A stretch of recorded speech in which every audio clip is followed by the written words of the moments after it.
Okay. Hey, not yet. There we go. Oop, and the camera is not centered, of course. Everything seemed like it was going to be all set. Okay. So, thank you all who are joining us for this, who are going to be joining us, which I imagine is going to be a lot, because I envision this stream taking a long time. And thank you all who are watching the VOD. And because things are going to take so long, I'm gonna take my sweet time with everything as we slowly let people trickle in and get to the two topics at hand. The reason we have two topics is because I know what next week's topic is going to be. It's going to be August 1st, which is my 8th year anniversary of the business, so we're going to do business talk. The week after that will be the Tuesday following Anime Matsuri. Actually, wait a second, will it be? Oh wait, actually no, I won't. I just realized that. In that case, we'll be talking about Anime Matsuri, and then the week after we'll be talking the aftermath. And so I have the next 3 weeks nice and planned. And so I had these two topics as potential things to talk about. I went ahead and asked my Discord, hey, which one would you guys rather do? Ended up being a tie, and both conversations started a nice, long back and forth between several people about both of the topics. Multiple people said they would love to be able to come in and call in, as well as say things in the chat. And so I figured, you know what? If that's the case, let's go ahead and see if we can make this a big one. I know one of the people who wants to chime in won't be able to until about 4 hours in. I don't know if I'm going to have the stamina to do 4 hours, but we will see how it goes. So we got two topics for today. One topic revolving again around AI, and Mr. Grums, which is one of the original designers for World of Warcraft, making a lot of people mad by pointing out certain levels of hypocrisy that, gotta be honest, also apply to me, where I want to have my cake and eat it too. Over in Rumble chat, back and forth, quote unquote, diplomatic. Xeno Guy, do you want to come on? I can send you the link if you wish, so you can jump on. Just let me know. Alright, so we have the AI conversation as the first one. And the second one, give me 1 second here. No, I did not realize that was going on still.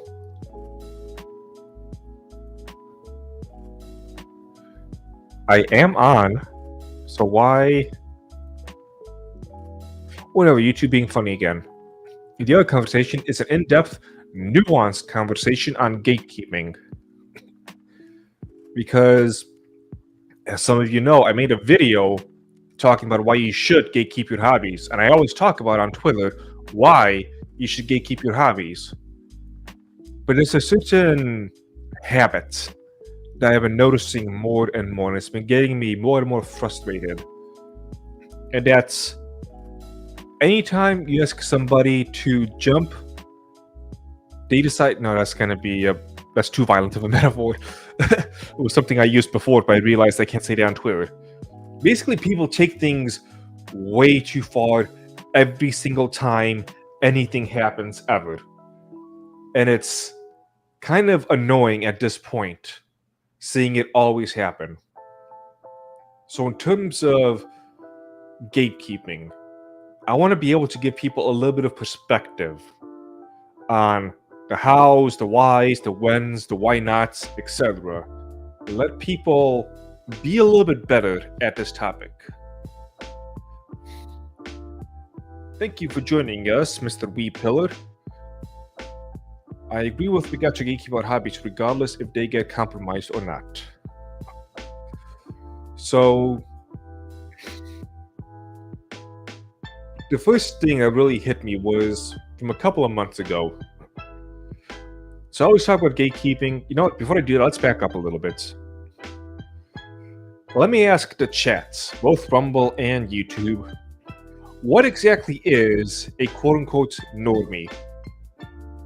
the normal folk. Because I have seen everyone use that line, describe themselves as not being a normie, and it's always other people who are the quote-unquote normal ones. I've yet to meet somebody who says, yeah, I'm the normie, how's it going? Except one person, but he's so normal it becomes abnormal.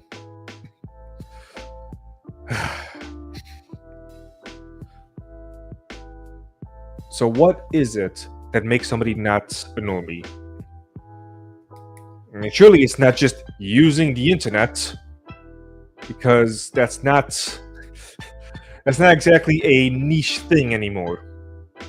Analog drift, someone with only surface level knowledge, less experience with whatever you're talking about. Is that all it takes to make somebody a normie, though? Everybody wants to be special, yes. Is that really all it takes to make somebody a normie, though? Because if that's the case, we are flooded with normies. We're even flooded with expert normies, let's say. The reason I say this is because one of the things I actually used to want to do, now I'm kind of questioning it, and not in the way that most people think. It's hard to communicate these things with people sometimes, is I used to think that the things I like, I wanted the normies to learn about, to know about, to enjoy. I think it's better to point out what's obviously not a normie. That might be a little bit easier. And so for something like, let's say, anime, I wanted the normies, quote unquote, to come in because this was something enjoyable. Nobody likes to be marginalized. Nobody likes to be the odd one out. Hello, Bart. Thank you for joining us.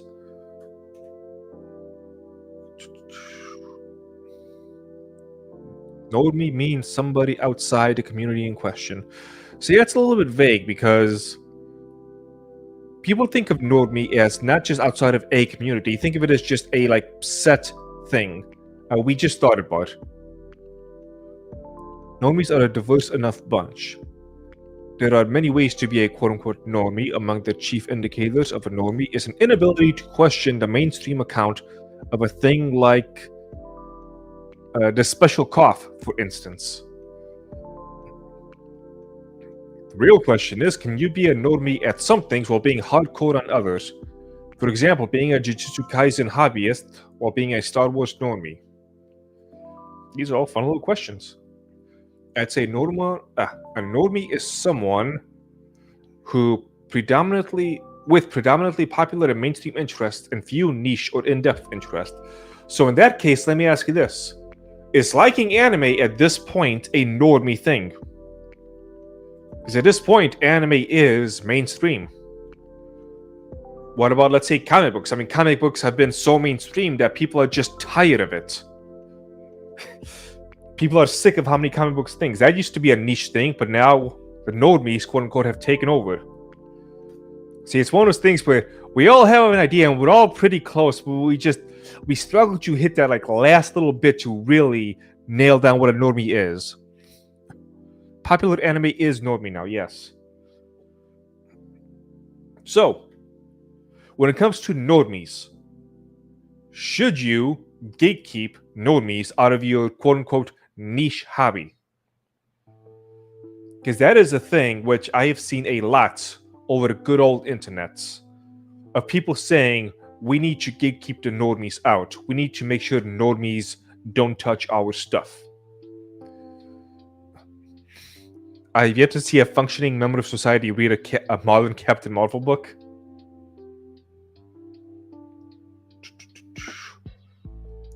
But you say yes. Are you saying yes to gatekeep the normies out? Well, yes and no. Because it does seem a bit like a dick thing. You found this awesome medium that you enjoy and many other people enjoy. And you just want to go, no, it's mine. Only I can enjoy it. Me and my wee little friends. I don't want you to enjoy what I enjoy. I'm making that sound, but I'm also kind of starting to agree with that voice. Keep them out. So let me ask this little nuanced question. Fun trivia that many of you may have not have ever known this before. Anime comes from Japan. And in Japan, they have certain ways of living that do not coincide with Western audiences. And frankly, it's been mostly Western audiences that have been creeping up and kind of destroying a lot of the Japanese mediums that I have come to love. So with that being said, this camera's starting to bug me. It's got me at a weird angle. So with that being said, if Japan as a whole comes out, says, okay, Westerners, you guys are terrible. You're taking our Eastern philosophies and ideas and customs and jokes and westernizing them to the point where they're not recognizable. We're done with you. We're cutting off ties with the Western world. We're no longer licensing things. We're gonna sue people if you start streaming their stuff or reading on manga. If they went that route with the gatekeeping, would you say, okay, well, in that case, you know, they want to gatekeep us, so I'm a fan of gatekeeping. I'm going to stay out of it.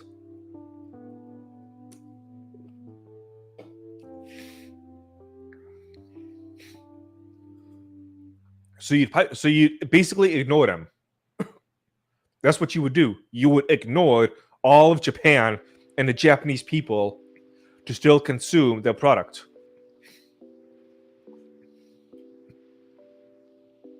Oh, these cats. Do you not see that is not, I would say, how Japanese media goes, but it does become like that. Let me pose this a different way. So some of you mentioned earlier that normies are the type of people who only casually enjoy a thing. And frankly, there's certain things I enjoy, like let's say VTubers, which I will proudly say that I am as has been known now, as a tourist. I'm just a filthy casual. I don't really fully grasp the culture. I don't really care too much or intend to. I just enjoy what I enjoy. And if there's certain things which I don't enjoy, I just leave it at that. I don't try and mold the medium to my likings. Man, I really should have shaved yesterday, but oh well. I don't like... Yeah, I fully agree with this one. I don't like most anime these days. It's rather generic. I just understood. What did you just understand? Normies are people who have a surface level of understanding on whatever, but then try to change the entire thing. Alright, so let me ask this. There's people who really love anime. They love anime so much that they make it a part of who they are. We can say those are the fans, right? And those are the people who should really have a say in the anime medium, even if it's just over here in the States, how anime goes here in the States. Some people love it so much that they make it their job. I am one example. Oh, 1 second. Alright, we will have somebody joining us in just a little bit. Give me a second. Guest, copy. Sorry, I'm multitasking all over the place. Bam. Let's say somebody loves it so much that they decide to make it their living. Kind of like me. If you don't have internal monologue, you are a normie. I can definitely get behind that. Alright, Redneck Ram, I'll get to you in just a second. Let me finish this point. So, somebody loves anime so much they make it their living. Working in voice acting, for example, actually being part of the community, speaking with the Japanese creators, taking part in conventions, doing all of this stuff. They can definitely be said to not be a normie, so they have the rights to gatekeep? Because if that's the case, do you guys want to be gatekept by Monica Rial, the voice of Bulma, the one who sued Vic Mignogna? How about Chris Sabat, voice of Vegeta, who's got his nice little casting couch? How about all of the wokies, quote unquote, who are taking anime, who are making like a part of their life while simultaneously saying, hey, this thing which I love so much, let's change it to something entirely different. Do they get the right to gatekeep? Appa, I'm live streaming. Lazy cat. No, you're not going into the room. Dude, no one is saying in the industry they're not. No, that's not what I'm saying. That's not what I'm saying at all. I'm not saying they're non-normies. I'm saying if we just look at it at face value, they are not normies. Do you think Monica is a genuine fan? That's actually a good question. I would call her a parasite, but I mean, she decided to make her living off of anime. So just based on the surface level definitions, it seems like she should be the one who gets to dictate all of this stuff. It's her job, not her passion. Why not both? Again, I'm playing devil's advocate. You guys know my opinion on Monica. But just for the sake of this conversation, humor me here. And we'll be joined by somebody in just a little bit.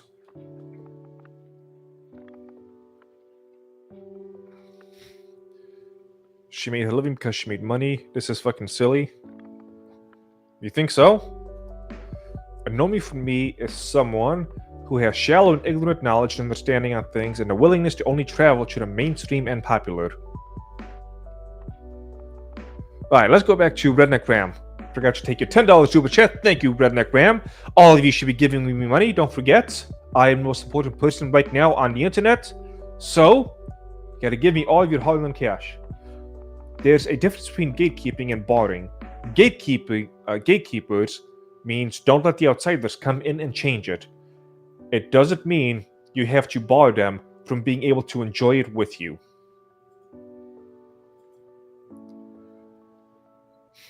We're trying to gatekeep obvious subversive actors, not even normies. I fully agree with this. The problem I've seen is that too many people are trying to... too many people are calling otherwise benign people subversive actors. But right now, we have one person joining us, Mr. Zeno Guy. I'm going to show you on stream. We'll talk about that later. Alright, Mr. Zeno Guy, can you hear me? I cannot hear you. I'm hearing some noises. I should be unmuted now. There we go. Now I can hear you. Yeah, sorry, I've got several actual audio devices and then a whole bunch of virtual ones for recording setups.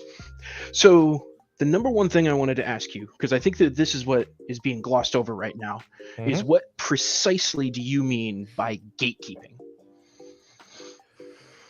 Taking people who say they are fans of a medium, whether or not they are, and saying, because of certain traits about you or certain things that you want to bring into this community, we cannot allow you to be part of this community. Okay, what do you mean by being part of this? So this is the I don't agree with Sitch and Adam about a lot of stuff, but Sitch is right about his Sitch's law thing. When you say part of the community, do you mean just you get to hang around and participate in discussions, or is it changing things? At this point, the difference is so thin that I don't really know where that line even is anymore. And that's not unfair, I don't think, because when when a subversive, to use a diplomatic term, is infiltrating a community, the reason they're infiltrating it is to change it. And they're changing it not into something that's better, but into something that suits their purposes. And the difficulty is always going to be, who actually is here because they like the thing, and who is here because they want it to promote X. Mr. Sochino has an excellent point. Discussions, quote unquote, are how they start changing things. Right. And that's part of the problem, is that everything, when we say gatekeeping, the image that's conjured by that is you're outside the gate. You can't come in. We won't listen to you. You don't exist for purposes of the thing that the fandom or the community, or however you're wanting to define it. An example which I've not thought about for a long time just came into my mind. This happened, God.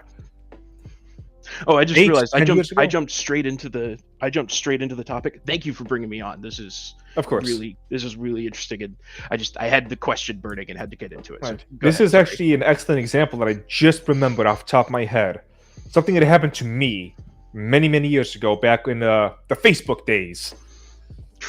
So, when I was still living up in Chicago, there was Anime Central, otherwise known as ASEN. And I was part of the ASEN community boards. There was a conversation, I can't remember of how it started or why or anything of the sort, but it was about people, it was fat acceptance back in like 2012 or 2014 or something around that time. It was after 2012.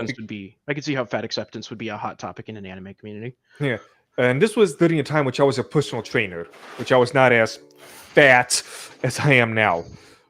And we have somebody who else who has joined us. Tank, I will bring you on in just a little bit, so you can use the private chat to tell me any messages. I'm just going to quickly go over this story. It's not a long one. I'll just make it short. And so, some conversation about, fat acceptance and whatnot. Somebody posted a fat person, and comments were made, etc., etc. And of course, the whole fat acceptance thing began. And I chimed in when I was, ironically, more... It's such tough if I'm more mellow or more extreme nowadays. Probably it feels both. like That's the best it feels part. like my words are more extreme, but my attitude towards it is more mellow. Like, yeah, we just need to get rid of you permanently without having to yell. So I come in and say, okay, guys, I understand not being a dick about this stuff and not bullying people, but let's not pretend that being fat is okay and acceptable. Can we at least draw the line here? Like, let's just say, don't be a dick, don't bully people, but don't say being fat is okay. I mean, I'm a personal trainer. This thing is kind of like, my job is to make people not fat. Right, so this kind of hits home for me. And one of the moderators at the time, his name was Alex. I can't remember what his first name was. May he rest in hell. He got real pissy with me, began yelling at me, and ultimately banned me from the group. At the time, I had a picture of Fate Stay Night's writer, Alexander the Great, specifically, as my profile pic. And he pulled the whole, Ryder would not be saying this stuff. You didn't embarrassment to him and the anime community. Yeah. Goku would hate you. Yeah. Goku would hate you. And his girlfriend also chimed in and pulled all that stuff. And at some point, even pulled some kind of a fucking racist card because she was, of course, black. And, when you're black, everything has to be racism. So that happened. And then I find out a few months later after he kicks me out of this group and gatekeeps me out of the group. He ends up basically being a pedophile. More or less. Oh, okay, that's a little bit too harsh because technically he was not caught doing stuff with an underage kid. He was with somebody who was over the age of 18, but wanted him to dress and act like they were under the age of 18.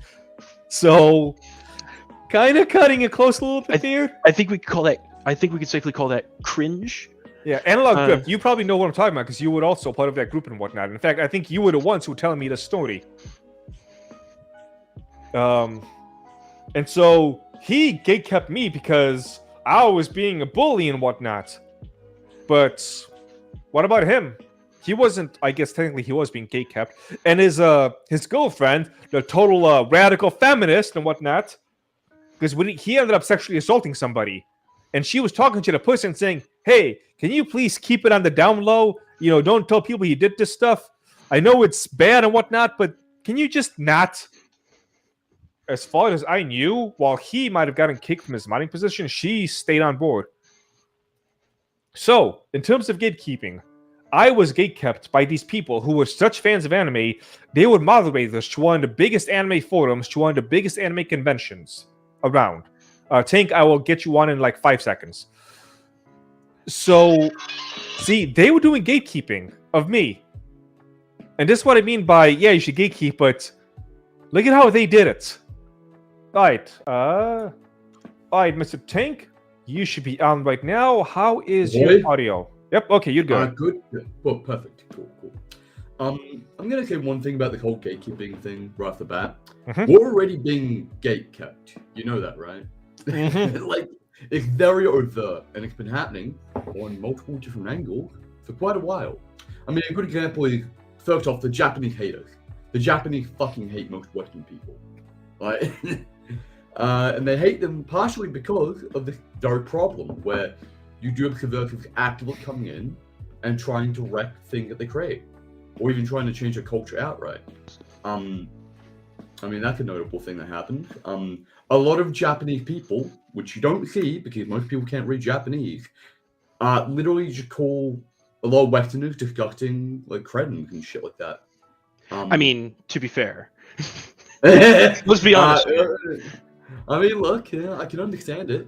They have a genuine point. Listen, we have a little bit of responsibility to police our own. I'm just saying.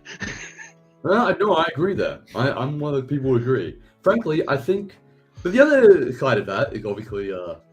we're already being gatekept in various different things we already enjoy. Like, bro, I go to Battletech and I go and complain about what's happening in Battletech right now. Nuked. I'm done. I complain about, like the obvious subversive people coming into Battletech and ruining it entirely. The problem is it's already been tainted, right? They come in and they won their win and then they just lock off the doors. At a certain point, you have to fight back.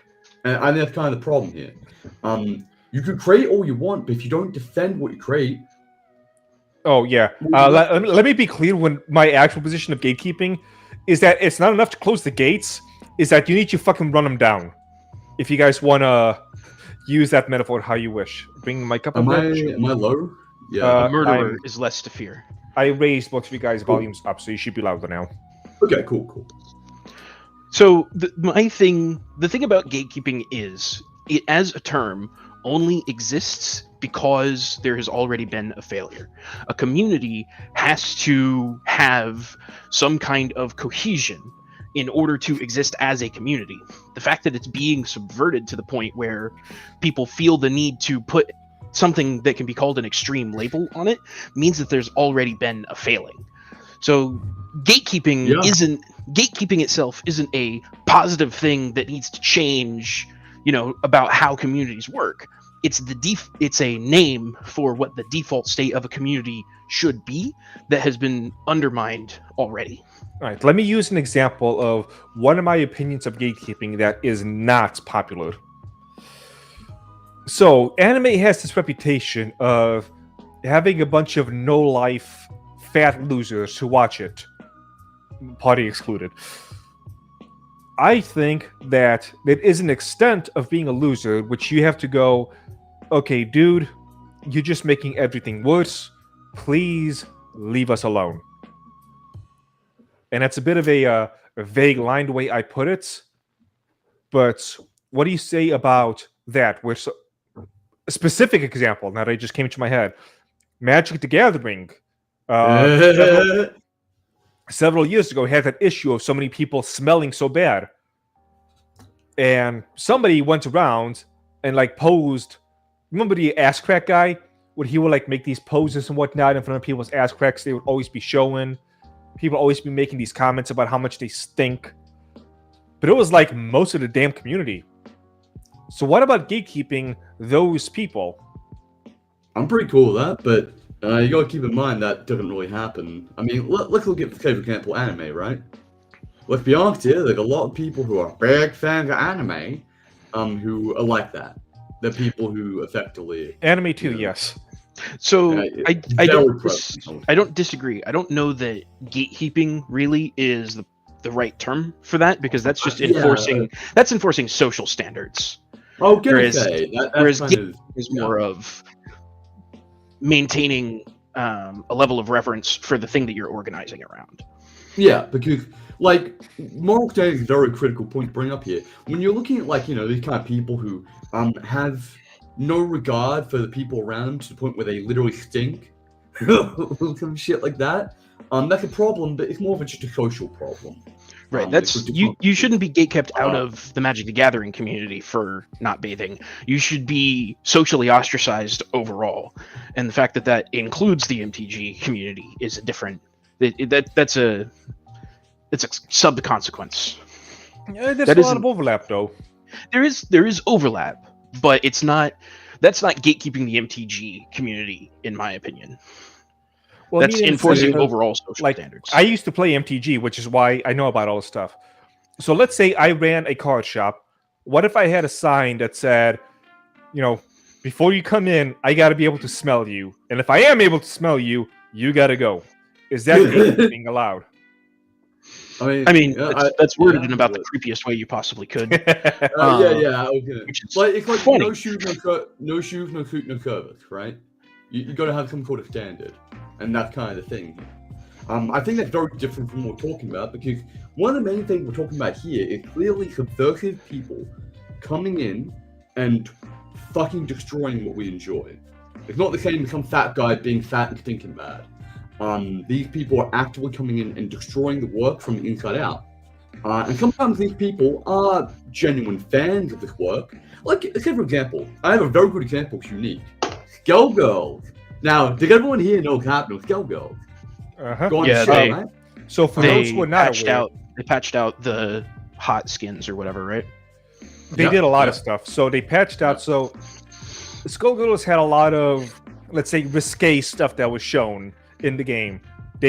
People who never even created a damn game bought the rights to it, then patched the stuff out, including concept art. True. There is part of that that's not actually true. Actually, a lot of the people who were involved with Skullgirls are still around. But this is a reason I bring this up. Kinu, for example, the original main artist Skullgirl is still on the team currently for current Skullgirl.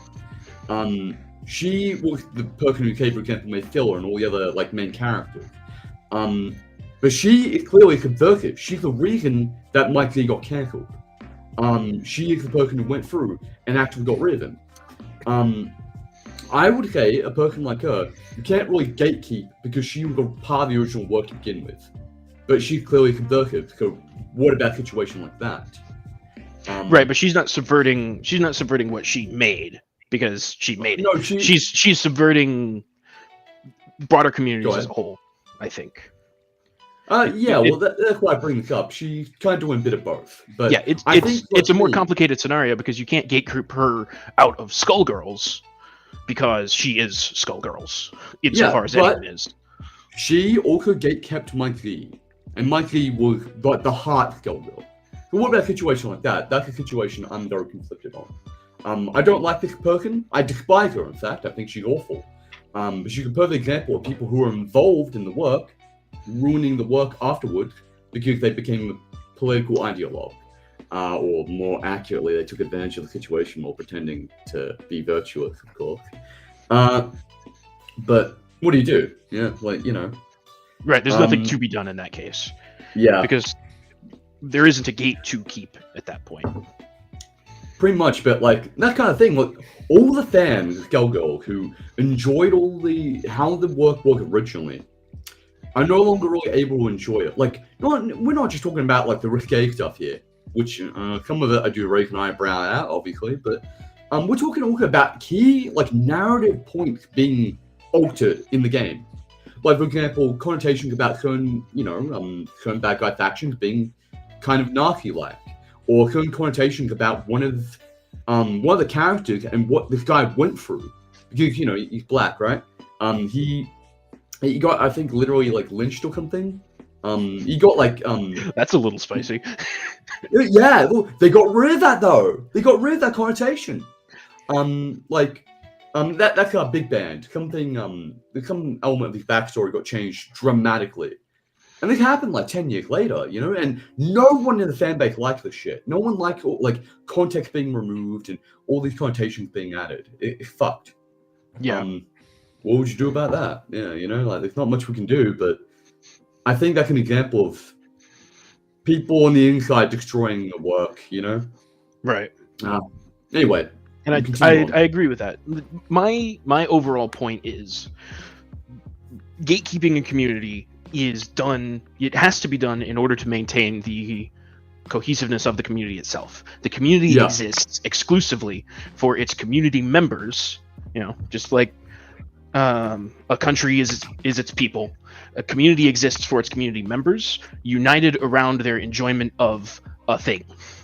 And the point of gatekeeping is you don't want people who don't like the thing to come in and change it so that the original community members don't like it anymore. And the way you can tell if someone likes a thing or not is if they want to fundamentally change it, they don't like it. Because if they liked it, they like what it already is. If they want to fundamentally change what it is, that means they like the aesthetics of it and want to use the aesthetics of it for their own ends.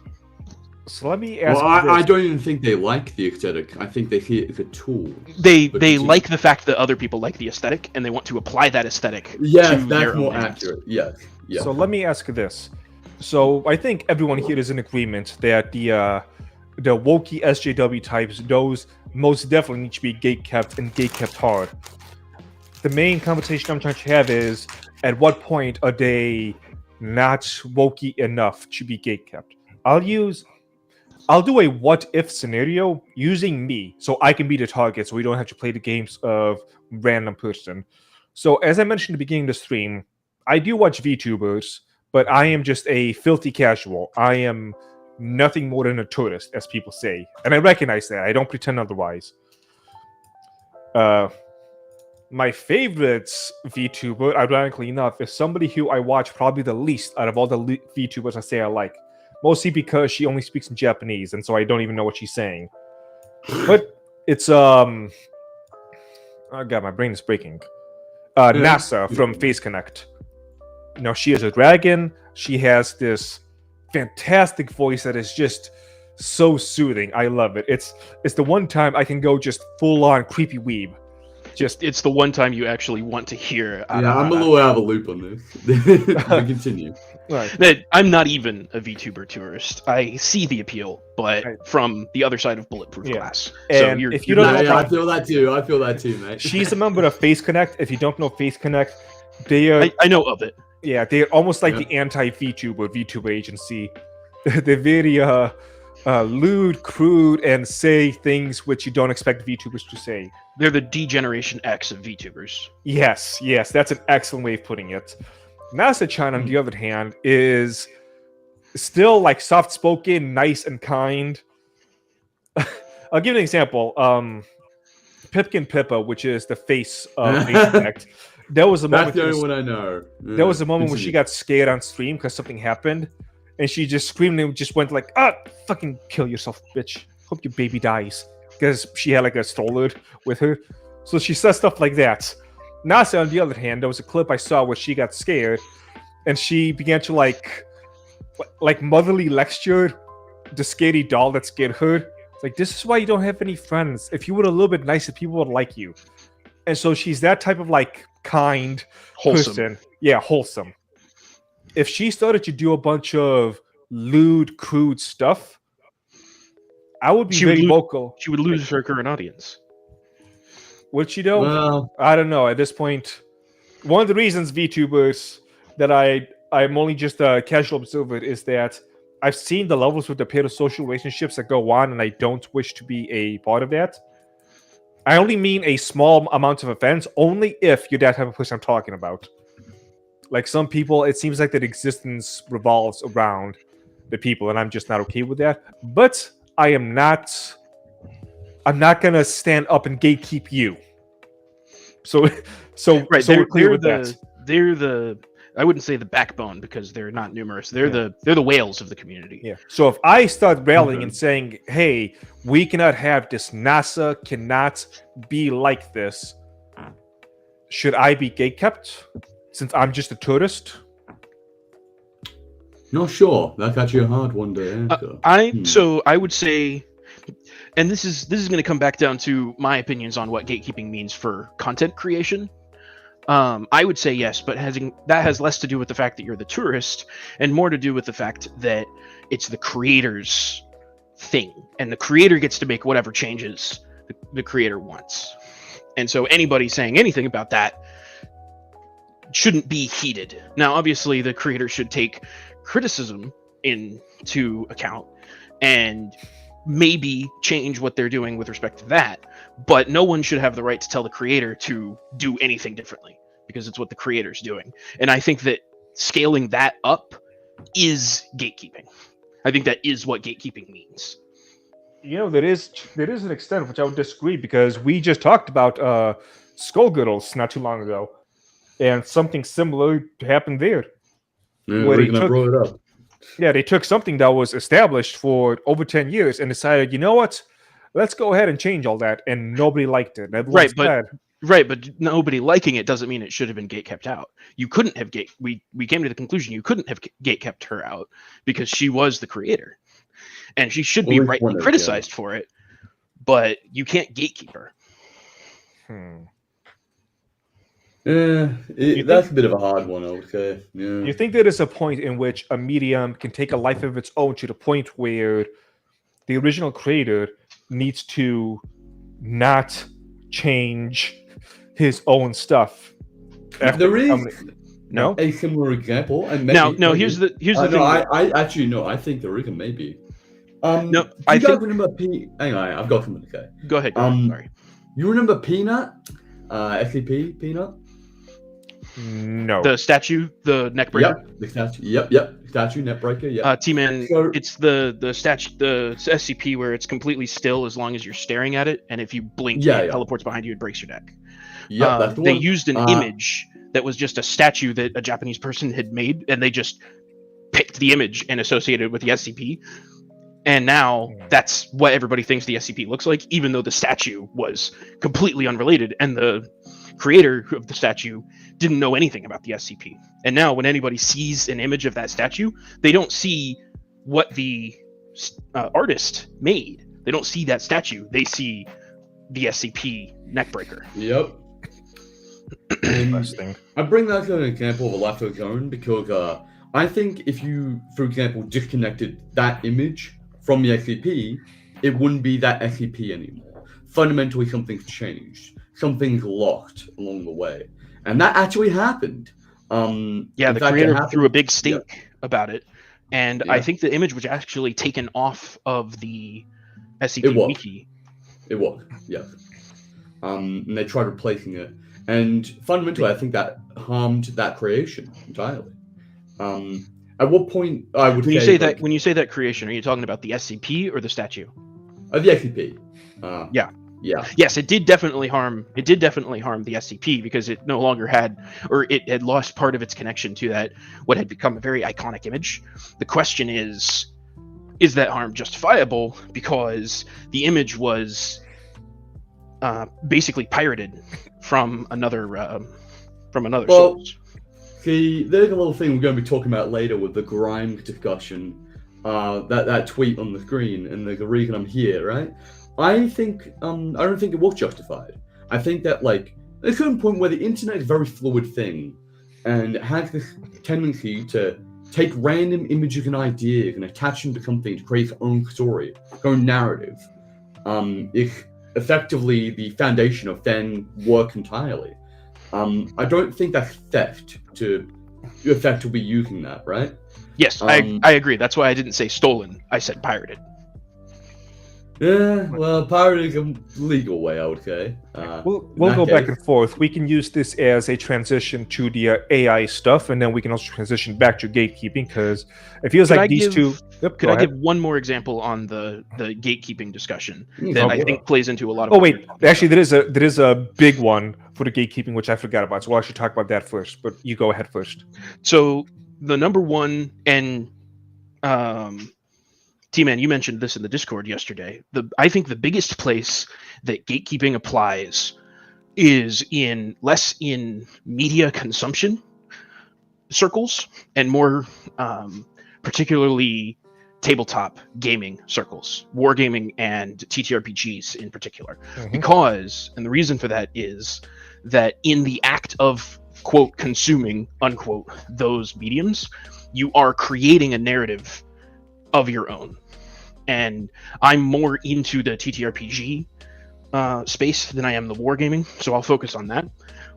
When a game master generates their own world for a game to take place in, and someone that a prospective or even a current player of theirs demands that they change things about that world, that person needs to be gatekept out of that game.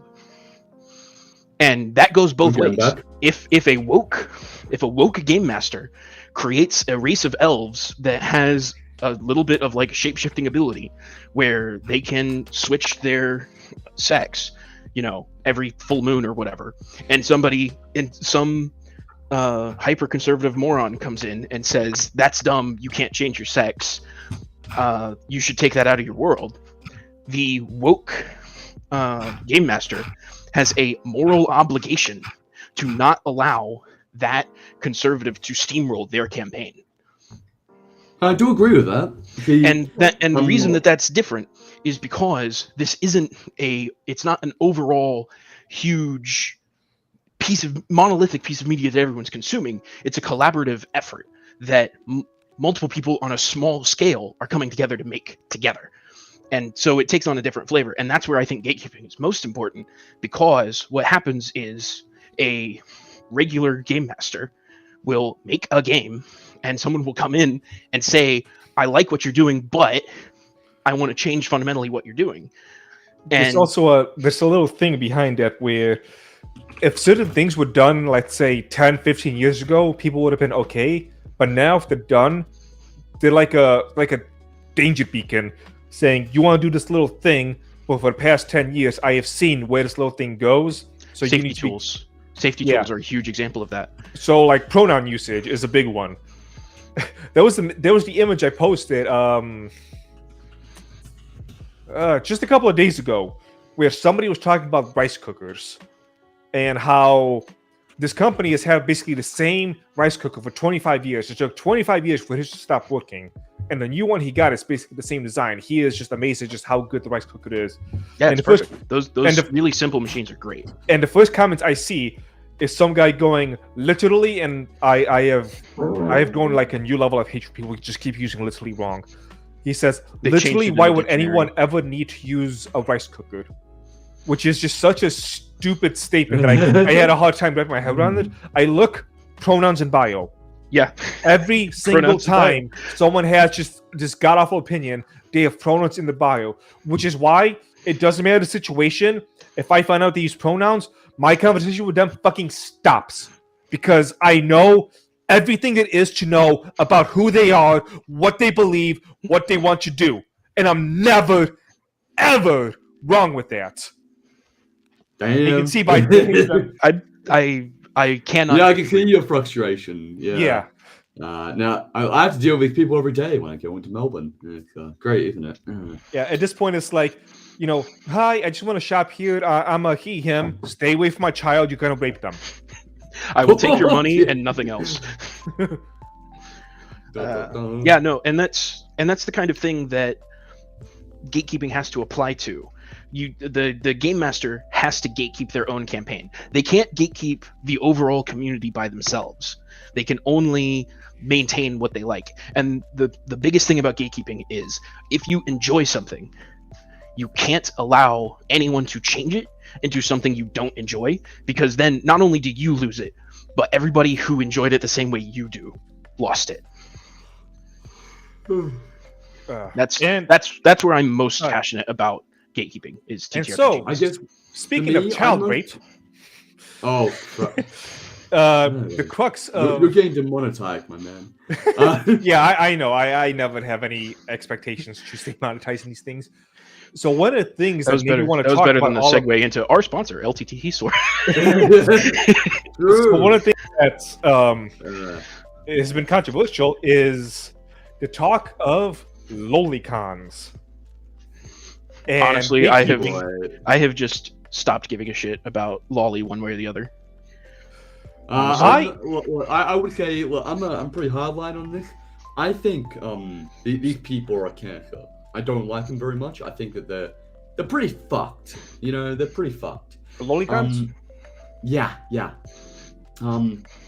Like, you gotta remember, okay, I'm gonna talk about a little bit of gatekeeping I've experienced before. I've been literally kicked out of the community because I called out some guy who was trying to ERP, basically sexually harass some of the friends I had on a server, and got kicked out of an entire set of communities because of that, right? Because of that. I called this guy degenerate. And that was enough for me to get booted completely. Your sacrifice will be remembered. No way. No. For me- God, come on, bro. Get that shit off the screen, bro. Nope. Come on. The reason why Okay, is because I'm going, bro. 1 second. Let me L. get back to my main screen. There we go. So the reason I brought this person up is that lolicons would not. No, come back. The reason I brought it up is because this person here was like 27, 28 years old, and Hold on a minute there. Ostensible age doesn't have a lot to do with whether a character is a lolly or not. Now, I'm not saying this character is a lolly. Tatsumaki is 100% not. But you can't tell me that the 1,000-year-old dragon goddess thing isn't a lolly. We'll get you that. I'm just saying. But for me, what brought me in is that people were saying that my liking of her made me a lolicon / PDF file, which makes me go. I like how now you're What do censoring. Yes, like what exactly? when we're talking about you, we can't use the term. Correct. Which made me go, wait, why the hell am I being labeled this? Like, she's very obviously an adult. She's just small. That's her thing.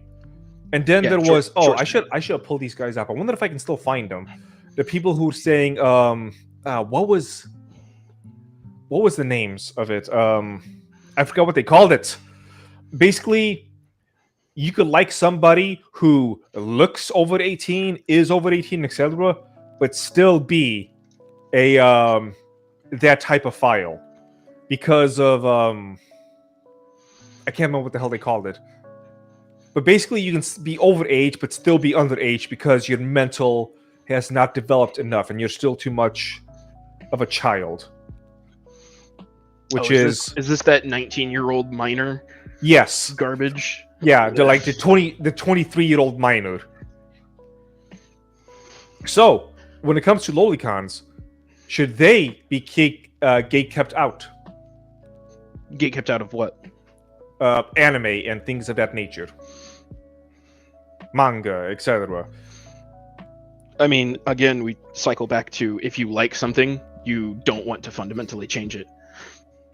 So insofar as lolly is already baked into parts of anime, you know, I'm not going to go into a what was that horrible one where the silver-haired girl was an artist and there was one of those. I'm not going to go into one of those communities that's around a lolly anime and say we need this to not be a lolly anime. That's not gatekeeping. That's being a moron.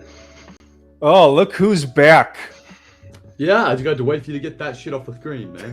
I have some things to say about this. I do think that lolicons should be, gate kept down in the community.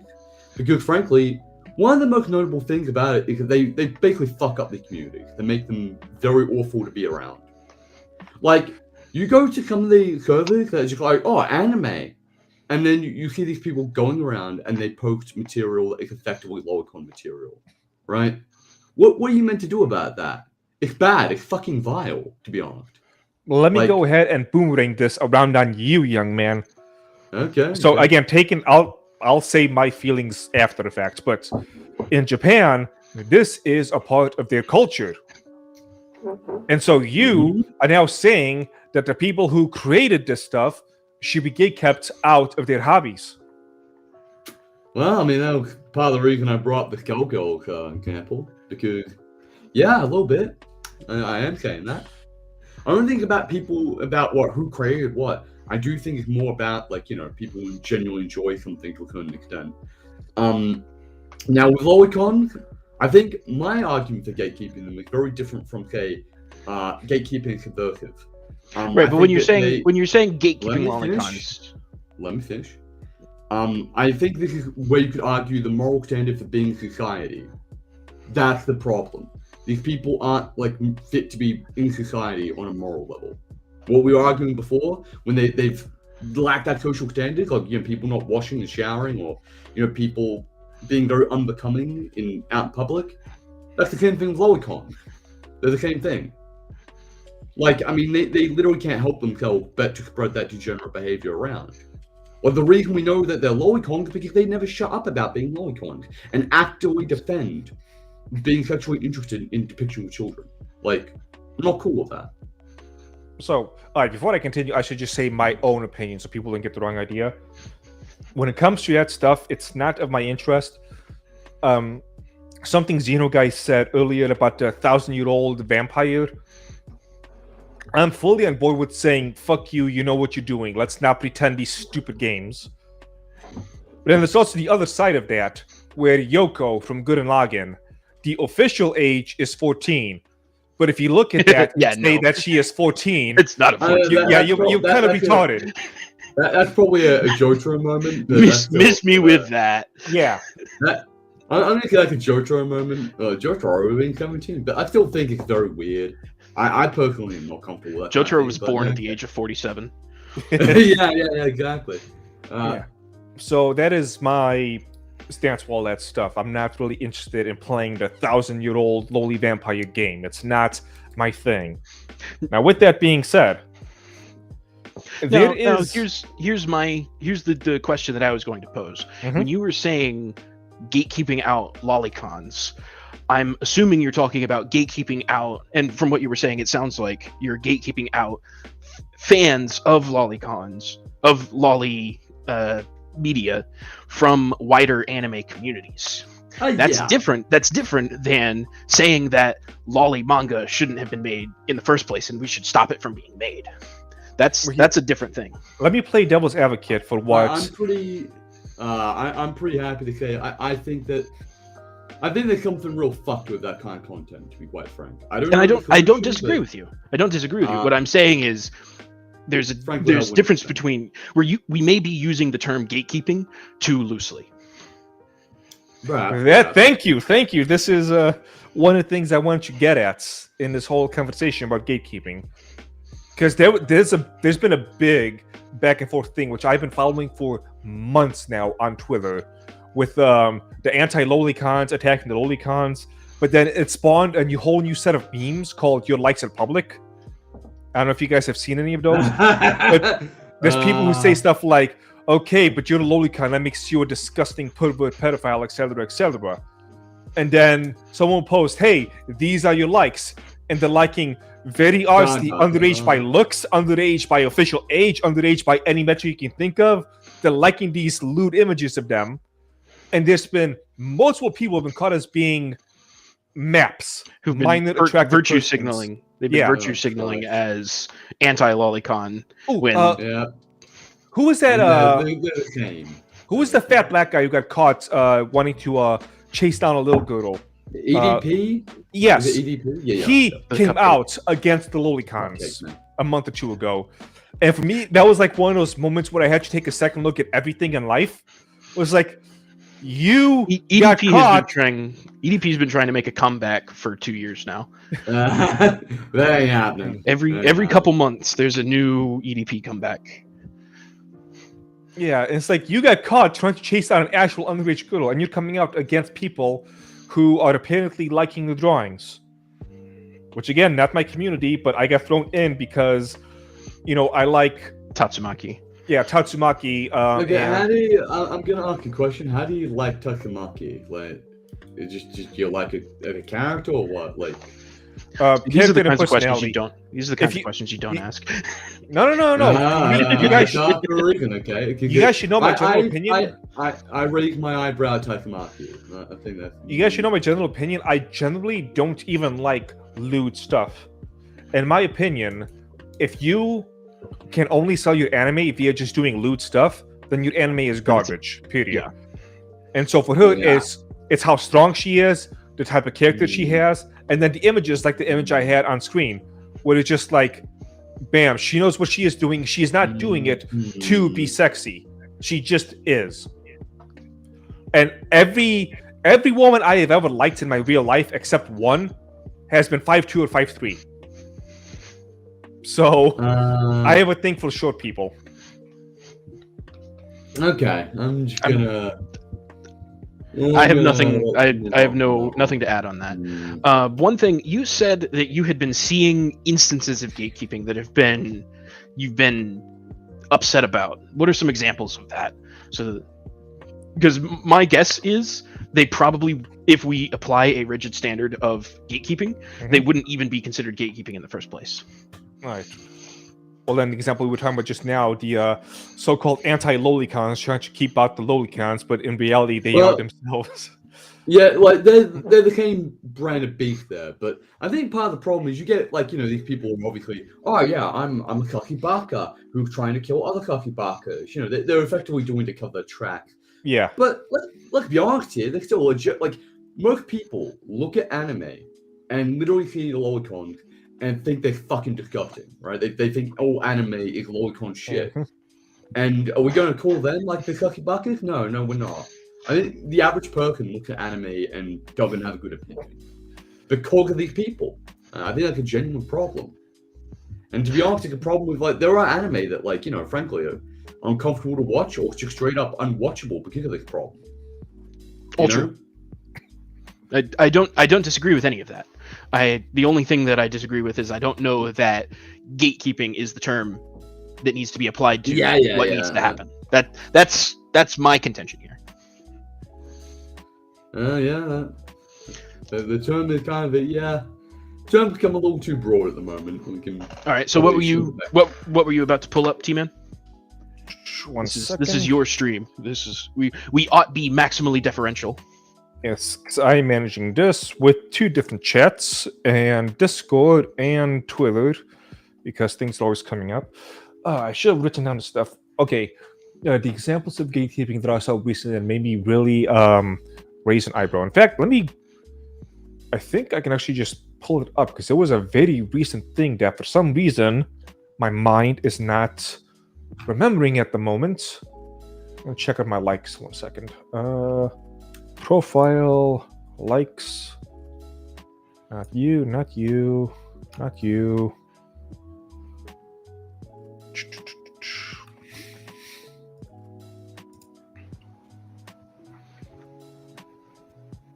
Oh, I like too many things. Actually, your likes are public. Yeah, besides that. But somebody came up. Should I just pull this up on the stream? I'm going to pull this up on stream just to show an example of what I was talking about. I found this in my likes. Grizzo the Skizzo, which I accidentally had a pointless feud with because I misread something he tweeted.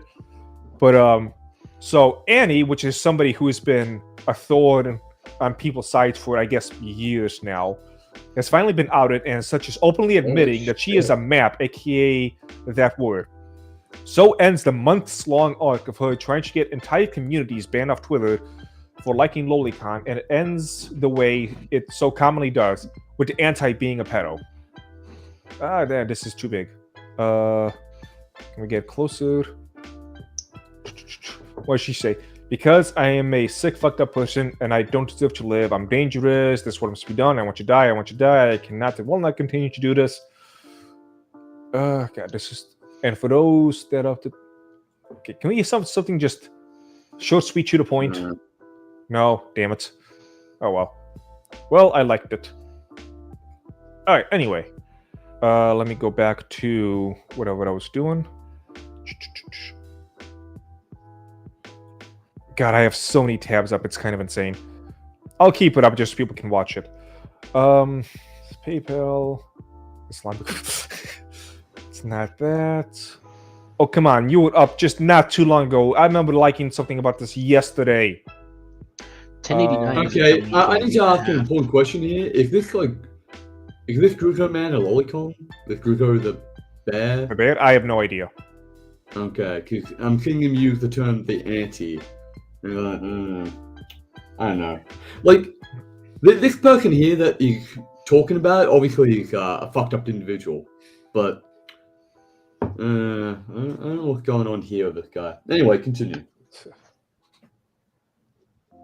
Or at least I thought I liked it. I can't believe this. And now this is bothering me because I'm so distracted by this, I can't think of my specific examples. Yep, is this? No. Alright, well, if it comes to me, we will speak about it again. Embarrassing T-Man moment. Fantastic. In the meantime, let's go ahead and shift gears, and we'll shift back if need be. Rastelin, thank you for the $5 over on Rumble. Sound of Freedom, the ultimate anti-map movie. I did see Sound of Freedom and it was fantastic. How much do I really want to talk about this? So when it comes to the topic of Sound of Freedom, that's been something which I have actually cared about a lot for several decades now, including general human trafficking, not just child human trafficking. There's an issue with it in the T world as well. Wait, and it's something which... Yep. What the hell is this whole this about? The movie The Sound of Freedom. Somebody did a super chat or a Rumble rant over on Rumble saying Sound of Freedom, the ultimate anti-map movie. Alright. So let's transition over to Mr. Drums and the issue of AI, who made a lot of interesting points. And I can't tell how much he was playing devil's advocate. We'll look at some of his tweets. I got them lined up over here. So, the main issue. An artist was kicked from SDCC for selling AI art. Unless they can point to a specific artist whose pieces were being swiped, I don't see that they have much grounds here. A much stronger case could be made against the hundreds of artists selling unlicensed prints at the show. It's really funny because I've been going to conventions since 2006. And you do sometimes see different artists selling the same exact print. And I have never confronted any of them about it because my convention, I'm not in the mood to start trouble. But it's like something obviously is wrong here. Yeah, I would. Mm-hmm. And so Grums, for those who don't know, Grums is one of the original designers for World of Warcraft way back in the day. And he jumped ship when he realized that Blizzard was going the route of soulless mega corporation. So I call him one of the good guys in all of this. Alright, so when you sell fan art for money, aren't you stealing just as much as AI? Because what it ultimately was, I guess it wasn't actually said here, was the person was accused of stealing because he made AI art of famous characters. And yet, at the same time, people who draw the famous characters are not banned. Now, I've already made an entire video on AI art, so people should know my opinion on it. But he does make a point here. I don't necessarily agree with his point. I think his point has a bit of a fundamental flaw. Even though I don't necessarily agree with calling AI art stealing, there's no doubt in my mind that nearly all AI art is effectively compilation of different images smacked together to make something, right? It's like literally, it's effectively collage. That's what AI art is. It's collage art. Now, I would not call collage art stealing, but it is uncomfortable simply because of the fact it's not the process of a person creating something. It's a person putting in parameters for something to be generated by a machine. That's not stealing. That's something else entirely. The problem is I don't think fan art is stealing. I think that's just kind of a hot take he's using in order to effectively go ahead and try to argue against somebody being kicked for making AI art instead. I agree. I don't. Yeah. Let's be honest here. Okay, if you were to call fan art stealing, I'm going to let you finish, but hot take: printing out someone else's art and selling it at con is not stealing; it's piracy. There's a difference. I'm gonna have to disagree with that take. No, I'm not saying it's right. But I'm not. It's not stealing. There's a difference. I think words have meaning. Well, what I think in this particular case is it depends on what's happening here. Like, say, for example, somebody, like, say, I go ahead and I make a cool art of Mr. Guts from Berserk, okay? And then somebody else goes ahead and takes that art and then sells it at a convention without my knowledge. That's probably, like, stealing, I would say. Or maybe piracy is more accurate. But say I went to the convention and I sold that fan art myself. Is that considered stealing at that point? I don't think the process of creating fan art you make and then selling it, I don't think that's theft. And I don't think that's piracy either. Now, is it using an IP that you don't own? Yeah, but I don't respect IP law. I think IP law is garbage. Part of the reason we have so many problems to begin with. But like, what you effectively would be arguing at that point is against the process of creating fan art in the first place. You know, every artist on the planet has created fan art. They've created art of something else that's inspired them before. Is that theft? Is that theft to make something from something that's been inspired before? These are good points. So here's what Grums says, and we'll get to some of his other tweets as well. I've reached a conclusion. Again, I still can't tell if he's playing devil's advocate or not, because he goes both ways depending on what people say. And he'll point this out like, dudes, I'm going both ways and you can't seem to see it. He says, I've reached a conclusion. Your fan art is selling because someone or a team took a huge risk with an original idea, worked hard for years to promote it, and then turned it into a multi-million-dollar success. You are writing off that hard work and investment, and it's theft. I agree with everything in that, except for the last 3 words. The theft is the part that I find to be kind of insulting. And I think a lot of artists, I would say it's a little different here, where there's a lot of artists, for example, who do put a lot of goddamn hard work and effort to make fan creation, to make fan art, to make fan music. Some people I've worked with, for example, have put in monumental amounts of effort just contributing something, right? Are we going to call that theft? At a certain point, it's kind of getting ridiculous here. And the point I think that he's making is that he's saying that if you consider the AI art theft, then the reductio ad absurdum of that principle is that fan art is also theft. I think it's a faulty conclusion, though. Like, I think one of the main problems with that conclusion is that AI art inherently is not made by a person. It's not made by a living entity. With right. So, but where you're missing is you're agreeing with him. You're saying that the AI art isn't theft. Therefore, it's logically consistent that the fan art isn't theft either. Well, yeah, I would say that. Yeah, I think AI art is a completely different problem. So yeah. Right. Let's look at a few of his other tweets. He says, I'm not asking to defend AI versus non-AI, just pointing out that if someone makes fan art and sells it at a Comic-Con without permission, that is IP theft, very much of the type AI art is accused of. You wouldn't do that to an indie's OC without permission. As some know that I also have my own little OC characters, Dragonfire. It's, let's just say, not popular, but so be it. It's still mine. But if people began to do... If people begin to draw their own stuff, I would actually be ecstatic. But if they start making money and I see none of that, I will be a little bit upset. Because I'm the one here struggling a little bit. So, yeah. One of the things I always talk about and how I plan to fix all of these issues is I plan to have various levels of licenseship. And at the lowest level, it's like somebody who's just starting out, I'll give you this license that says you can do some stuff. I have a very loose approval process, but if you give me just like 2% of sales, you're good to go. No one's going to bother you. Something along those lines. It's not fully outlined yet, so don't ask me to outline every single detail off of a damn live stream, because I've had similar things happen in the past, but that's the general idea of what I want to do.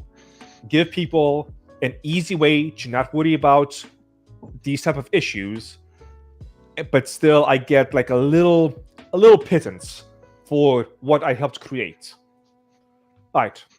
And I don't disagree with that. And I think that the way fan art is different is because of the size differential between the licensors, the people that own the copyright of those pieces, and the much smaller fan art community. The fan art is underground. It is essentially underground. It operates outside of the law just because it's small enough that it isn't worth policing. Yeah. When you Well, have I think one of the other things worth mentioning, like at a certain point, are we arguing on a legal basis or are we arguing on a principle basis here? Because I'm looking at what group like Grum's is saying here, and I think more he's arguing on a legal basis. We all know the law's a bit fucked. IP is very nebulous and designed specifically to fuck over smaller creators and to effectively enshrine strong IP protections over large franchises until the sun goes and explodes, right? I mean, we're never going to see, for example, Mickey Mouse ever enter the public domain. But even then, I agree with that. I'm using the term underground, and as it with the underground of being fuzzy legality as a proxy for. Yeah, I get what you mean in that regard. Then One of the reasons why Grums is having so much fun with this is that a lot of artists have been really pissed off at AI art, and he's pointing out that a lot of their as far as I'm concerned, Grums is actually against AI art, just so we're clear. And so he's just pointing out a lot of artists, like these arguments right here. This guy says, so I should be able to show up to a con with printed photos from an AI and sell them to undercut nearby spots? Like, there is no justifiable angle. This is just being a lazy cunt waffle. He says, that's not what I'm asking, is it? I asked if it's okay to sell human-drawn art for money when it's not your OCO design. If so, why? Answer without comparing to AI. And then he continues. I think that last part of him asking people to compare it to AI is kind of my problem here. Inherently, he's made it comparable to AI, and then you have to argue what's the actual defined principle for banning AI art. And I think it's very different from stealing. I think people say stealing because of the way AI generates art. AI has been proven to grab art that people have made and use a collage technique to alter the art. So that's kind of the problem. That's why people think it's theft. Are you more or less against AI art in this instance? From where you're coming from? I'm neutral on it. I'm kind of I don't really like. I don't see AI art like ever really capturing what I do when I make art, for example, or what other people do, because art inherently, right, is built off context, of meaning. So AI can emulate that, but it's never going to be able to tell a story that's a real story, for example. Like, somebody suffering through hardship and invoking that into an emotional art piece, never going to be able to do that. So I'm personally not afraid of AI art, but there's some problems. AI art can be a little bit uncomfortable. I largely agree with that. So when you're saying that AI art assembles existing art pieces and collages them, how distinct is that from a human artist consuming a huge amount of art on Twitter and using that to inform their own style? Very different, because one is effectively using, like, for example, there's a really good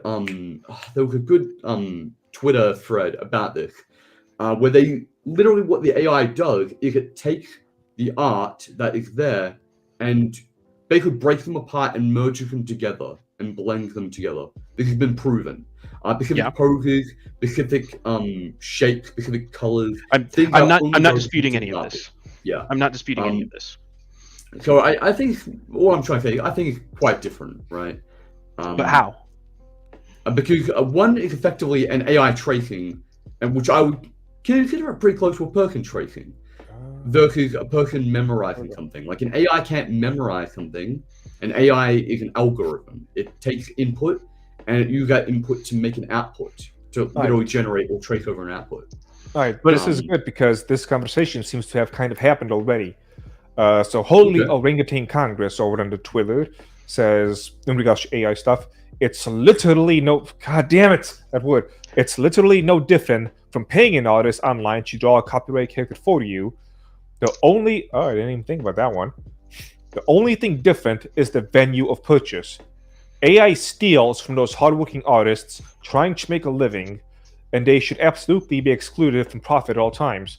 All right, so for this person who probably is not listening to this, I can't. Can tell which direction they're going with that, honestly.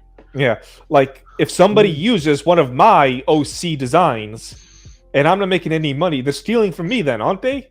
I mean, they're not using AI, it's hand-drawn, but it's the same principle. And Grumps comes back with basically the same thing. Remove AI, go back 2 years. Is it okay to sell fan art of someone else's OC? Artists are telling me it's okay. Can I go sell their OC designs now? And I can guarantee you they would not be okay with it. I think, to be honest, most artists wouldn't be. I would be, though. Okay, yeah, no, go ahead.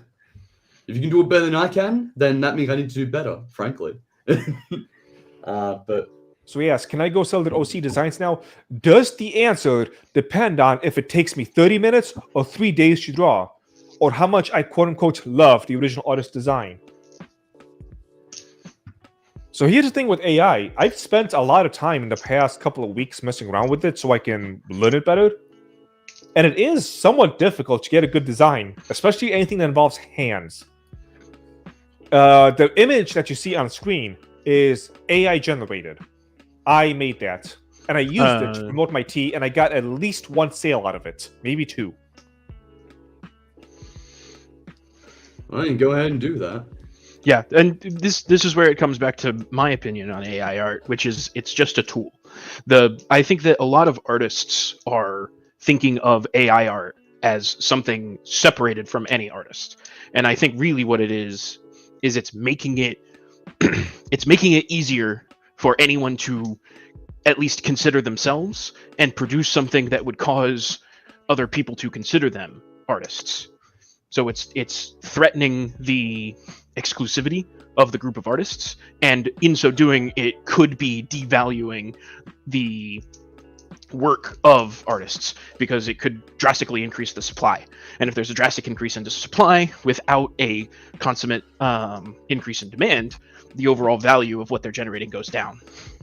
So I think that a lot of the brouhaha over AI art is self-interest driven, not moral driven, which is fine. Well, that's the kind of thing that always happens. I think self-interest is a very good argument against it. It's not the argument they're making, unfortunately, because they don't really make it properly. Let's be honest here. If we went back to the Industrial Revolution, the consequences of it, right? I think there'd be a fair argument to say that losing your main source of labor, especially in a creative field, is a problem. Right, but farriers were never going to win the argument over cars. That's not a thing. And you can't. Yeah, but that's probably going to be the same issue here, to be quite frank, when it comes to artists, right? I'm going to be honest here. I think artists are probably not going to be able to win out simply because of sheer production. However, there's plenty of places where you could go and make unique art, and if not, you'll have your niche. If you're a good enough artist, you'll have your niche. I agree. But the main problem I think that I would say I have with AI art is just the fact that humans not making it. That's where that's where I disagree. I think that a human is making it. But I don't think you see it the way I do. And I agree with that. If we back it up a space, if you imagine a modern artist, really important point. Go ahead then. I'm sorry, I'm gonna have to. One of the main issues with it is that fundamentally AI art is generated off a neural network that people don't actually understand even remotely, right? Like it's a full-blown neural network where they're just grabbing words and AI, or words or images, and AI take that input and then make an output. People don't have very much of a direct connection with the art in the same way as somebody trying to, for example, create a painting or create a drawing or create other stuff like that. Fundamentally, it's the machine doing that, and that's kind of what I think is the underlying uncomfortableness that we must admit is a bit of a problem here. I wouldn't call it theft, but it's definitely not a comfortable scenario when you have a machine. There's a difference between art. Just because it's uncomfortable doesn't mean it's not art. Just because someone has a discomfort with it doesn't define whether it is human made or not. Something from. Well, I think the fact that it's not this kind of fan art theft. I support fan art, but it's not just about being uncomfortable. I think it's about the fact it's inherently not made by people. Right, but that's where we disagree. And I don't I haven't heard something from you that convinces or that even goes that much in the direction of that it isn't made by a person. The prompter, the AI doesn't spit out art by itself. There is a prompt that goes into it, and there's fine tuning to the model to generate exactly what is put out. Yeah, Now, if you I'm guys not want to see some of the creations that I've come up with in the past couple of weeks, see how just awful it looks like. I'm sure that Sure. you putting them up would get you immediately banned from YouTube, knowing what kind of stuff that you would create. No, it's fine. Lots of Tatsumaki lewds, I would assume. If it is, I'm leaving. Let's see. Uh, No lewds. I have experiments to see if the AI knows about lewds, and it does. He just starts putting in a prompt Tatsumaki, but even shorter. I should see if that's possible. But before I do any of that silly stuff, let's see here. Where is AI? So in any case, the point I was going to make a moment ago is if we back it up a generation, maybe several generations, depending on how you're looking at it, a painter who made simple geometric paints, when Microsoft Paint got put out, and I'm obviously butchering the timeline to make a point. When something like Microsoft Paint got put out, and that someone could replicate almost exactly the geometric paint patterns they were making by drag and dropping circles and squares, I could very easily see a painter saying, "That's not real art. A human isn't making that. That's being made by a computer." No, there's a big difference, and I think the difference is actually the direct interaction with the work. Okay, for example, but I see the prompting as direct interaction with the work. Not necessarily, because you could easily just get an AI. You, for example, and this is something that's happening right now in the background, and people don't talk about it. Something Google does all the time. There is machines who just talk to other machines and feed them prompts and do nothing else. All right, so let's a complete lack of human involvement at all, and they work totally fine. But the creations of those machines was its own human interaction. Well, yeah, but at that point, I mean, the problem is if you make a machine and the machine does the job, it's still the machine doing the job. All right, so let's look at some examples of me messing around with AI. I was trying to generate some type of image of my character, Alias, so I can use them in thumbnails for my Baldur's Gate 3 playthrough. Okay. And these are, I wanted him to be Dragonborn, long hair, looking at the camera, dual wielding. So this is actually really interesting because we're reaching levels of irony otherwise not thought possible, because this is AI generated art of an original character created in a character creator of an existing video game. So this has original characters, fan art, and AI all wrapped up into it into varying degrees. Yep. How much could you say that you own the Nord character where you took the nose slider to the maximum? Is that your original character, or is that a Bethesda character?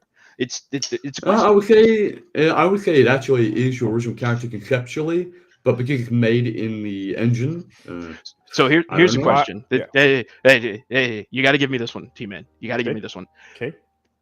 If that's your original character that a human created, how is moving the nose width slider different from prompting an AI?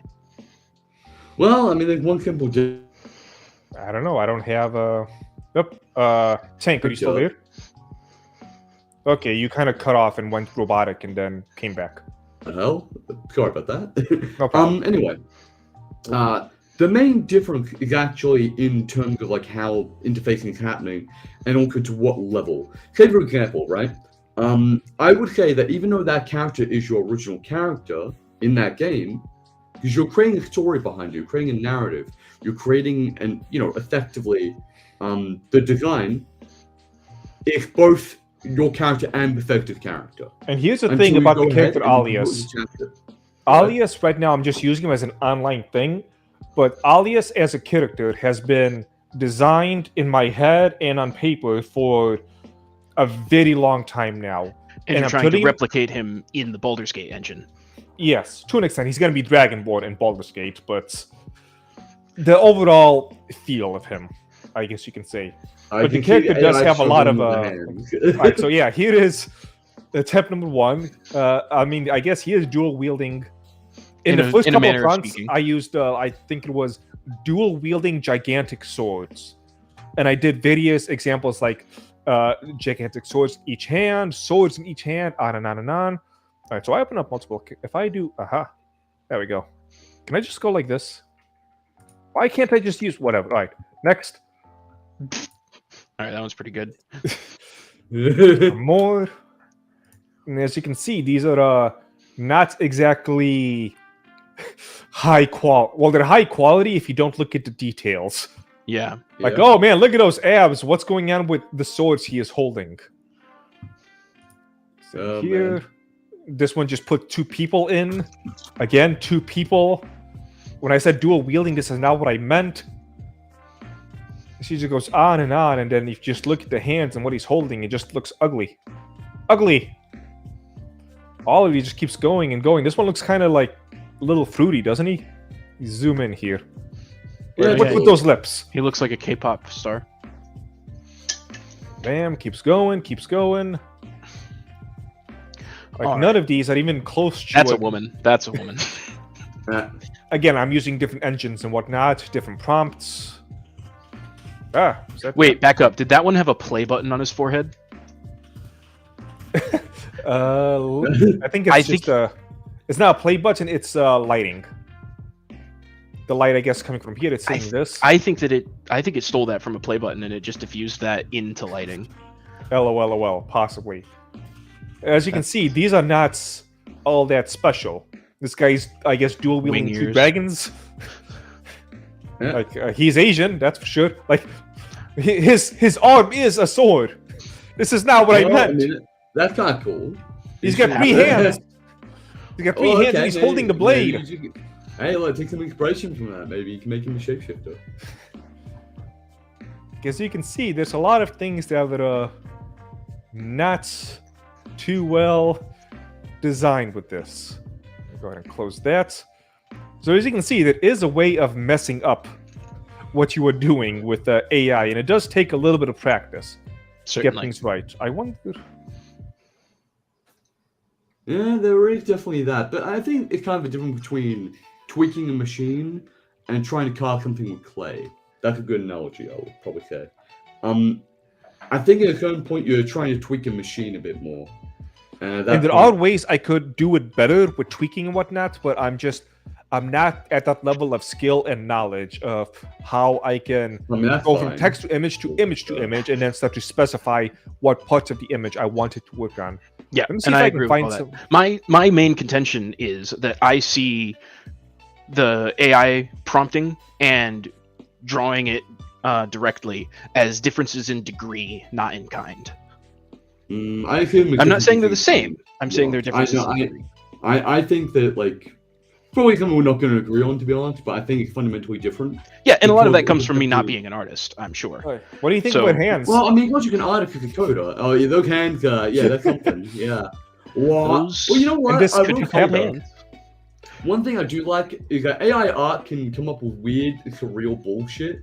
Try to get the AI art to, like, do something weird, and it will come up with something you haven't really seen before. I think AI art could work wonders for abstract backgrounds. Yeah, I mean, the backgrounds are always just great. Anyway, but yeah, in any case, I've held on for as long as I possibly could have. I absolutely have to bounce. Thank you for having me on. This was very stimulating conversation, T-Man. And sorry, I missed your name. Tank Theta? Yeah, Theta. Yeah, just call me Theta, yeah. And this was quite an experience, and thank you for humoring me so far, T-Man. Of course. I've not been paying attention to chat, so let's see what's going on with chat. I'll catch up on the rest of the VOD, and I will speak to you all when I have a chance. Thank you. Sure, take care. Redneck Ram, if you're still listening and whatnot, just DM me on Discord, and I'll give you the link if you want to say whatever it is that you're trying to say. All right, Scott E, how is it going, young man? AI with a proper focus can produce some stellar stuff that will make it work easier. Not necessarily better, since it can feel soulless if that's all you use it for. And that's the point of the video I made a couple of months ago at this point. The AI art is just kind of soulless, and there's a whole process of learning the thing that you're doing and the drawing and whatnots that goes into what you were doing, your journey, I guess you can say, Well, it's not that just people about miss that. out on. I think there's something fundamental about AI that people kind of miss the conversation on. And it's why I'm not too afraid of AI art. I'm confident in my own ability to a certain extent. I think more people should be. AI art will never capture meaning. Not truly. Because they don't actually have any reference to build from when it comes to meaning. Say, for example, there's an art piece you make that evokes, that you're trying to capture, say, like some pain that you're suffering from, maybe like a heartbreak, a breakup or something, right? And you go and you make a painting. It's not the best in the world, but you make a painting. And AI will never capture that, because an AI will never experience that. They just copy it and they just feed it out, and that there's not any symbolism, there's not any individual meaning that's really there. Correct. Yeah. And that's a lot of, I talk a lot about things like the psyche and the human soul and things of that nature, things which you cannot source, things that you cannot find a source for. God, I love that meme because it exemplifies how many people I fucking hate in all of these platforms. They don't know how to think beyond what the internet tells me. So, with the AI art, we also talked about using it for monetization. So, like I said, the thumbnail that you see is an image that I used. It was the best one that I had without any crazy hands that I used for promotion to see if it'll work. And it got me at least 1, maybe 2 sales. Is it wrong to use AI art for monetization the way I did? Especially since, 1, I don't have the skills, and 2, I don't have the money. I'm neutral on it. Not sure yet. And I'm very much aware I'm also being a hypocrite because I just talked about why using AI is bad. This neck of mine. All right, copy link. We're going to have one more person joining us. Yeah. I'm going to be hopping off in a minute, but I guess my thought on that would be that particular question. Is it wrong? Don't know yet. I think there is a problem with kind of the labor of art being locked, right? Mm-hmm. Because you make this, there are going to be quite a few artists who don't make it over that kind of curve and never become good artists because effectively AI do what they do better.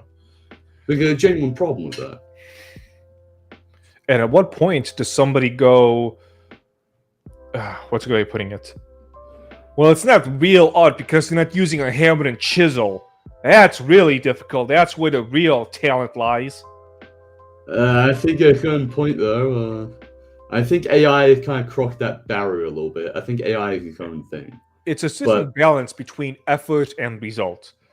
Because there's certain things which you might put in a lot of effort, but if it comes out shitty, I don't care.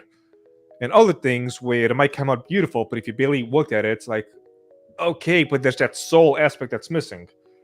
And then there's things that took a lot of effort and something beautiful came out of it that I can't even wrap my head around, and that's the pieces I want to look at. It's kind of asking a lot nowadays where people just want things instantaneously. Well, that's kind of my problem with the AI art in general, right? Part of it is that there's a huge demand, but, there's only so much people can do at a certain point.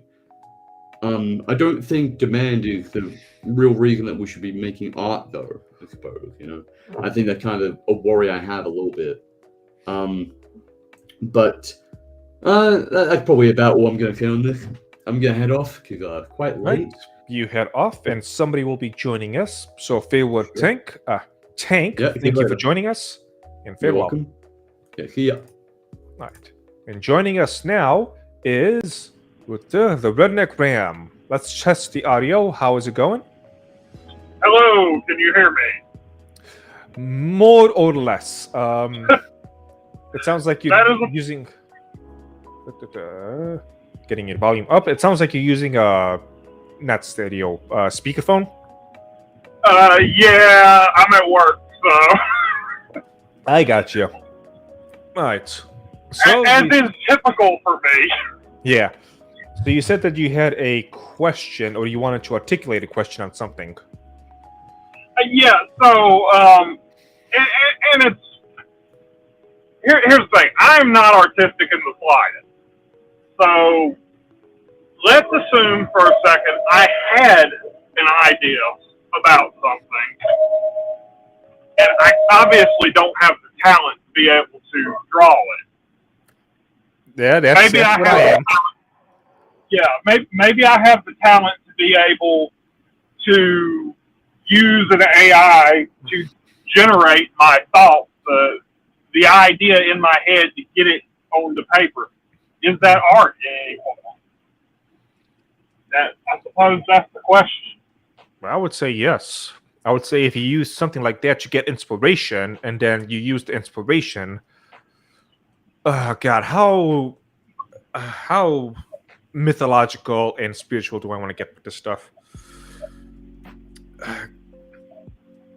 Now we got one more person joining us, Mr. Let me show on stream, Manic the Manic Mechanic. Thank you for joining us. How's it going? Good. Let me get your audio up as well, and there we go. All right. So, real quick before you chime in, whatever your thing is, there is a certain idea that. All right. So I'm sure that anyone can pick this apart piece by piece because I'm just kind of saying the bare bones of this idea. But essentially, every single thing you do and create comes from essentially nothing. You know, you have an idea of something, but where did that idea come from, and where did that come from? On and on. And eventually, you have to go to the realm of nothing. So from nothing, everything you see and touch, etc., is created.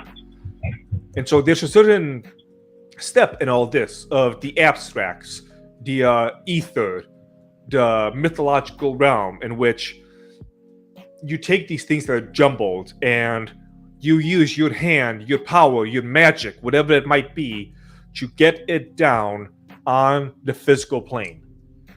Whether it be a drawing or words or whatever else it might be.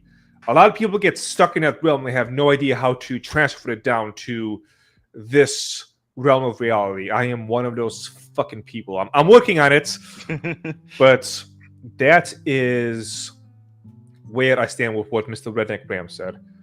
And so with that, Mr. Manic, what do you want? Yeah, I completely understand and agree with what you're saying.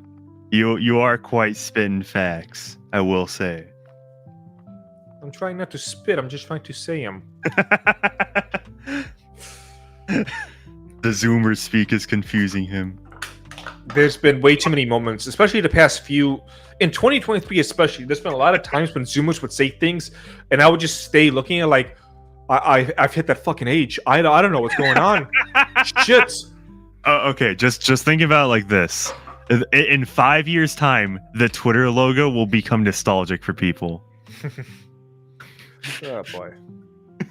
Can I join in on being a boomer at this point? I'm 34. I don't understand you kids these days.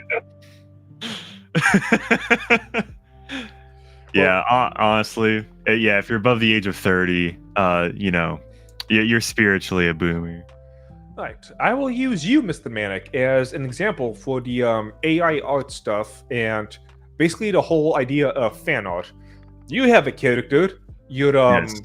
VTuber icon. If somebody took that and made their own fan art of it, made money off it from a convention, and you didn't see any of it, would you be like, "Hey, cool, it's spreading my thing," or would you be like, "Hey, I paid money for this actually"? Yeah, I mean, it better have like my socials on it. That's all I ask. Mhm. If you profit off of it, good for you. Just just plug me. Based off of character by @ManicUCW on Twitter or X or whatever it's called now. And I'm technically being a hypocrite because in the background we got a little bit of music playing, copyright-free background music, but I'm not giving any thanks to any of the people. I don't know who made this stuff. So aren't I being a little bit of a hypocrite? Yeah. Yeah, I mean, that's just kind of the thing where it's like, if you really want to protect your art, you just basically have to like make sure that there's no photos of it. You have to have your own like museum in your basement where it's like, do not take a photo of this. I don't want the AI to touch this art. So in terms of going back to the first topic, gatekeeping. So Mr. Manic, you are what's known as a drama YouTuber. or commentary. You know Commentary. that's the politically correct term. How much have you dealt with the idea of gatekeeping and trying to gatekeep some of the people who you have spoken about in your YouTuber history? Yeah, I mean, there's another term that's frequently used in the commentary community called blackballing, where what is that? I don't know. Where like basically people they congregate and they basically they conspire to take somebody down. All of them join together, and then it's like, all right, we're gonna get like all the dirt on this person. We're gonna take them down. Yeah, I've seen that a lot over the years. Yeah, I know this is more semantic stuff, which I'm not really interested in the semantics, but would you define that as something distinct from gatekeeping? Oh God, that's one of the problems with all these things is something I mentioned at the beginning, where every time you say something that would normally make sense, there's a million examples out there of people taking that idea and just ruining it for everybody. So it's difficult for me to really say yes, because I know there's somebody out there who's ruining it, which is what sparked this entire freaking thing. Yeah, you know, it's the worst feeling that somebody's arguing your point in the worst way possible. Yeah. Right? If you want to know if you really stick behind something, imagine somebody who is making the same points that you are, but he has no idea what the fuck he's talking about. He's just parodying it. Would you tell them to shut the hell up? If you would, then I will believe you in what you have to say. But if you wouldn't, then you're what's known as an NPC. I don't care if you're not woke.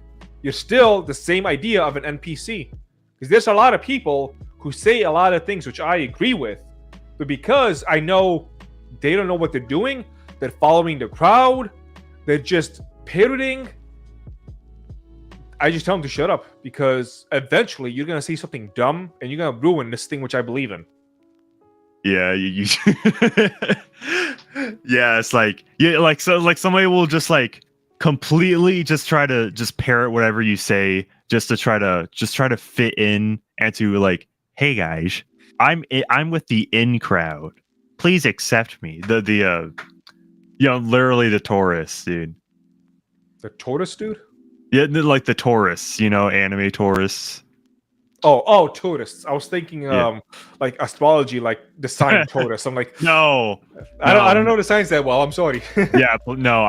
If I ever start citing like astrology, okay, make me become the next Ronnie McNutt. Okay, that's how I'll put it. That is so Sagittarius of you. I guess that's it. Mm-hmm. Yeah, but people have, I do appreciate because people have kind of put me into an AI art generator, send me it, and I think it's cool. So sometimes some of my thumbnails feature AI art, not really nowadays, but I remember. I think the first time what I did for this was an old video, or 5 months ago, maybe, old video. It was just like a highlight compilation of a Pummel Party stream, and what I had is that somebody had an SFM model where it was like the pose I wanted, and then there was an AI generation of me over that SFM model for the pose. So I think that was a really I thought that was a very creative use of the AI art, where it's just like the SFM model painted over with the art, if that makes sense. It does, yes. Mr. Redneck Ram, I see that you have returned. Can you hear us? Redneck Ram, you've left us. We can't hear a thing. Oh, he'll be back. F and chat, the Redneck Ram. Oh, you gotta be kidding me. I'm trying to see if we're still monetized. And of course, I gotta deal with this stupid stuff. Verify it's you. Why do I have to do this like every 3 times I log in? Dude, that's been happening with me too. Do you honestly, YouTube? I mean, not to, not to put a target on our backs, but YouTube has been messing up lately, as of late, especially Man. like this past month. It's been insane. Not necessarily with me, but I've just noticed a lot of other people either having their channels deleted Yeah. or videos that get demonetized for no reason whatsoever or any of this other stuff. Yeah, like dude, it's actually pretty bad right now. Like, not to oh boo-hoo the freaking YouTubers that talk into a mic all day. That's not what we do all day. That's like one part of it. But still, not to like play the pity party, but still, it's like YouTube is particularly being weird right now. Yeah, it's horrific. So is it on the back end that it's being weird? Because I really haven't experienced that many issues lately, just as a standard user. Now for creators, creators, it's been for creators. Yeah, but but did you hear how they're introducing the enhanced bitrate and up qualities are going to be locked behind premium? Yes, but I gotta double check that because I'm pretty sure it's just the 1080 enhanced. Because I can still look at 4K just fine. That okay, but yeah, from what I read of that one article, it also include 4K, but also the headline was being disingenuous, saying 1080p was also it didn't clarify enhanced bitrate, whatever that means. Because I feel like nobody's gonna pay for premium for enhanced bitrate. Actually, last year, October of 2022, they tried it already to do 4K behind the premium paywall stuff, but it didn't work. Everyone was just so upset that they reversed it. So I doubt they will try it again. I don't even know. They'll try it again eventually, right? They'll try it again. I don't even watch videos in 4K ever. Okay, I never do, but I'm just gonna stand on it on principle. Like, I mean, I'm gonna be streaming the game in 4K. That would be so real. I mean, that's what I did with Wulong. That's what I'm gonna do with Baldur's Gate 3 as well. Yeah, I watched all the streams in 240p, guys. Gotta save my bandwidth. Okay, let's see here. Okay, is Redneck Ram back? Mr. Redneck Ram, are you still with us? He's also working, so he might be just going in and out. I'm still here. Okay, That is fair. Yeah. I have a delivery job for those who don't know. Yeah. And I'm also out in the country, so signal not great. We're also going to be joined. We're going to go back to these topics with somebody else joining us. Somebody who I knew in real life back when I was a personal trainer, and who's also got a bit of a history of doing cool things, who will be joining us in just a second. And I can have somebody else's opinion and not just mine, as we talk about the concepts of gatekeeping and the concepts of AI art versus creative art. Did you watched earlier, right, Mr. Manic? So you know the conversations we had about AI art? Yeah. So what do you think about that, about fan art and being compared to AI art in terms of theft? Yeah. I mean, like, somebody brought up the point where, like, it's like the distinction between piracy and stealing, right? Mhm. Which I feel like that's just more kind of a semantic thing. But like, if you're taking somebody, so with the thing with piracy, right, it's that you're getting the thing for free. So, like, if you like, downloading the ISO file, it's for free. Somebody is distributing something, making it more widely available. That's kind of like the whole, more that's what makes it arguably moral, right? And so if you're trying to, like, just download somebody's art, print it off, and then sell it for yourself, you're the one profiting off of that, where the software pirates, they're not selling it for the most part. They're just hosting it so you can download it. And to make sure that people do understand, I'm going to repeat this as long as I can because somebody's going to try and claim otherwise. That's this always how fucking internet goes. So, as a veteran of the internet, you've noticed patterns for so long that you just kind of want to cut out the middleman and just go straight to the anger because you know what's going to happen. Yeah. Sure, back in the day, I used to pirate a lot when I was a kid, and I didn't have enough of a concept of things like economics or the amount of effort it takes to put into something or things of that nature. And now I avoid piracy when I can, or if I think something is just too much, like it's just not worth it. An example, I downloaded. No, that's a lie. But let's say hypothetically, I downloaded WrestleMania 39 because for the past few weeks, what I do on occasion is I take a business and I try and study it in depth for my just knowledge and research purposes. I guess I'm getting that tired, and so I would have been willing to pay a lesser amount, but it doesn't seem like it's really available for me to do that, or maybe I'm just missing it. I don't know. But when it comes to things like artwork and whatnot, I'm on the boat of I want to find people who make good stuff so I can pay them money. And here's a comment that's probably going to piss off some people. Like I mentioned, I've been going to conventions since 2006, and the quality of artwork over the years is on an obvious decline. Because I would always buy things that I would see that inspired me, that I think just look awesome, that really get my blood boiling.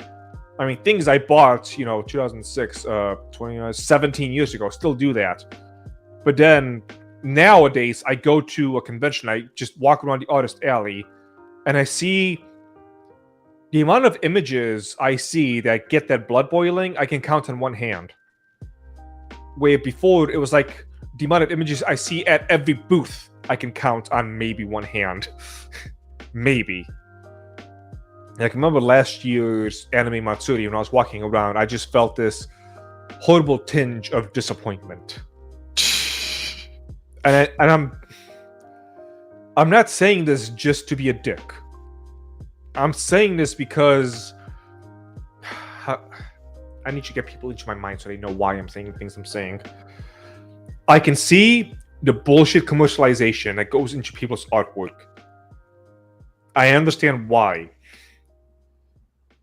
It's the same concept as, I'll be a dick to the music industry now. Nowadays, people have the ability to comprehend music on the level of the wheels on the bus go round and round. And that's basically what music has become. Just one giant thing of the wheels on the bus go round and round. It might be in the form of rap, it might be in the form of pop, but it's usually that simple. And for a child, I can understand because your brain has not been able to process the more depth and nuance to the thing. You have not had enough life experience to really know why a certain note just hits you in the way that it should. And something I've done is, one of my playlists is called like Peaceful Piano or something like that, and I listen to when it's time to cool off. And then occasionally a song would get on. I don't know the title of the song, but I would have a certain thought or emotion. And I would think, with the song, it feels like I'm laying back and watching the night sky and seeing what's going on with it. And then I look at the name of the song and something like Starry Night or Night Sky. It's like these people knew what they were doing. They knew that these notes were not just notes. It connected to something deeper within people who go beyond the wheels on the bus go fucking round and round. And the reason why I get so pissed off is because this idea of I'm probably going to do a stream on this at some point. The idea of, just let people enjoy things is bad. I know what it seems like at the surface, because I used to say the same damn thing, but I have since realized that, no, you can't let everyone just enjoy things. Number one, we're talking about gatekeeping. So that's, some people you don't want to let them enjoy things. That's one of the conversations we've been having. And two, if enough people enjoy shit, the entire industry shifts to that shit. And the things that I like start to go down with rain. So if you want to call me some kind of an asshole because I say, you know what? Just because you're a freaking troglodyte who doesn't know how to just because you're a troglodyte who doesn't know how to understand good stuff doesn't mean that I have to suffer in the future. That's a good way to put it. Or yeah, it's just because the market will just follow the trends and all the analytics. Yeah. It's a very cold, calculated thing. And so going back to the art stuff, it's like I can see it. I can see what these people. Redneck Ram, you did? Meh. That was the sound that came on.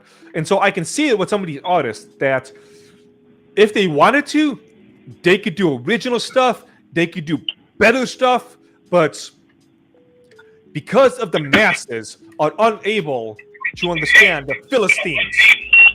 Redneck Ram, I'm gonna quickly mute you. Sorry, Okay. I forgot to mute before I did that. All right. Just let me know in private chat if you can when you're ready to come back on. I'm gonna lower your volume just to make sure it doesn't happen again. So it's like I can feel you artists, though there are some people who do just generally just have bad artwork, which people get better at that stuff. I'm not going to be mad if somebody is not as good as they could be with the artwork. So if anybody's thinking along those lines, that's not what I am with that. But if they're being held back because of the commercialization and the Philistines who can't seem to understand anything besides, ooga booga, this is fun, look at big tits, then excellent example. Hold on. What was the name of that anime? Somebody told me to start watching. A few people told me to start watching. Let's see if I can pronounce this. Jobless Reincarnation. Let's go with the English title. Jobless Reincarnation, which first came out what year? 2021, March 2021. So 2.5 years ago, or January 2021. 2.5 years ago, that came out. I have not bothered watching it because I have seen several clips of this show. And those clips are mostly just all the lewd stuff that was going on. And so I looked at the main character and I thought it was just nothing more than just another stupid harem anime of just people being too OP, just a chance for you to look at panty shots and things of that nature. Because that's all I was seeing from other people. That's all. But now I'm watching it. I'm 2 episodes in. It's like just from those 2 episodes, I can see that this show is good.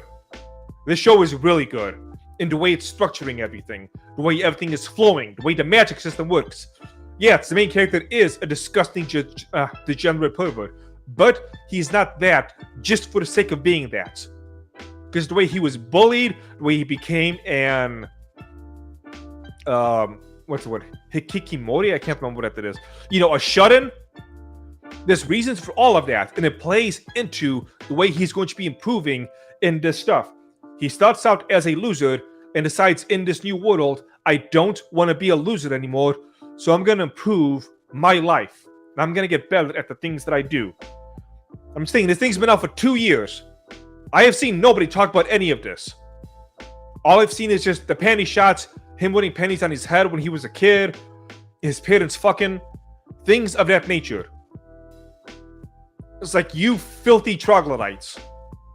This is actually a good show with deep messages, deep meanings, which I began to kind of notice because I don't know the context behind the scenes. There was one scene in which he cut off his hair.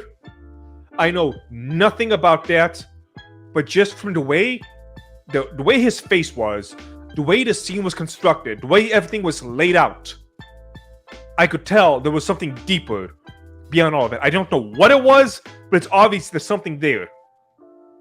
And I'm seeing these simple-minded people just talk about... I can't even remember what the hell they were saying. But they were basically making fun of it in a way that I could tell they had no idea what they were talking about. And then there was the scene where it looked like he was going to kill himself. Because of, let's say, performance issues that he was having. But those performance issues were coming from a place that's very deep and dark. because something, I don't know what, seems to have fucked him up. And so the reason he wants to just take his own life is not because he couldn't perform. It's because of those things that messed him up so badly. And I'm curious to see what those things are now.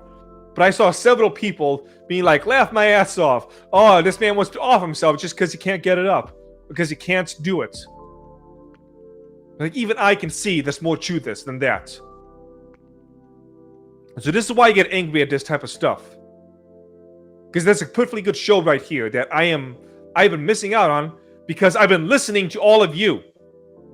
No, I'm just 2 episodes in, Skull Ethan. I'm just 2 episodes in. That's it. So that's why I get so angry about this stuff. Because ultimately, you guys are going to ruin you guys. Not, my fans are fantastic. But I mean the simpletons on Twitter and whatnot. You're going to ruin many of the experiences I could be having. Just because you cannot think beyond a stupid monkey brain level.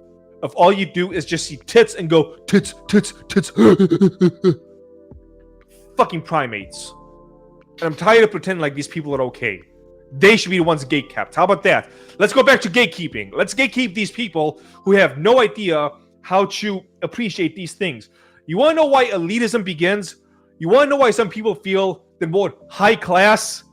And I mean, look at me. I'm not exactly high class. Wearing my anime t-shirt, my unshaved, ugly face. This is not high-end society.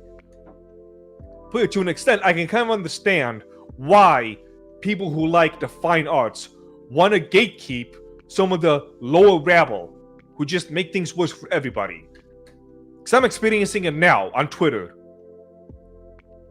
I finally understand these people. And that's also why I understand secret societies. Not the Illuminati, but you know what I'm saying.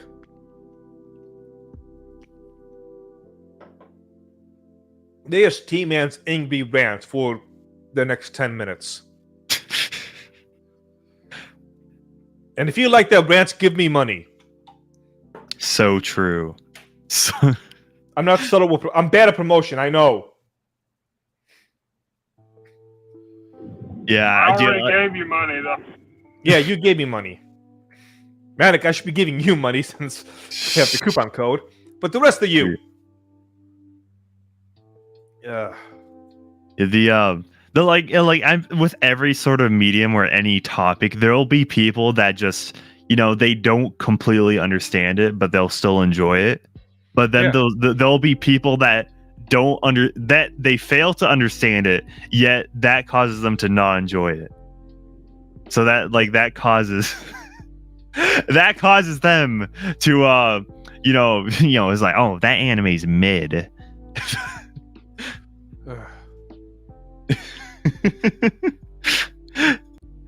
Just to lash out the people that do get it and understand. Yeah, and it's okay for you to understand it and not like it. Like Skull either says, I didn't watch ReZero for the longest time because I assumed it was just another harem anime. I watched the first season, the first half of the second season. I just didn't like it because I thought the story was shit. But I would not gatekeep people who watch it and like it. I would want to gatekeep the people who only treat it as a harem anime. Because one of the things I've mentioned on stream and I've mentioned in many streams is that there's certain flaws in people that when they have it, it's not just that one flaw they have and everything else is okay. Like going back to the pronoun things, how with somebody with pronouns in the name, like every opinion they have is always wrong, and you know everything that is to know about that person, what they think, what they're going to do, etc. Same thing applies. Yeah, it's just like people are so predictable nowadays. It's just like, oh, like you can literally map out a dialogue tree for them and they'd still stick to it. Yeah. Actually, I realized this back in like 2018 when I was having a classic Facebook argument with somebody about whatever political stuff. And a thing happened that made me take a step back from the computer and have like a out-of-body experience where they said a thing, I replied to the thing, it wasn't like a one-sentence thing, it was paragraphs. And then after I put in my reply, I immediately began my reply to them. And the only thing I was wrong on was 2 paragraphs just should have been switched. But otherwise, I nailed every single thing that was said. Even things that seemed like they were seemingly random, I knew exactly what they were going to say. It's kind of like how you know that no matter what the conversation is, if you agree with one of the pronoun users, you're gonna be called a fucking incel. Yeah. So it's like I know what's coming. Let me just type this up, and then after I did it, and I noticed that I nailed it, I'm like, something in my life needs to change. This is not the path I wish to walk. Yeah, dude, like just arguing with dude, like you know the meme where it's like, man, like you're on your deathbed and it's like, man, I wish I argued more with strangers on the internet. Uh-huh. It's so just like exhausting and time consuming. It's not worth it. It's literally not worth it. You've never seen me argue with people on the internet. Ninja Batman, what's Joseph T-Man Joestar? What do you mean with that one? I think I might know what you mean in terms of I made my whole prediction thing. And I'm pretty sure that's what you're talking about, but is that what you mean? I outsmarted you outsmarting. Oh man. That rant took a lot out of me. But it needed to be said. It needed to be said. And a lot more needs to be said, but I don't want to scare too many people off. I think I might have pissed some people off with that because I know the view count dropped by like 3 in the middle of all that. But you know what? So be it. I'm tired of playing these games to pretend. Yeah, well, yeah. You ever have those those moments on stream where it's like, man, if somebody joins at this particular moment in the stream, like they're not gonna know what's going on. Yeah. Those are always the funniest points. And to make sure that people also understand, because it doesn't matter what the conversation is, people always take things out of, next you'll say, that's what I thought. People always take things on like the stupidest level of out of context. I'm not saying anime should no longer have any lewd scenes ever. That is not what I'm saying. I'm saying if all your anime is just those mindless lewd scenes, and that's it, and that's how you try and attract people, then you're a simpleton. And the stuff you like and the stuff that you think you can create, I can't find enjoyment in any of it. You know, people think they like something like, let's say fighting. People think they like to watch fighting scenes and people getting punched and whatnot. To an extent, what you really like are the people behind the punches. Why they're throwing the punches, who is being hit. Like if we see, let's go to Dragon Ball, I guess. If we see Krillin and Tien fighting, I mean, they'll be throwing energy shots and throwing punches and all this other stuff, but it's not the same as if Vegeta and Frieza began to duke it out. Because of the history of those two and everything that went behind it, a lot more emotion.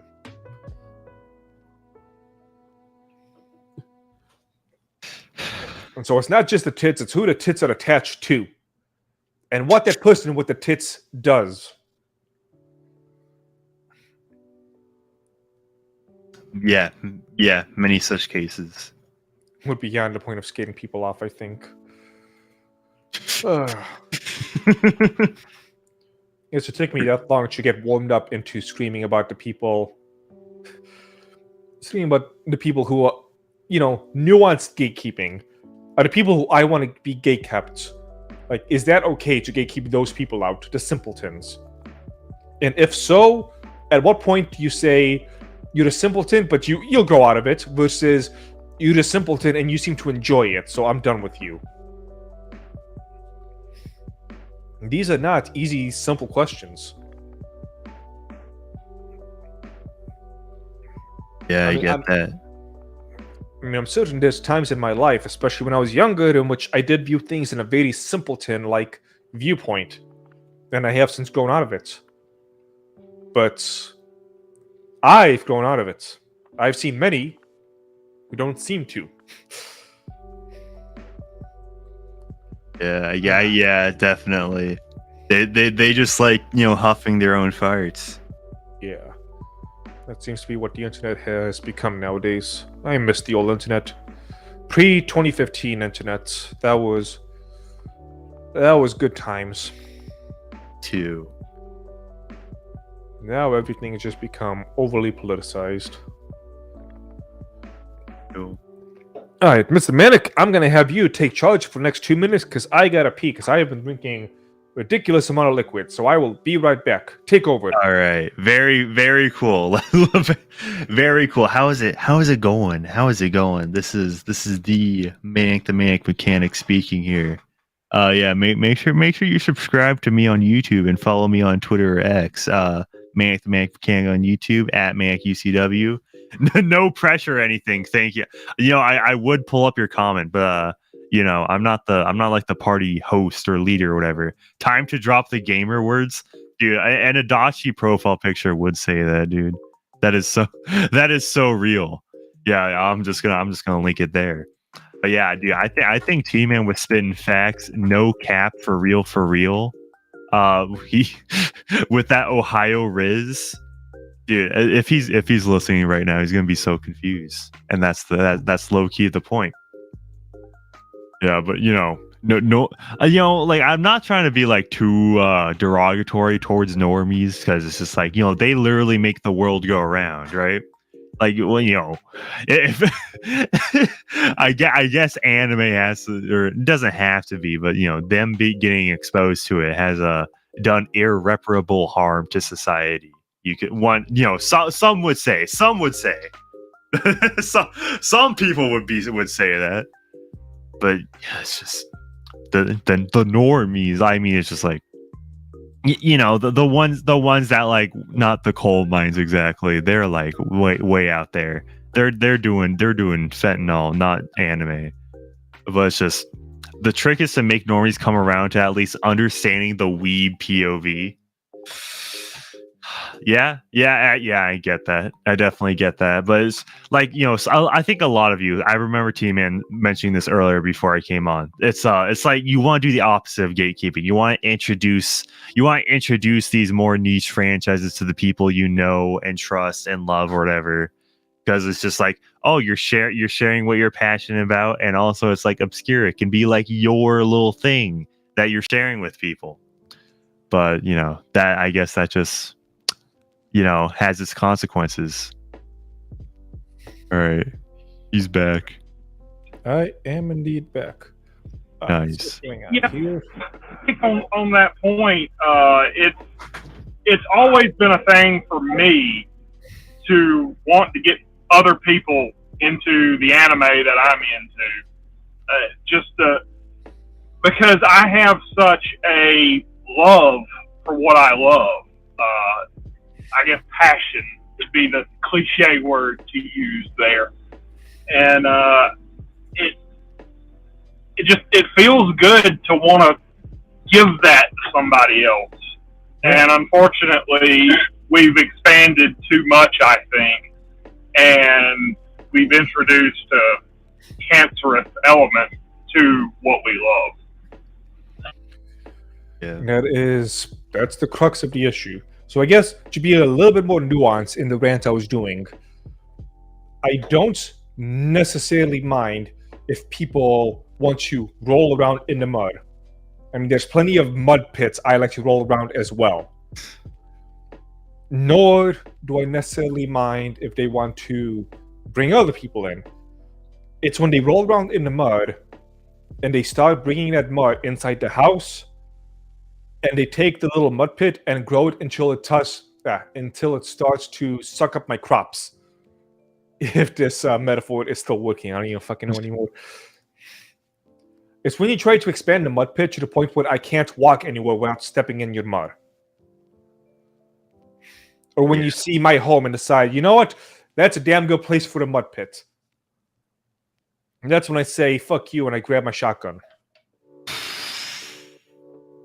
More metaphor than literal, I guess. yeah. No, it was just completely metaphorical, hypothetical situation. Everything in the everything about that was hypothetical. Mm-hmm. Yeah, it's just. Yeah, it's just like we're at this point where it's like, man, I don't want to share my interests because I want them to be mine. not necessarily to be mine, but I don't want them to be coerced by the wrong people that enjoyed it. That's what I am right now as well. I've grown to the point where I don't really want to share my love with things unless I personally know the person. Yeah, That's also another thing which I wanna mention for everybody else, which you guys really got to stop doing. And I am going to say this for people who follow me as well, is when somebody is new to anime and they ask for anime recommendations, for the love of all that is holy, don't just give what you personally like. Because it's not you watching the anime for the first time, it's them. yeah. So if you like Konosuba, that is not a first-time anime watching thing. Don't recommend Konosuba as the first thing for somebody to watch. Give them something to ease them into it. Yeah. Think about who you're saying it to. Because I've had many people who have not liked anime, who I've known since high school, who like last year was like, okay, I'll give this anime thing a shot. I recommended him stuff which I knew who he was, I knew his personality, I knew what he would like. I recommended it based on those parameters, not what I would like. Yeah, like for example, if somebody likes Game of Thrones, say like Vinland Saga or Attack on Titan, if somebody likes Law and Order or the crime shows, then like Death Note, Yes. That's a very loose kind of parameters to base it off of, but make sure you know. I don't know what we did or I don't think I was there for it, but I remember I'm pretty sure you're on the Legal Mindset where you're talking about like the good like first time viewer anime, like normie anime. Yes. And people kept recommending stuff which dude, stop. Like, oh, Jujutsu Kaisen, shut up. That's just a flavor of the month. Think deeper. Let's give them redo of Healer to start it with. Ooh, yeah. Yeah, Death Note and Code Geass are excellent intro anime, but there are some people who may not be too much of a fan of it. I feel like Code Geass is a little more complex for for them to understand. Yeah, you have to do Death Note first, then Code Geass. If there's somebody who is into, let's say, politics and likes all the crazy political stuff that goes on the interwebs, Psychopaths, that's an excellent one to start out with because the first episode, they're going to be like, yeah, I get it. And by the end of it, they're going to be like, oh, okay, this is what anime is. Not this Konosuba shit. And then after like 5 or 6 animes, time to look at Konosuba. Yeah. If somebody really likes Quentin Tarantino movies, then Chainsaw Man. That could work. Yeah. Yeah. What else? Yeah, I'm literally looking at my shelf of anime figures. Like, what would work? Gingerbread Man nails it. Can't be selfish in your recommendations. If they like espionage but you like romance, you can't recommend Ore Monogatari to them. Yeah. Yeah. Chihaya Furu, I'm not sure of that one, is the best option, not because it's good for beginners. It'll never not be weird, thus no one will ever be prepared for it. Oh, that's another one of those beginner anime which I wish people would stop. Akira. Yes, once you know anime, once you know what's going on, Akira is good. But at the beginning, there's just so much going on and so many weird things happening that I don't think beginners will like it. Tone down the weirdness and ease them into it. Yeah. Ease them into the weirdness. Yeah, I'm thinking like if you want one that'd be like a pretty good one for like everybody, maybe like Fullmetal Alchemist, which is like I think like nobody would be turned off by it. Yeah, that Unless- one actually is a good one to start out. Yeah, unless you're like choosing Brotherhood and it's like, oh, I noticed the pacing's too fast. It's like that. That's a thing. I mean, that's the thing I recognize watching because I saw 2003. But like, I feel like the normie never watched anime before would probably be fine with it. I never saw the 2003, so for me the pacing seemed just fine. And Ooh, I think there was one person which I had their first anime be Brotherhood, and they loved it, so worked out there. But he was also in the military, so that was the connection I made. Yeah, that's a good connection. Yeah, if somebody has depression, Evangelion, of course.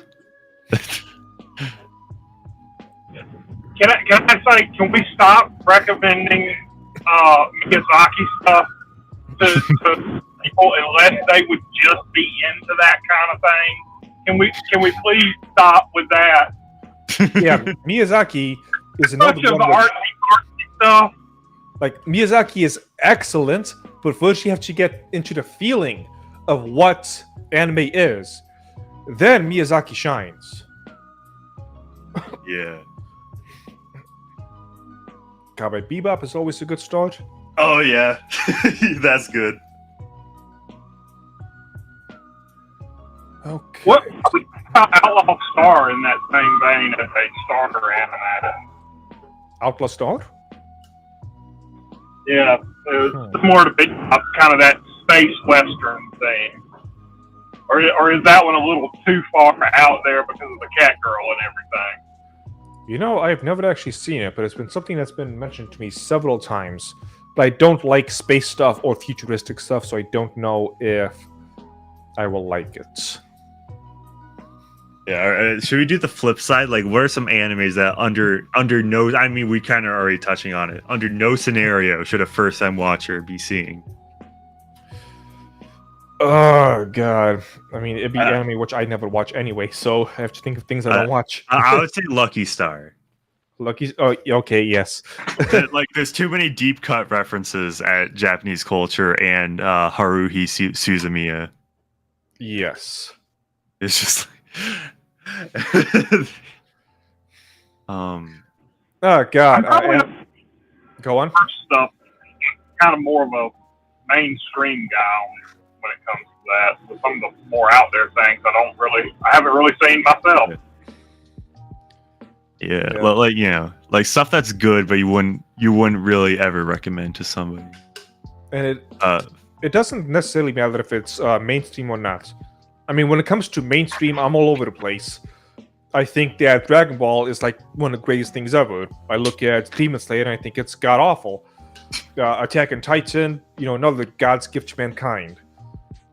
What's a mainstream thing which I hate? Probably like another one I probably wouldn't recommend for first time would be Berserk. Yeah. Again, that's the one which I always see people recommend as like a first time thing. Like, dude, slow down. Yeah. Like let them watch something cute and ease them into the horse porn.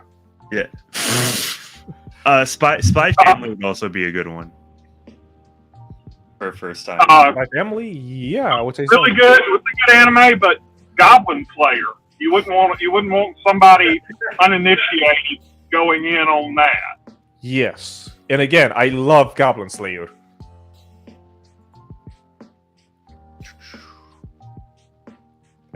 No, not Excel Saga. Oh boy.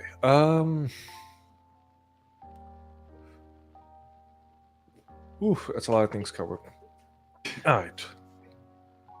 So AI, gatekeeping, talking about those a good amount. I wonder if Mr. Grumness has brought anything else up. Camera kind of shut down. Booth for selling AI art. Anything new? Does not look like it. But I did really enjoy the way he was able to play devil's advocate, and nobody seemed to understand that that's what he was doing. Yeah. Oh yeah. The Grums tweet. Mm-hmm. Yeah. It's just like I don't know. Like whenever you talk somewhat, like not even positively, but like you kick a hornet's nest talking about AI art for some reason. For some reason. Oh, what's going on over here in the chat?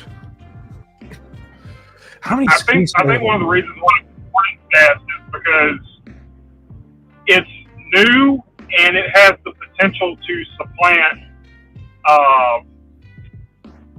an industry. You know, if and I mean anything AI is scary because it's an unknown to us at this point. I mean, this is the first time. Yeah, this is the first and only time so far in which there's a new step in technology in which I go, okay, this step is too far. We need to go back. I've never done it before. I've never done it since, but that's how things have been.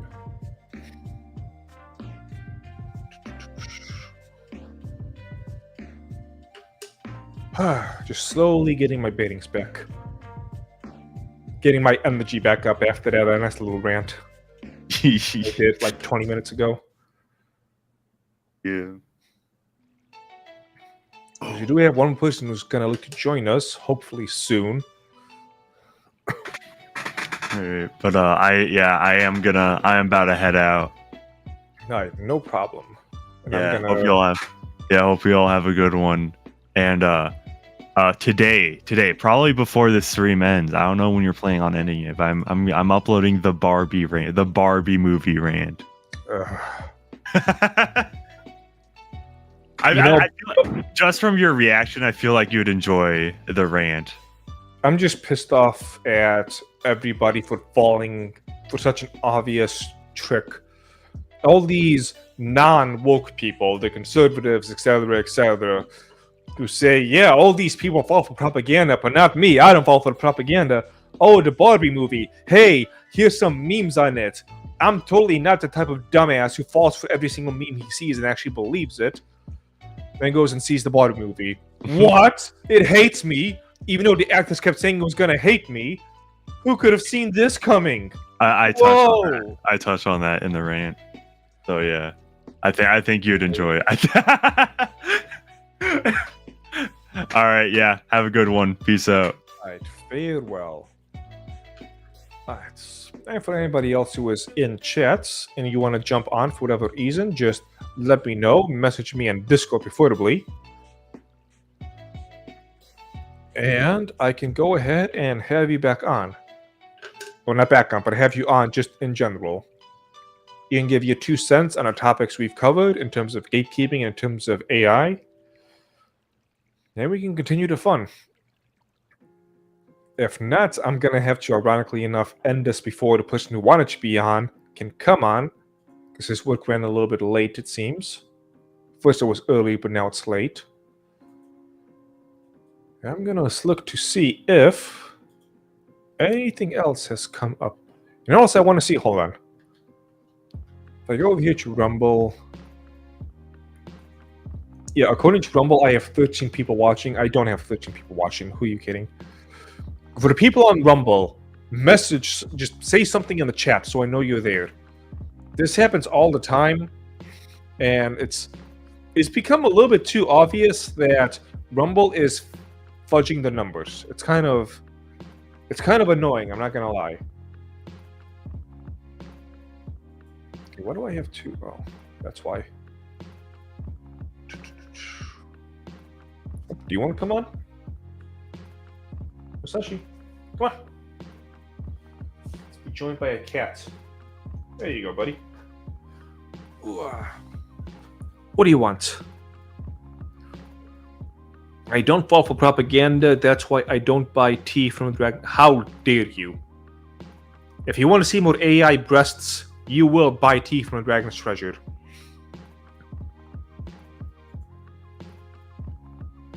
Oh, so this is not a topic that was planned, but I want to kind of touch upon it.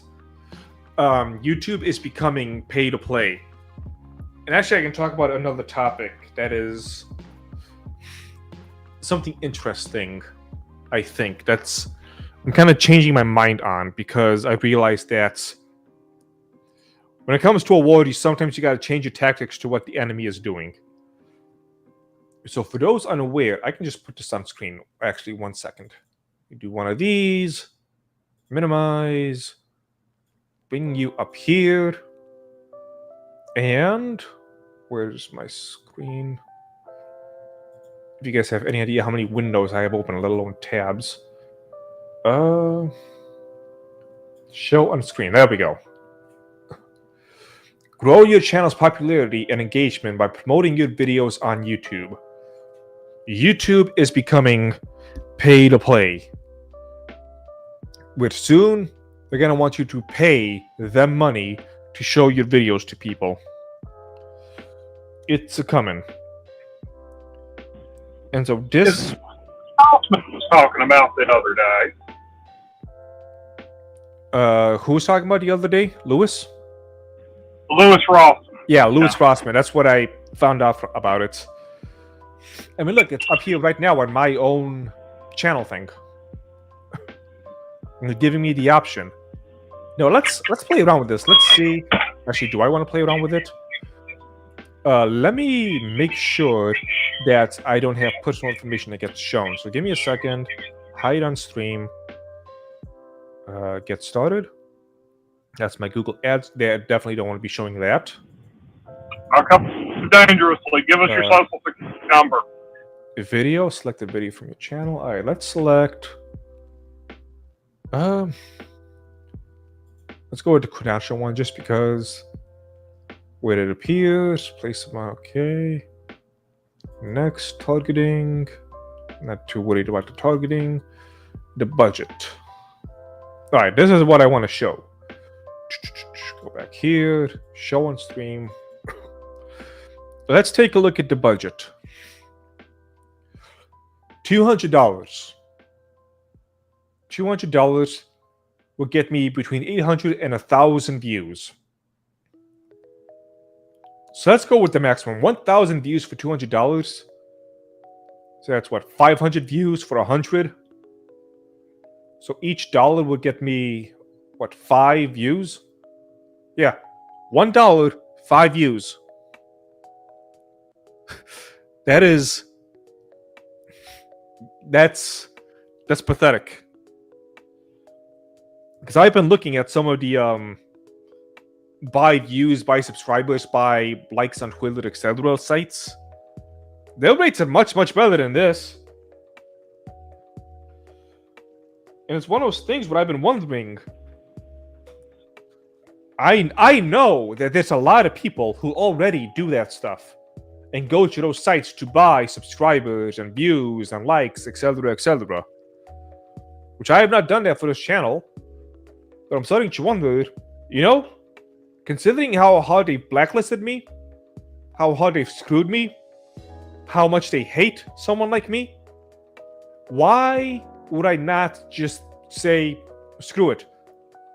I'll pay for these things, these subs, these views, until I get to the next stage of the algorithm, where they're no longer screwing me over.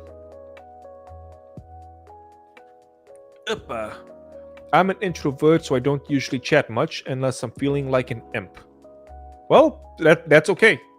At least I know there's actual people over on Rumble.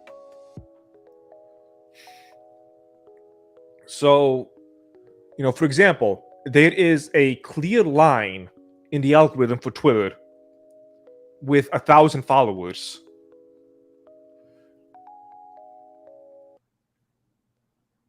How can I put this without being a dick? I'm not actually sure how I can put this without being a dick. All right. Basically, compared to a lot of other people, there is a lot of good things I want to do, whether it be for the anime community or just good stuff in general. Like in the tea community, we talked earlier about how there is still a problem of slave labor being used to pick some tea.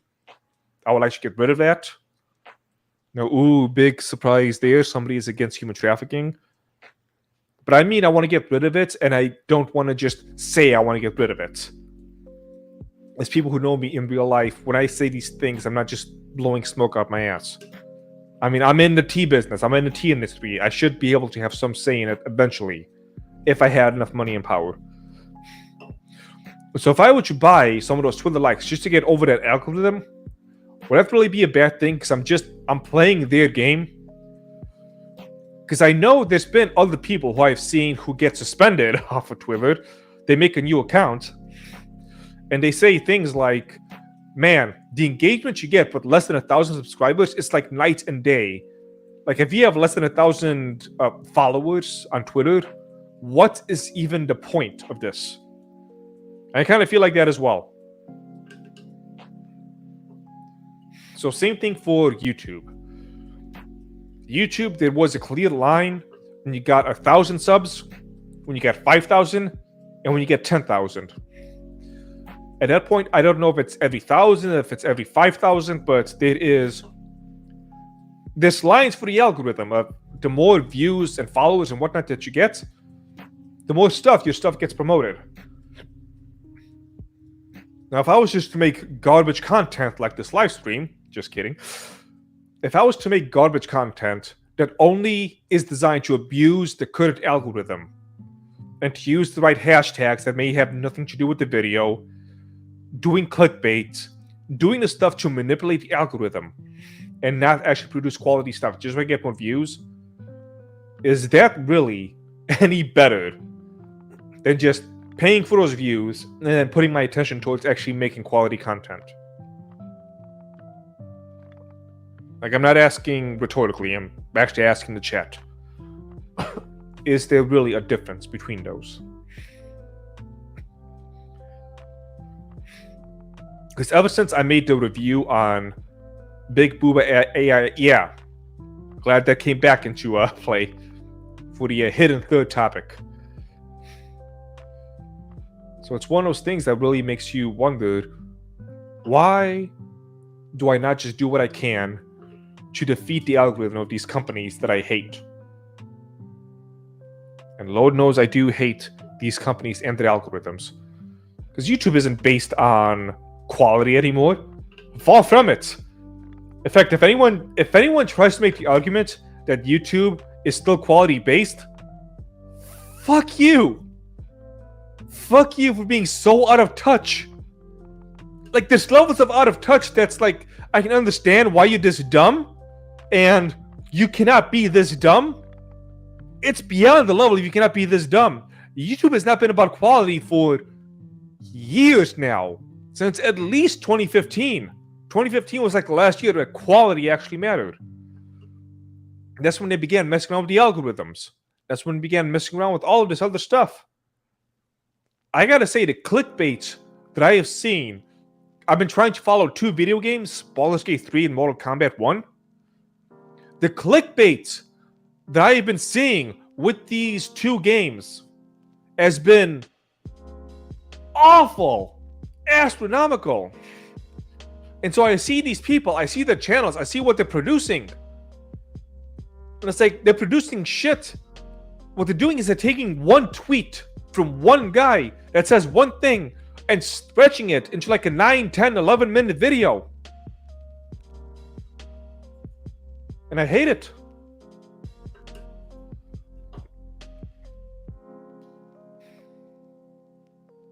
No, YouTube is nuts by any means based on quality. I was watching on YouTube. Go on. Absolutely, quality doesn't seem to matter anymore. It very much seems to be whatever they want to push at the time. That's what they're going to change the algorithm to push. And there may be some types of channels that can skirt under it and somehow still do good. But yeah, and if you want to say morally, to me, it's justified to because we are in a culture war, if we want to use that term, Mm-hmm. at the moment. So you might as well play the game however you have to play it to get ahead somewhere on this. And I hate to say that as someone who doesn't like to play dirty anywhere else. Yeah, and that's why, I mean, another thing to notice is I'm not being secretive about this. I'm not going to try and buy these things in secret. I'm going to be very open. It's like, okay, YouTube has pushed me too far.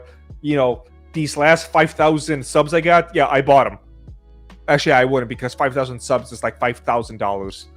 It's really expensive. But you get the idea I'm going with. It's like, I don't want to play your shitty games. I want to get past the algorithm so people can actually just see me. And with this ad stuff, you're trying to play, pay-to-play type of stuff.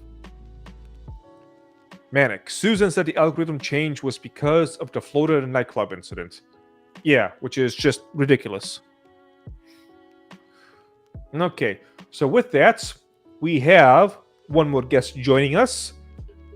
He is somebody who I have known in real life, who goes by Tai Sensei Sama.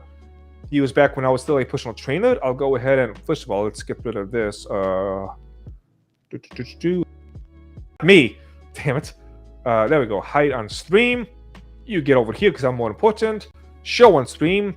Mr. Tai Sensei Sama, thank you for joining us. Is the microphone working? Can you hear me properly? Yes, microphone is working. Fantastic. Hey, how are you, dude? Well, I haven't seen you in a hot minute.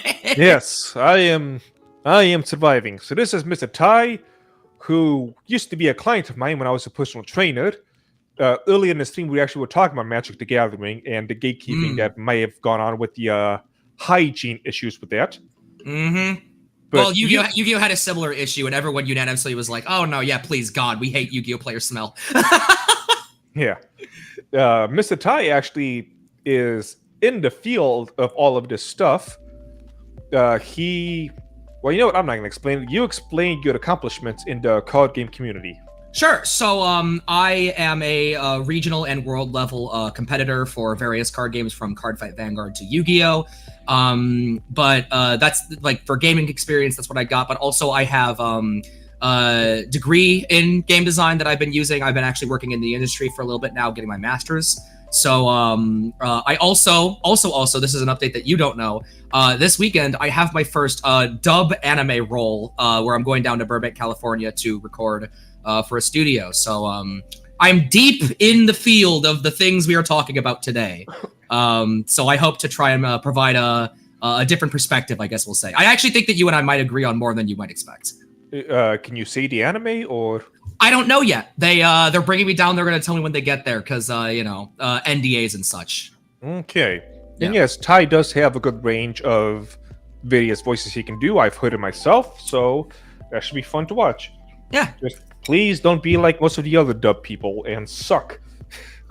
I haven't actually talked to. I've recently gotten into the dub space, and the people I've talked to have been pretty nice. As a result, I just believe that it's like the people whose fame gets to their head or whatever. But I've had only positive interactions with fellow voice actors from the Chicago community. At this point, people's surface kindness means nothing to me. Well, I mean, I respect until you give me a reason not to, like until someone like lies to my face. I'm just gonna what reason do they have to manipulate me yet? I'd like to believe that people are not inherently good, but like they have a moral conscience in there somewhere. But that is not the discussion that I came here for. I'm here for what was it, AI and gatekeeping? Correct. Yes. So I actually think that we could start with AI because I think that's one that you and I will actually agree on. That's one that you and I could probably talk a little bit about, and we can have a similar perspective, I believe. Right. Based on what I saw on the server yesterday at least. All right, so let me go ahead and bring up. Yes. Show. You don't mind if I eat while we talk, do you? I have a very late lunch. So long as it doesn't get annoying on the mic, but I'll try my best then. And you're not going to be on screen for a little bit because I maximize the thing. Yeah. All right. So the issue. Mm-hmm. Yep, we're going back in time, everybody. We're going to talk about it again, but now we have a different person to discuss it with. So somebody at San Diego Comic-Con was selling AI art generated characters. Okay. And they got booted out because they were quote unquote stealing. All right. And Mr. Grums, who was part of the original, actually it's right here, official CEO and designer, former team lead for OG World of Warcraft, producer of Diablo 2, StarCraft. And he says Chrono Trigger is best game. Yep. And so he is a guy who, you know, has been part of really good projects. Mm-hmm. He knows what he's talking about. Yes. And so he plays a bit of a game of devil's advocate. Okay. And he asks, when you sell fan art for money, aren't you quote unquote stealing just as much as AI? To which he does have, in my opinion at least, a point. So let's see. Comic-Con. Oh, here one. I read conclude. Your fan art is selling because someone or a team took a huge risk with an original idea, work hard for you, and then turn it into $1 million into you're writing off that hard work and investments and it's theft. Okay. So I think. So I really hope he is just playing devil's advocate, because I think that this argument is at best bad faith, for a couple of reasons. One, even if it is fan art, right? Because I don't do fan art personally. Any drawings I do are mostly OCs, unless you know, a friend and I are doing a collab or whatever. But I think this is bad faith mainly for a simple reason that I think the word stealing is on the side of the people who are against AI. I think the word stealing is incredibly lazy, right? So I'll follow his line of argument first. I think stealing is lazy because that doesn't really encapsulate the issue with AI. The issue with AI isn't that it's using other people's property in order to benefit, because that is what fan art is, and I'm pro fan art. But the issue with AI is the lack of effort necessary to make an AI image and then sell it at a convention, right? Because at least the fan artists, whether you like them or not, you know, are sitting down and they're putting their labor into their work. They are slaving away to try and capture the essence of a character. I mean, you look at some fan art and you go, wow, that's really beautiful, or wow, I think that captures the original better than the original work does. And it's amazing what fan artists can do if they actually care about the property they're drawing for. They're not doing it from a place of malice and wanting to benefit off other people's work. It's mostly, from what I can tell, I really like this property and I might as well make money while I can, because that's how you do art in this day and age. But I want to capture the feel of the character and I'm going to work hard to do so. I feel like the labor put into it is what separates fan art from AI. I also think that AI is, I think if your arguments are going to be against AI, which I'm strictly against AI in a lot of cases other than concepting and such, I think you have to be more careful with how you word it, because the way that people word it, it's stealing. You could make that same argument for fan art, and I feel like that's bad faith. Why would you say it's bad faith? I feel like I feel like they're not engaging in the nuances, right? Because I just explained a bunch of nuances regarding like fan art versus AI. I feel like that nuance there is very important, but to boil it down to stealing is, on both sides, by the way, boiling it down to an extremely simplistic word in an attempt to elicit a kind of reaction from the people you're trying to talk to, whether it's a positive or negative reaction. That to me is what I see as bad faith. I think that AI is bad, but if I were going to go against AI, I'd be a little more careful with how I word my arguments, specifically because if you say AI is just stealing, while simplistic, it is really easy to change that into, oh, so is fan art stealing then? And then you have to explain the nuances and suddenly you're not talking about stealing anymore, you know? Right. Here's something Mr. Grum said. Remove AI. Well, first I'll go. He was responding to somebody who said, it's literally, and I hate when people use that word incorrectly, no different from paying an artist online to draw a copyrighted character for you. The only thing different is the venue of purchase. AI steals from those hardworking artists trying to make a living, and they should absolutely be excluded from profit at all times. Okay, this is a take I mostly agree with. Including AI steals from the hardworking artists? Yeah, I agree with that bit there. Wait, hold on, let me read it. Oh no, I misread. I agree with all of this. I misunderstood something. I actually agree with all of this. Sorry. So are those hardworking artists not stealing from the hardworking people who created their OC designs? Well, in terms of OC designs, I feel like, well, so first of all, if you talk to any artist, right? If you talk to any artist on whether it's, you know, X, I suppose it's called now, or DeviantArt, or not DeviantArt, sorry, ew, gross, or Pixiv, or whatever art venue you want to talk about, right? If you talk to any artist, myself included, when I get art of an OC that I made, I'm really happy that they've made it, and I have no issue with them selling that art personally, because even though it's my character, right? That is my character, but they put effort into trying to capture the feel of the character. I've gotten some really good fan art that like captures the feel of the character better than my sketches did, because back when that fan art came in, I wasn't as good at drawing as I am now. I feel like, again, it's really just about the fact that, yeah, you're quote unquote stealing the character, but the effort you're putting into it is a whole lot different than, I don't know, downloading a PNG, putting it on a plastic platter, and then saying, hey, buy my art. Because I've seen people do that, and they do get ousted and like said, hey, you're not allowed to do that, which I, again, completely agree with. I think the issue comes if someone says, hey, I don't like you drawing my OC, please don't. You should have to stop, because that is their property. It is true, right? But most of the time, these artists don't really care about their OCs being drawn that way. I think though, but if they voice out and say, hey, you can't do that, you should respect their character and their hard work and stop and not sell that art. I also don't really see, and I didn't know this was a thing. I didn't know people sold art of little OCs that aren't like big name figures, right? Because like VTuber art, I don't think that's selling OC of someone who's smaller, right? Because VTubers are a big phenomenon now. I think there's a significant difference between like drawing fan art of a well-known property and selling it, between drawing fan art of someone's like small-time OC and then selling it. And like for me personally, I don't think I care if they sell it, because I appreciate the fact they put the hard work in there, and you are absolutely allowed to benefit off of your own hard work. And I personally, I would ask the question, is there a difference between a character that you found on the internet that someone likes you using and making your own character? Because the difference is designing the character, right? But most of the effort is still in line art, proportions, coloring, shading, background, light composition. All of that is still there. So I really don't see a difference. Let me ask you this. Somebody Sure. brought this up in chat, and it made me think. Only thing I ask is the freedom to use the fan art for my purpose as well. So let's say I got myself an OC, which I do have some OCs, Yeah. you know, mid, but still my thing. Yeah. And somebody makes fan art of it. Let's say that, you know, they sell the fan art, they make the money, etc., etc. Am I able to go then, hey, you know what I'm gonna do? I'm gonna take your fan art of my OC and I'm gonna sell it.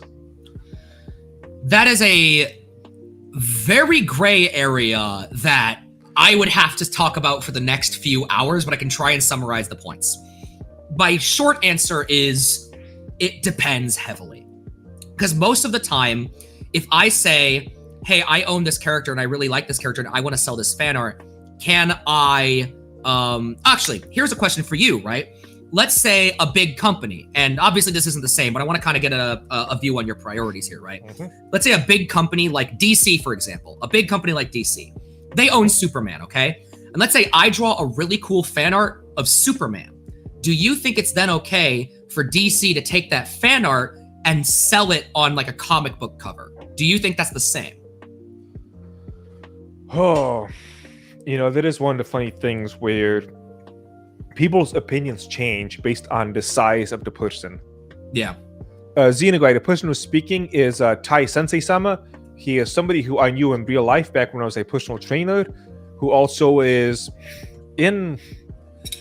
Give a quick rundown one more time. Yeah, you're good. I have world and regional level competitive success in trading card games. I'm in the game industry. I'm currently getting my master's in game development. And I also now, as of a few months ago, am officially a professional voice actor. I have my first big anime dub recording, actually. That'll be, you know, sold in DVDs and put on Crunchyroll or whatever. But that's coming up in this weekend. I'm going to Hollywood for it. And he would not have been there if it was not for me.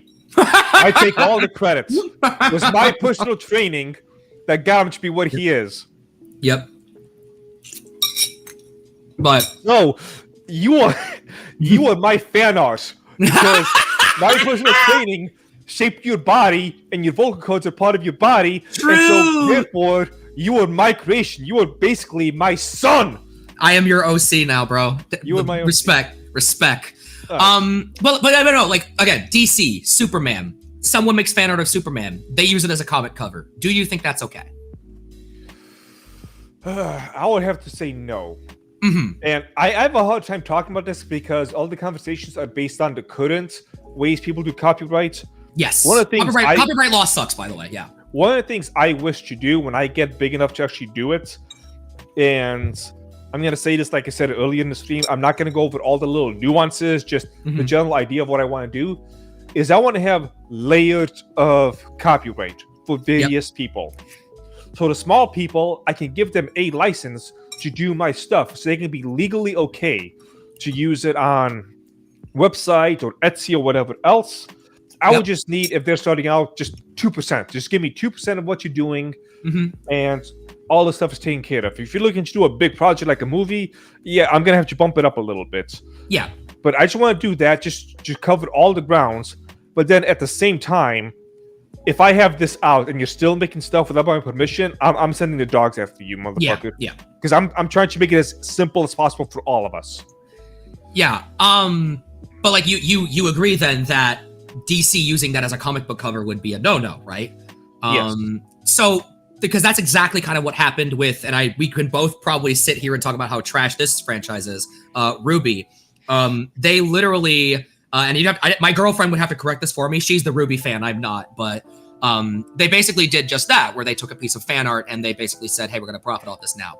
I feel like a character versus art of said character are two entirely separate venues for copyright discussion. I could go into the details of why, but the long story short is, I think it's cool to draw fan art of copyright protected characters. I do not think it's cool for then that copyright owner to use said fan art as something they can benefit from without negotiations of some kind, you know? Because that's what happened in the new Spider-Verse movie. Was someone made a Lego recreation of the trailer, and then they went up to the guy and said, hey, you're really good at this thing. You want to be part of our movie? And he said, yeah. And he's a part of the movie, and one of, in my opinion, the funniest scenes of the film. So that's something that does happen, right? Yep. So I think that the discussion of AI versus fan art, non-fan art, using fan art for sale, I think that like they're like fundamentally different because of, again, the labor put into fan art versus I just type a few keywords in AI. And I know it's not that simple, but it would be very difficult to argue that the effort done with AI versus the effort done with fan art is like dramatically different. It's really hard to argue that they're not completely different. What was the point I was about to make just now?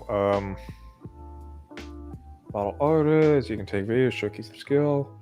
What was the thing? Damn it, I lost my point. No!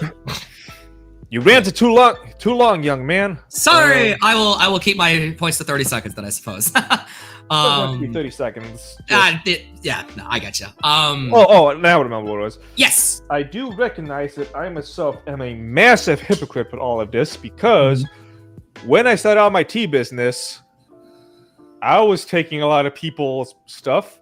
Yeah. You know, naming my stuff after these things. To be fair, I did try to take any legal routes that I could, but they never got back to me. But I think that what you did is still within fair use, though, right? It's transformative. It's more of a reference than it is a direct parody or profit, right? Like I think it's transformative enough and sort of fan art-y enough. I'm not going to say that as an insult, but like it's different enough where I think that even if you didn't ask for legal permission, I think personally that should be fine. The law might say differently, but the law is wrong here. I mean, I almost lost my entire freaking website because of it. So yeah, no, I think that copyright law is like completely messed up. It's literally only done to like protect Disney and other bigger corporations. It's not done in the interest of others, you know? Yes. So I don't know. I think the AI discussion is just, I think Grums here is either playing devil's advocate, which I really hope he is, because if he's not, then he's seriously acting in what I consider to be pretty bad. Hold on. Let me find some of the things which he said. Which, if it's devil's advocate, I don't like people playing devil's advocate, but it's better than just being played stupid, you know? Yeah, so after this reached the conclusion argument, because there was a lot of back and forth in his comments and whatnot. Yep. It's like, this is how you get a bunch of artists to defend AI art without realizing they're defending AI art. This is also how you get a bunch of pro-AI people defend artists with anti-AI arguments. Things are complicated. No, they're very complicated. Yeah. Then he says this, selling fan art is theft. I support fan art. Yeah, all right. He's just playing devil's advocate. I mean, yeah, I have no issue with him really playing devil's advocate there. I don't like playing devil's advocate because the devil has enough advocates as is, but like, it is what it is. People who think I am against fan art have no reading comprehension. I fully support fan art. Just because I point out the elephant in the room that makes you uncomfortable doesn't mean I oppose it. I don't even think it's an elephant in the room. Like I said, I think fundamentally these are two different and like entirely different things. If we believe the fact that labor is what makes something your own, then by that logic, these are two completely fundamentally different things. So that's my opinion on the AI front. Like I said, I think that you and I were going to agree with this one more than the other topic. T themes are transformed. First of all, Mr. Ordinary Person on Rumble, let me know that you're actually somebody who is a fan and following and the link you shared is relevant, otherwise I'm banning you. Oof. So I have no patience with people like that. Unless this is relevant, then just let me know and we'll take it up. If it's relevant, yeah, you're cool, you know? Yeah. These are transformers for fair use, but some of the names that are trademarks that overrides it. I don't even think that names should be trademarked in that way. I think it's really stupid if like you can't make a reference because it breaks copy. Like I can't like make a Mickey Mouse joke because Mickey Mouse's name is trademark. That is extremely dumb, and I do not like that. So, like South Park, even though it is 100% satire, right? Even South Park gets in trouble with Mickey Mouse's name being used in a parodying manner. Disney still tried to sue them for that stuff. So, like, I think that trademarking, the way that trademarks works is dumb. Whoa, shit. Hold on. Hold on. My bad, Xeno guy. Freaking misclick, because you posted that comment right when I was going to undo it. Mute users. Unmute. There we go. Unmute. Confirmed. You muted Xeno guy. Okay, no! Xeno guy, you are back on. Sorry about that. All right, ordinary person. There. Not user Xeno guy.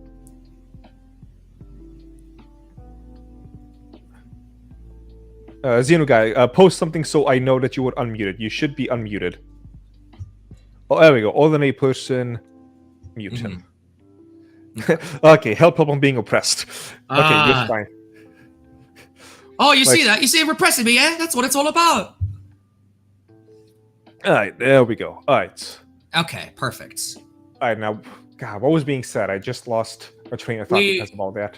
We were kind of at the between point where, like, I don't know. I don't have anything more really to say about the AI subject, you know? Like, I think my arguments are pretty solid, and I think I expressed my opinions pretty clearly. So I have nothing really more to say. Right. You know, we covered this tweet, right? Yes, we did. Okay. That's the one that started it, and I think that he's playing devil's advocate, but I still think that it's an extremely simplistic view of the whole thing. I think it's a lot more complex than that, and he did acknowledge that. He did say it's complex, but you know, it's definitely not as easy as fan art uses other property, AI uses other property, both bad Lamau, like. And I do have an opinion on when it comes to various works that some people might not find to be, whatchamacallit, the opinion they shared, let's just say. Yeah. Where if something gains enough steam and becomes enough, embedded enough in people's psyches, that I think it grows beyond the original creator and becomes something which they cannot change just willy-nilly. Because it's become a part of people. Like I always say, I take my Chinese cartoons way too seriously. Yeah. But that applies to most of this type of stuff, actually. Yeah. Here. And so that's what I stand with that. Yeah. I also Can I find jump in? that... No! But yeah, go ahead. So I wanted to pose this to your new guest. Sure.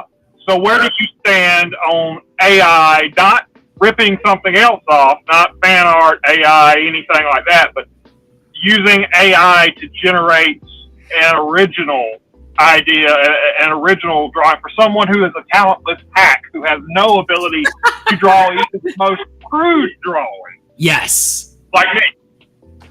So my opinions on that are, first thing we need to establish is that AI, regardless of even if they're making an original creation or not, is still borrowing ideas and concepts and basically copying other people. That being said, it is more forgivable than straight up making an AI art of something that already exists. I think that AI art, as far as I'm concerned, should only be used for concept art. And then after you've made the concept art using AI, I think that from that point onward, you should be required to learn how to draw or pay someone else to draw it for you. I think that concepting is completely fine for character designs, because character design is hard.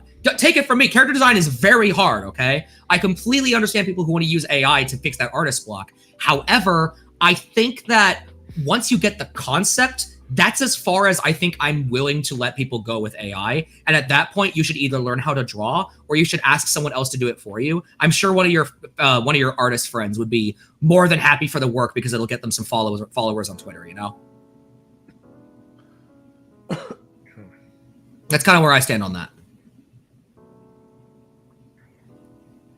Redneck Bram, you still there, or did you cut off again?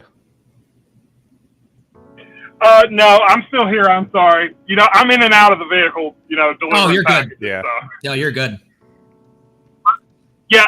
I heard what you were saying, but now the other part of that is I would, if I had an original concept I wanted to have literally drawn out. I have zero talent for that, so I couldn't learn to do that. Mm-hmm. I would have to hire somebody because I don't know anybody. Mm-hmm. I don't know anybody. I am very much the loner guy. Yeah. But it's just, it is the, I guess my point is, are we devaluing the idea that I have? But, and this is all conceptual. This is not, No, of course. Yeah. hypothetical argument here. But are we devaluing that I've come up with by limiting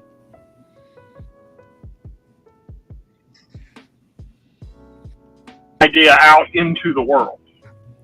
I don't think so I would not devalue your idea. I would not devalue your idea at all. I think that if you came up to me and you said, I used AI to generate a cute character idea, and I looked at it, my answer would probably be, I really like that design, or I think when you make the design for real, you should probably do X, Y, and Z. I would engage with the idea, because what you've done is you've admitted it's just an idea, and you're not claiming it like, you're admitting it's just an idea, So I would not devalue your idea at all. I would say, however, because there are people all over the internet who can't draw, and they use like Picrew or some other character generation site to make their OCs, and then they make it their profile pictures. And no one has any problem with that, I don't think, right?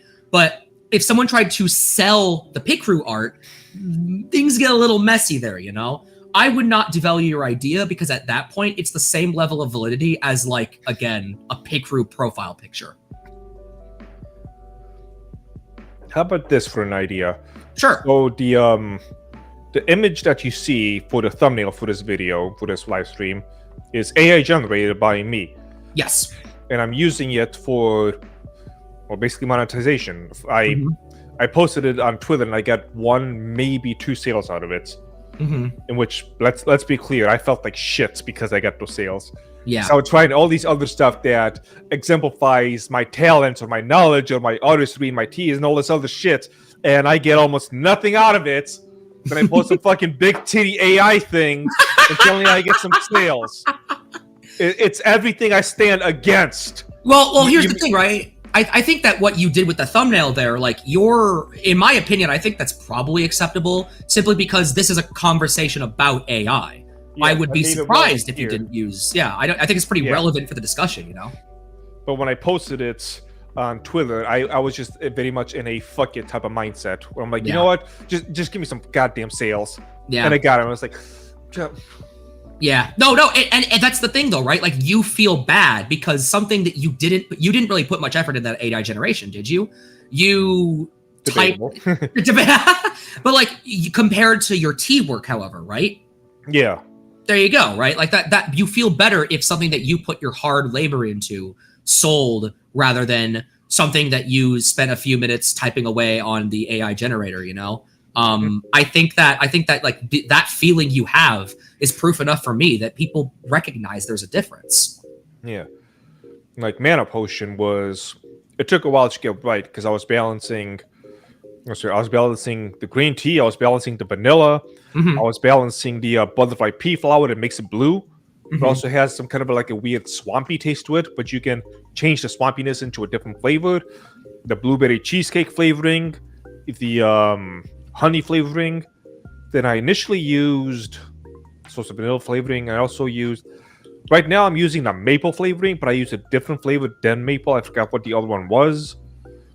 But it took me over a month to make that one. And it's one of my more popular teas, both in terms of sales and reviews. But most people don't really care about the hard work that gets put into it. They just want the outside flavor. Yeah, and that's kind of the issue, right? Is like a lot of people. Well, that's also why we see a lot of oh god, English is hard. It's why you say, oh, that is a.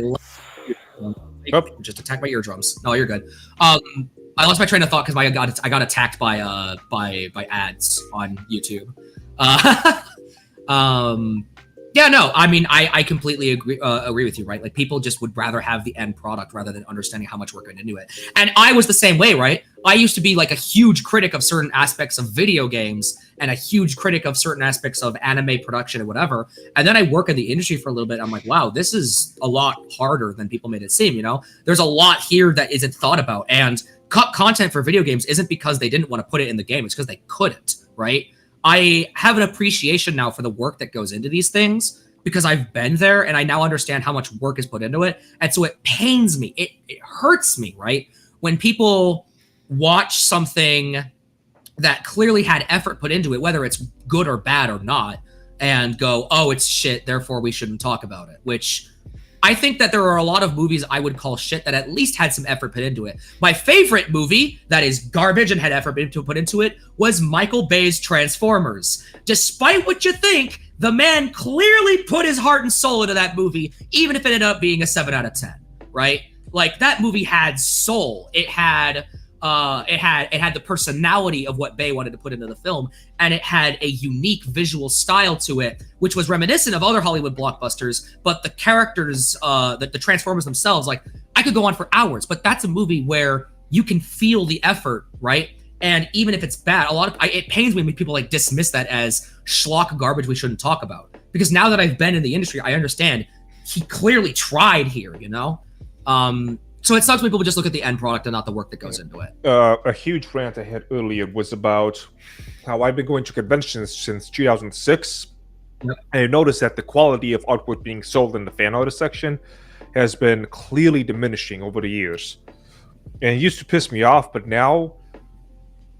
So basically the TLDR of the huge rant I had earlier, that was like a really pissed off rant, was...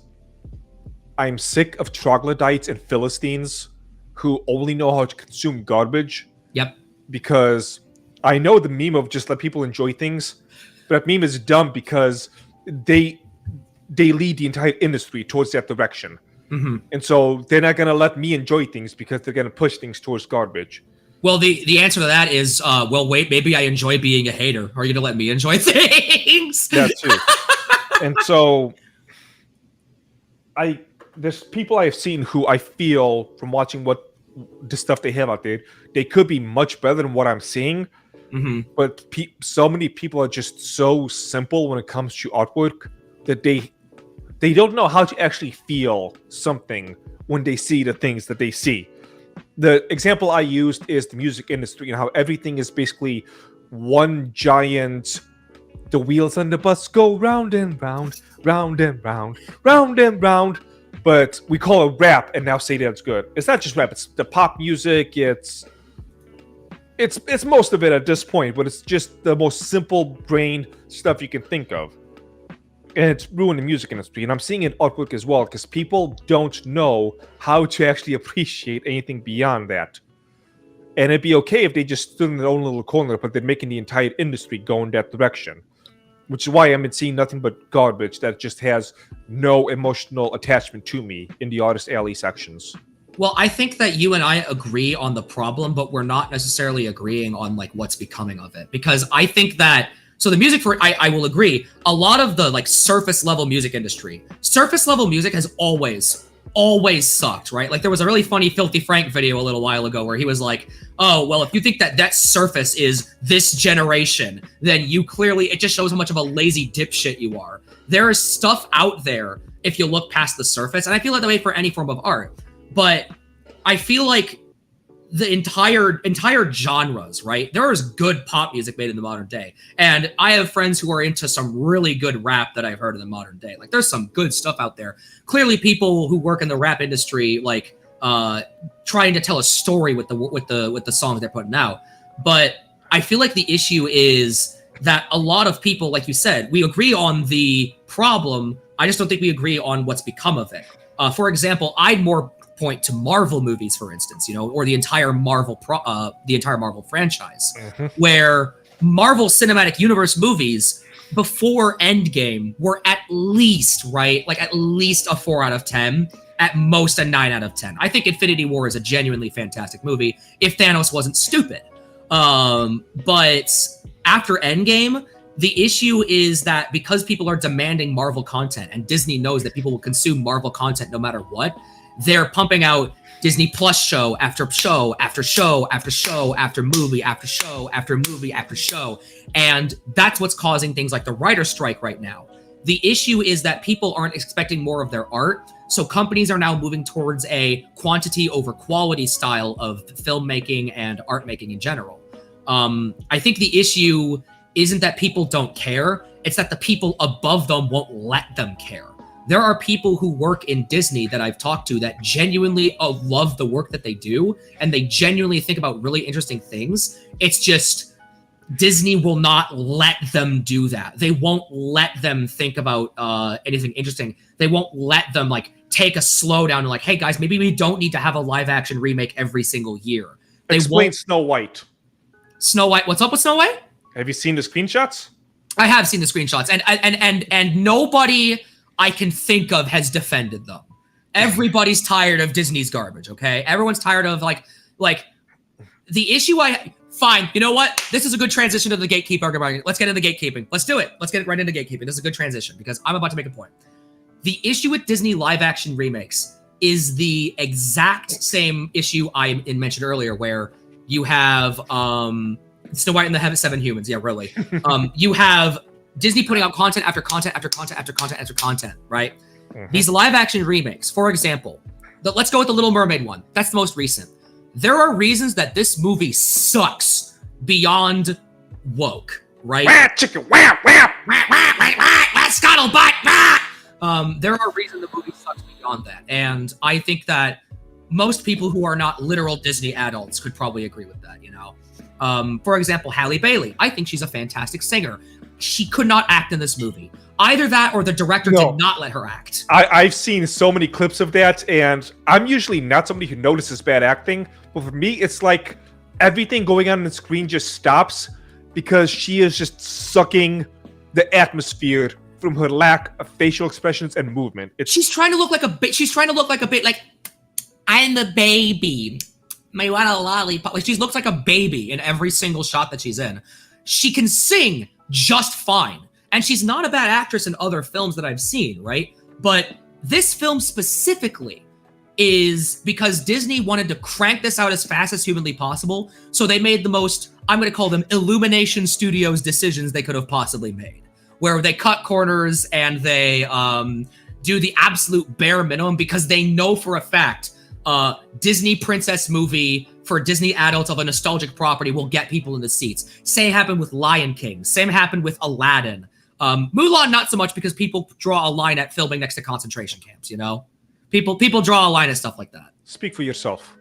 Come on, dude, no! But I think that in terms of the films we're seeing today, the issue is more, it's directly the corporations wanting to make as quick a buck as possible and not letting people flourish within the industry. Like if you look at the amount of, if you look at the proposals from the Screen Actors Guild and the Writers Guild, every single proposal of like, hey, maybe could you pay us a little so that we don't have, so that for time of putting on our costumes and makeup, because that's something that should probably happen, rejected. Could you please perhaps give us better meal breaks because acting's a lot of physical exertion, rejected. You know, they want to cut corners and make as much money as possible at the expense of the audience, the workers, anything like that. And the thing with the, you put Snow White up here, I can actually make the point now. The thing with Snow White is that even people who have dwarfism, right? I think that's the correct term. People who have dwarfism don't like this. They, like, what was it? Peter Dinklage spoke out about this thing. Disney is under the impression that having people who have dwarfism is either offensive or they just want to, they know that China won't buy it because China dictates all of Disney's decisions. Nobody actually agrees with this. I have yet to meet someone who does. Let me do a counter argument for the writer's strike stuff. Sure. I'm of the opinion that they can go fuck themselves. And I'll give one example. I can give many examples. We'll go one at a time. Okay, sure. Space. I was about to say Space Cowboy. Cowboy Bebop. Cowboy Bebop. I know the line you're talking about, and I have a counter argument, but go ahead. Welcome to the ouch, bitches. Yeah. So, here's the thing. I genuinely believe that... Actually, here's a question. Do you think that if people are paid poor wages in their job, that their work morale will be lower? Do you believe that that's a thing? Yes. Okay. Do you know the wages for writers right now in the industry? Remind me. I've seen it. They have not changed since like the 70s. I think that's the right number. I don't know. I would need to go. I would need to go back and look at all the data again. But the basic idea is that writers right now, most writers who work in Hollywood can't actually afford to live off of writing. They have to take writing is basically their hobby when it should be their job. You know. So the issue is, we come back to the corporations issue. I think the corporations, if they gave people the compensation they're owed and made a workplace environment where they're allowed to thrive without needing to change things because we can't sell this to general audiences, you know? We can't sell this to people who don't understand our property, you know? It's literally the general audience and the corporations that are the problem here. I genuinely think that. And even if this was bad writing, right? Even if this was bad writing, do you think that they deserve to starve and die as a result? If we're looking at in a vacuum, when it's just the bad writing, no. But if we take it out of the vacuum into current year, where I have seen so many of these writers try and put their politics into these writing stuff. How so? How so? Give me an example. Any example you can. Oh God, putting on the spot. 1 second. No, that's fine. Yeah. And any example works. Yeah. Been streaming for 3.5 hours. My brain is a little bit fried. If anybody on the chat wants to remind me of any, please do. Anything at all. Well, let's go back to Little Mermaid. Little Mermaid. Witcher show as well, but we'll go with. Can we go with Little Mermaid? Because I actually haven't watched the Witcher show. All right. So Little Mermaid. Yeah. Black. Okay. Do you really think a writer made that decision? I'll give you that one. I don't think a writer made that decision. Yeah, I think that Ariel being black is a Disney corporate head's attempt at trying to seem like it's hip and progressive without actually doing anything in the effort of making good representation. Because there's good representation out there, and I'm a huge proponent of representation. However, I am strictly against lazy representation because it does two things. One, it boils minority figures down to tokens that you can use to make your film seem, I guess, more acceptable for modern audiences, when I think that these are people and need to be treated as such. And You also have the fact that I think that this unfortunately fuels the narrative that this is why wokeism is destroying everything. When I don't think it was a woke SJW blue-haired and pronouns person. I think it was a Disney executive. I really do. I think it was a Disney executive who made that decision. Does that also include things like the prince being adopted and his parents being black for some reason in 1700s Denmark? I think that decision probably also, like, again, I think a lot of decisions were, so here's an example. The character designs for Lion King were, they hired talented character artists. They made really good looking character designs that were both realistic and expressive.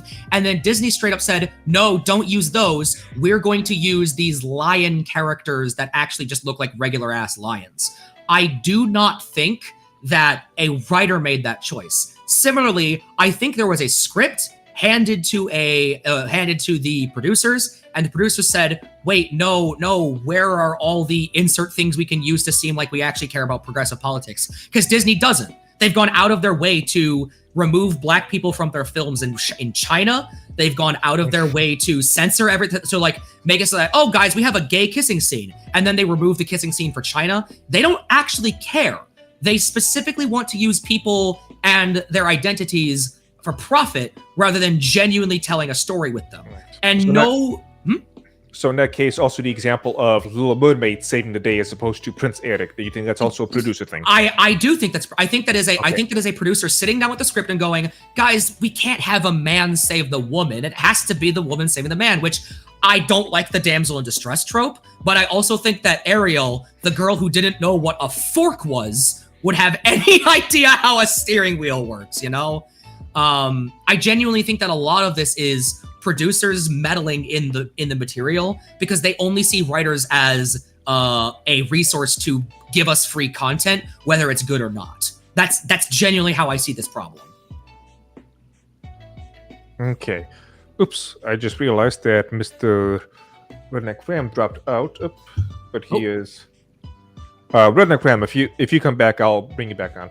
Yeah. Dropped complete when I got that. Thanks for having... Oh, no. He says, thanks for having me on. Getting towards the end now, and I'll have to go help someone else. Okay.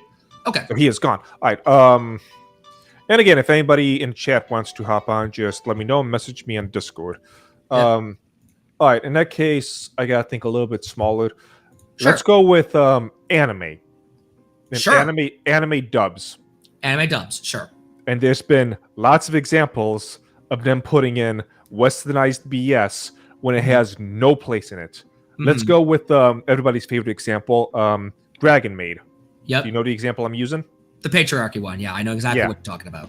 I didn't actually watch it. I just saw the clip on Twitter, but I haven't actually watched the dub for Dragon Maid because I like Toru's Japanese voice. No offense to the dub actor. I just like the Japanese voice. It's very cute. But here's the thing. I think with that one, that's something that is a and I hate when people say this, but I'm gonna elaborate on it. A product of the times, back in, when did the Dragon Maid dub come out? Was it Dragon Maid dub release? Let me make sure I'm correct on this. 2012? Dragon Maid dub release was 2017. This was peak everyone dumb, okay? This was peak everybody stupid. Which is why I fully believe that anything you say before the year 2018, I will not hold against you unless you still hold stupid beliefs. I think things are getting worse, so I can't. I completely disagree. I think that progressives, for instance, are getting a lot more picky with how they have their representation in media. Like me, for example. I am no secret. I am progressive. I like progressive politics. I think the patriarchy line is stupid for a couple of reasons. Because I feel like what it is an attempt to, and I also don't like using these words, virtue signal. It's a product of the times though. Back when like leftist politics was as simple as say you like insert group of marginalized people here. Nowadays it's a lot more complex and nuanced. And now that these things are becoming more mainstream, now that I think that we're a lot less racist than we were back then, at least. I think that people are now starting to have conversations of, okay, so now what's good representation? How do you talk about these concepts in a tasteful manner, right? I'm gonna have I'm gonna have to disagree with people are becoming less racist. I think people would becoming less racist, but it's doubling back because so much everything needs to be black has been shoved into everybody's face. Everyone's just like, you know what? Just no more blacks. Just get rid of them. I have had enough of this. Oh yeah, no. I think that in sorry, let me rephrase myself. I think that in general, the people who were not, and I'm using this word very inflammatorily, so please forgive me for being for exaggerating. People who are not Nazis are definitely being a lot racist than they were back then. Obviously, people who hold very, very racist beliefs are going to go, this is too many black people, kill all the black people. Because of course they are. They were never going to not say that. They were always going to believe that. They've always believed that. They're just more mask off about it now.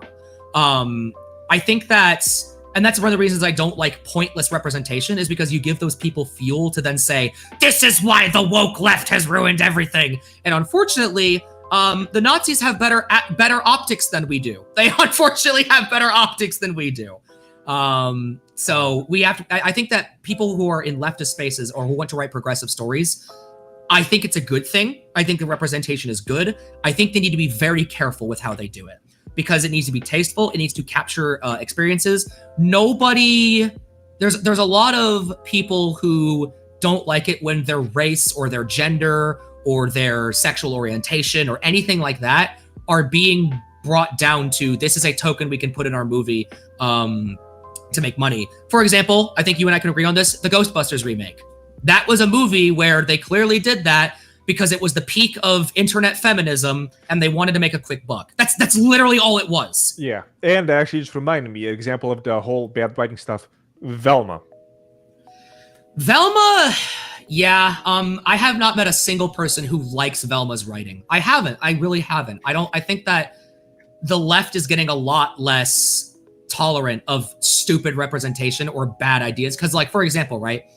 I will say, I think the Velma show is actually pretty racist. Why is it that the stoner character, Shaggy, is the only black guy? Why is the stoner character the only black guy? You see what I mean, right?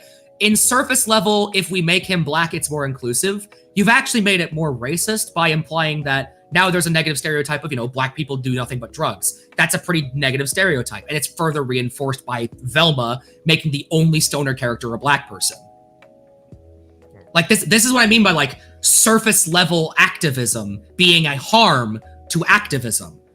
And a lot of people, most people I would say agree with me. There's a lot of internet people like on Twitter who are like, well, actually, we should be accepting of this. No. Have standards for your activism, okay? And I'm fully aware that I'm saying this from my position, but I think that we need to be more strict with what we put in our media if we want to be activists, if we want to be progressive. Because I don't think the idea of making Velma have brown skin is inherently bad. I think that it just ended up being Mindy's OC that she self-inserted into the show to have all of her opinions on it, how much she basically hates the Scooby-Doo cast. That's where it becomes a problem. I think that it doesn't matter what the medium is. If you change the race or gender of whatever character, it's immediately bad, full stop. I do not agree. I think that is incredibly I think that's simplifying it down to an almost dangerous degree. Nick Fury, for example. Do you think Samuel L. Jackson does a good job as Nick Fury? God, I don't even like Marvel, so it's well, no, neither do I. Neither do I. But if we're talking about like subjective, like if we're talking about like well-written characters, I think Nick Fury is pretty well done. There's nothing woke about him, right? I think, but he is an example of race swapping. And I think that there are examples where it's genuinely fine. The new Superman show, for instance, I don't think making Jimmy a black guy is a problem. I think it's funny that it's another list in the replacing redheads with black people list, but I don't think, I think it's pretty funny. That's a subject I don't want to talk about because I'm not informed enough on it. And quite frankly, I don't really care. But I think that Jimmy Olsen being black is like, there's nothing wrong about it. It's like the most harmless thing I've seen on the planet. He's just a kid in New York who's a conspiracy theorist and likes taking pictures of aliens. Like, there's nothing really wrong with him in that show. I think if you changed Jimmy Olsen and you had him like speak in AAVE, like they had him say like, I'm not going to repeat it, but like basically gang speak. I think that that would be a little problematic, you know? Oh But I man, didn't- Superman yeah. is wiggity whack. Yeah, no, come on, dude. Yeah, no, if they had him do that, that would be very, very bad. But they didn't. I think that Jimmy having his race changed, while it's funny because of the redhead joke, I don't see a harm. I really don't. I don't think there's an issue there. I think the problem is, and this is something which a lot of people do, and they've been doing it for a while, is that when these things get brought up, you view it as a singular thing that happened, as opposed to an overarching thing that keeps happening for the past decade, and things always seem to lead to something much worse than what people think. Yep. I understand that there's a pattern. I just don't think the pattern is fundamentally a problem. I think that, again, I think making Ariel black was lazy, but I don't have a problem with it. I bet you if they got a white woman to play Ariel, the movie probably would have sucked just as much because of a billion other issues. I don't think that the race of the character was the issue. I think it was several other things. I think that you can easily have a bad movie without having to say it's because they race swapped. And I think that race swapping is important because a lot of stories are, and allow me to get my SJW goggles on, very white dominated, and we just aren't like that anymore. We're a very different time from back then. And I think that having a show like My Adventures with Superman that changed a lot of things to fit with the times is fantastic. I love the show so far. I think Lois is a great character. I think Jimmy's great. I think my only complaint is that they changed Slade Wilson to look like a twink. That's basically my only problem that I have. Because Slade Wilson, I don't like it. I don't think he looks good in his character design. I prefer to have the scraggly DILF beard and the buffness and the Deadpool mask, not the Deadpool, Deathstroke mask, and I prefer that for my Slade Wilsons. But everything else, I don't see a problem. I really don't. Let's reverse the script. Start remaking old shows, make the women into men, make black people into white people. Okay? Okay. I think that's repeat. So I got the last two. Repeat the first one. Making women into men and then making black people into white people. There was one before that. There was stop remaking old. Oh, no, just flipping the script. Okay, so it's just those, right? Yeah. I think that those are fundamentally different things, and here's why. We do, whether we want to admit it or not, we still live in a country that is inclined, I wouldn't say supremacist entirely. I do believe that there are elements of that, but it's more inclined towards white people. And this is because not too long ago, black people were second-class citizens. Generational inequality is a thing. It is mathematically and statistically proven. It's not quite the same. I think that I will say this, it is a double standard. It is absolutely a double standard. However, I think it's a necessary one as long as the people who are performing it understand what they're doing. I think it's very important that you understand what you're doing if you're going to go about race swapping or gender swapping characters. And people don't even like it when, like, so for example, like the Cleopatra show, for example. I personally think that that's historical inaccuracy and it doesn't work. That's my opinion. I haven't watched it, but maybe it was done well. Maybe it's not an issue. Maybe it's not a problem. But I feel like that there are ways that you can race swap and still be an issue and still be problematic.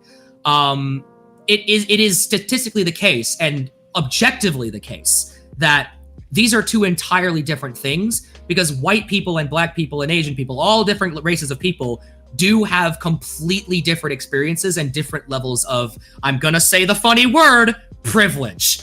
I do agree, though, that it needs to be taken care of with care.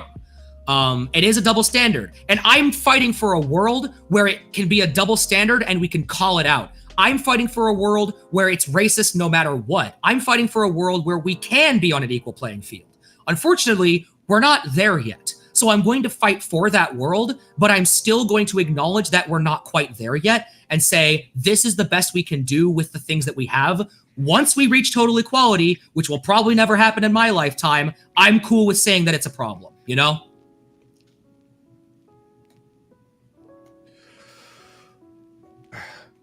We're trying to make sure we keep it still within anime and manga stuff, because I don't want to get too much in the whole race thing.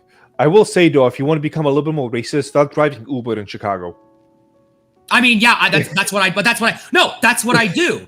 I did that. I definitely have no experience myself in this regard. Yeah. So I definitely have not been called a filthy white boy several times while driving Uber in Chicago. That's never happened. No, But I'm just saying that. Well, yeah, no, but reverse racism does exist, and it's bad no matter what. I think that there was a Twitter post, for example, that I saw where it's like someone took a picture of a black man and a white woman having a kid, and then that kid got together with a white partner and had another kid, and the melanin was just gone, and someone went, "Whoa, that's a problem," and I think that's racist. I think that interracial should not be a problem in any capacity, no matter what. This idea of like, oh man, they got rid of all the melanin 2 generations later. No, who cares? I don't care. I do not care. That's stupid. Dumb. Reverse racism does exist. It is not on the systemic level, however.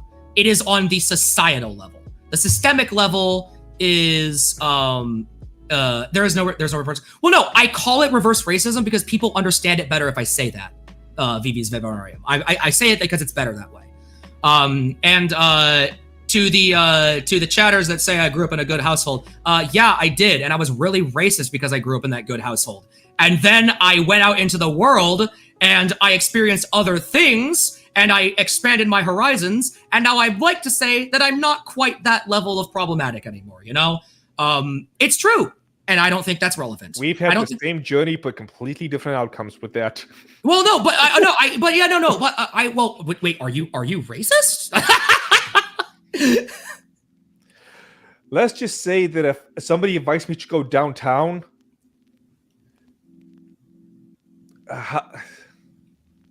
demographics was one of the things I looked at when I came to moving to Texas.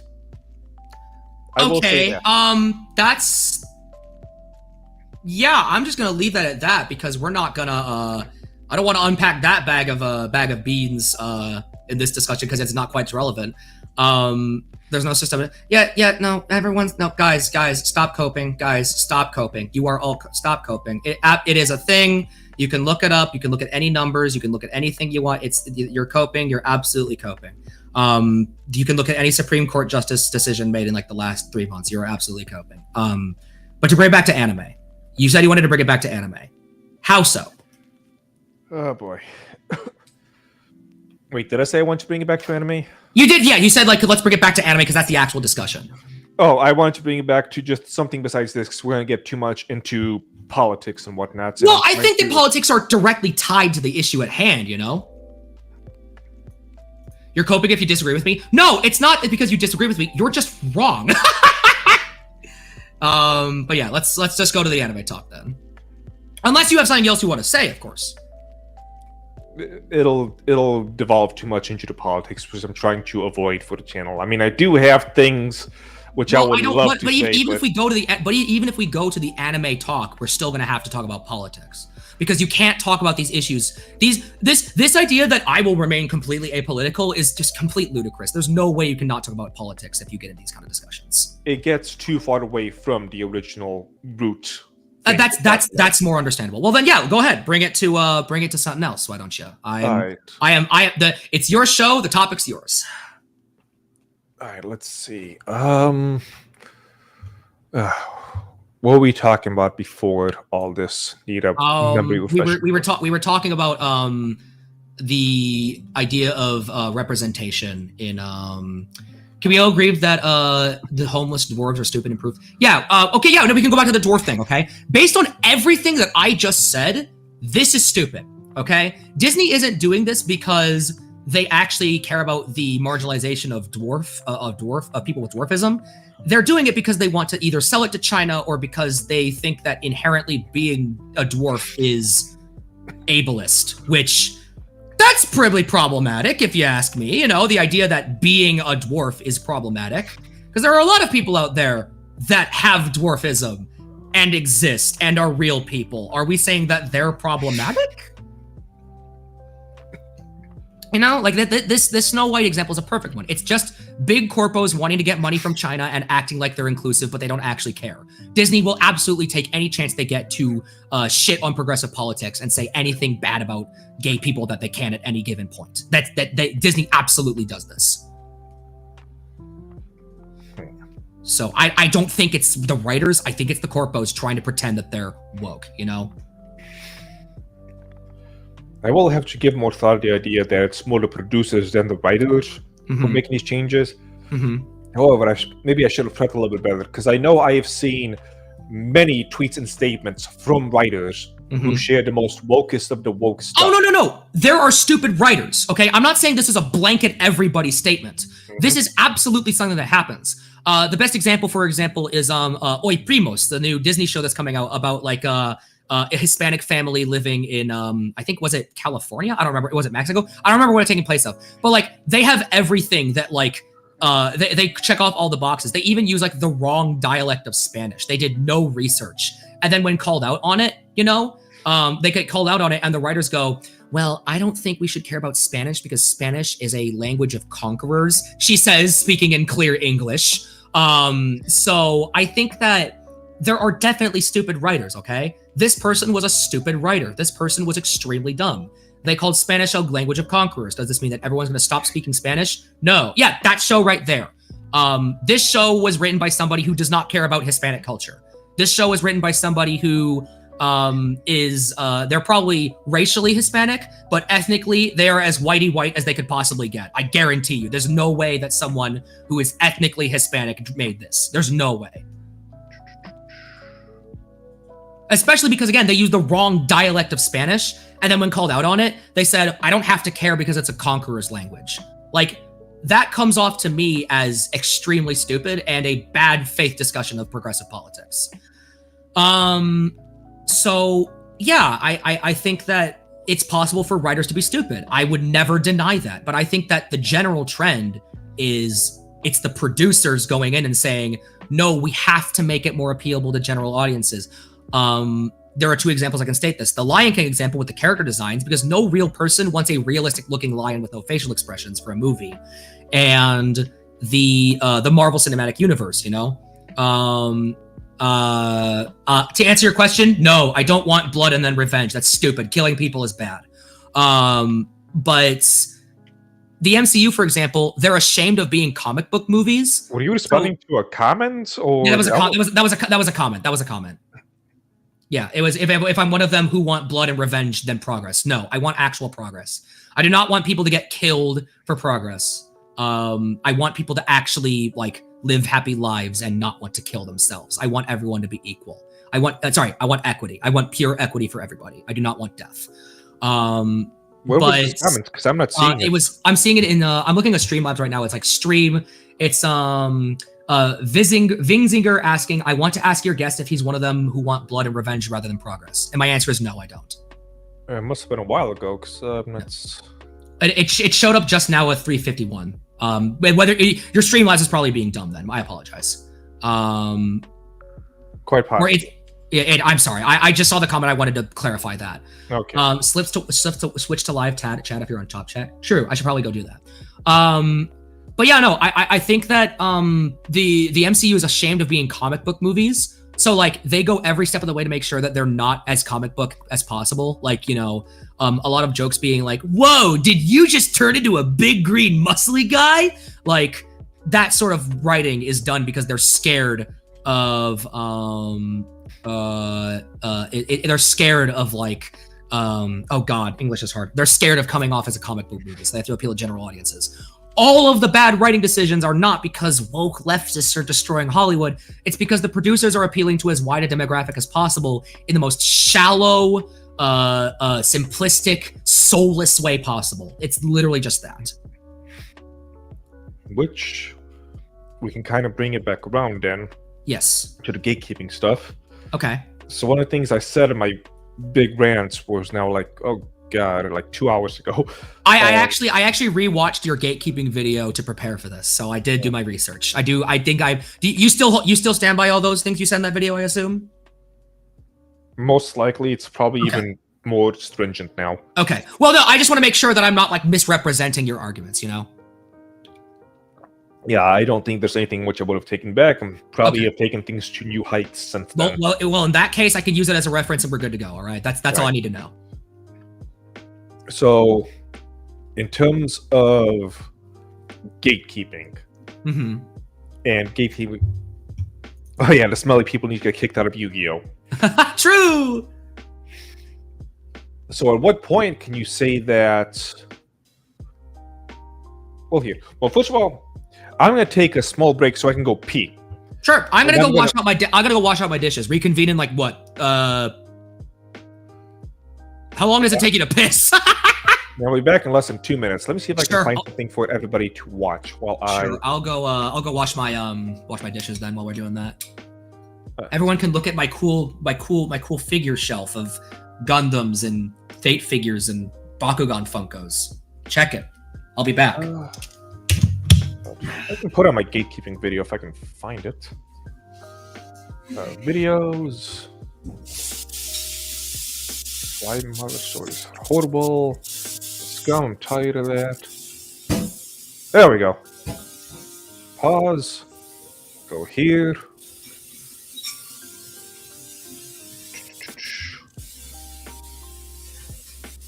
Okay. Make sure everybody stays on. I just gotta go pee. Share screen. Wave tab, that's the one. Share tab audio. And I will be back in a little bit, everybody. This video is something of a sequel to my Anime is Not Your Excuse video. This is a taboo subject that I'm sure everyone's initial position always starts out on the other side of the fence, myself included. You can't gatekeep hobbies, one might scream. Who are you to tell people what they can and cannot enjoy? In a vacuum, this might be okay, but reality has a habit of being different than platitudes.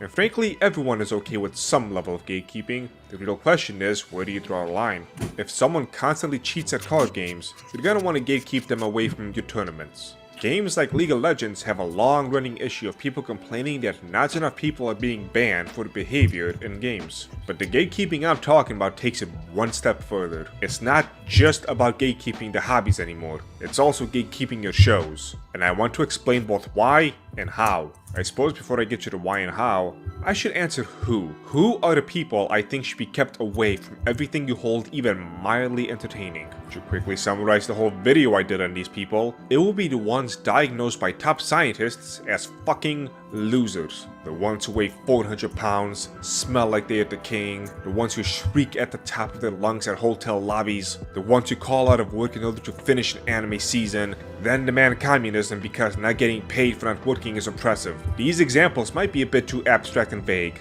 so let's be a bit more specific. The types of people who see a race of dumb, violent, bloodthirsty monsters and proceed to think to themselves, yep, those are blacks. They then get so angry at their own thoughts that they decide to cancel other people for those thoughts and proceed to change the entire game or media or whatever it is because of their own racism. People who are so subhuman that they are incapable of properly engaging in fantasy because the notion of being a better person is so foreign to them, they can't even imagine it. So therefore, in a game where you can literally bring people back from the dead, let alone any other ailment, you need to have specific rules for people in wheelchairs. Cultural parasites who think a historical World War II game needs some cyberpunk lesbian storming the beaches of Normandy because they can't stand historical accuracy they don't feel represented. Villainous scum who will lead a multi-year campaign to ruin your career and, ideally for them, have you take your own life from the harassment based on nothing but lies because a drawing that you didn't sign that so happened to fall under the broad spectrum of no fan art happened to also be yaoi. It goes back to this voice actor named Vic Mignogna, and if you check out this channel long enough, you're going to find a bunch of stuff about this Vic Mignogna guy, about the Vic Mignogna case. He was an anime voice actor working primarily for Funimation. The only time that this comes about is after Vic is facing these weird accusations. The accusations started from this.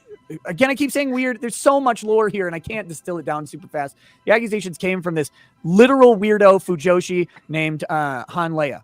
Han Leia was actually mad about Vic not signing gay yaoi fan art of his characters. And in this case, one of the popular yaoi fan arts was to take brothers, right? To make it not just gay, but incestuously gay. And one of Vic's characters was a member of this sort of thing. And he said, I actually don't sign that type of art. It's not canon. And that's not what I do.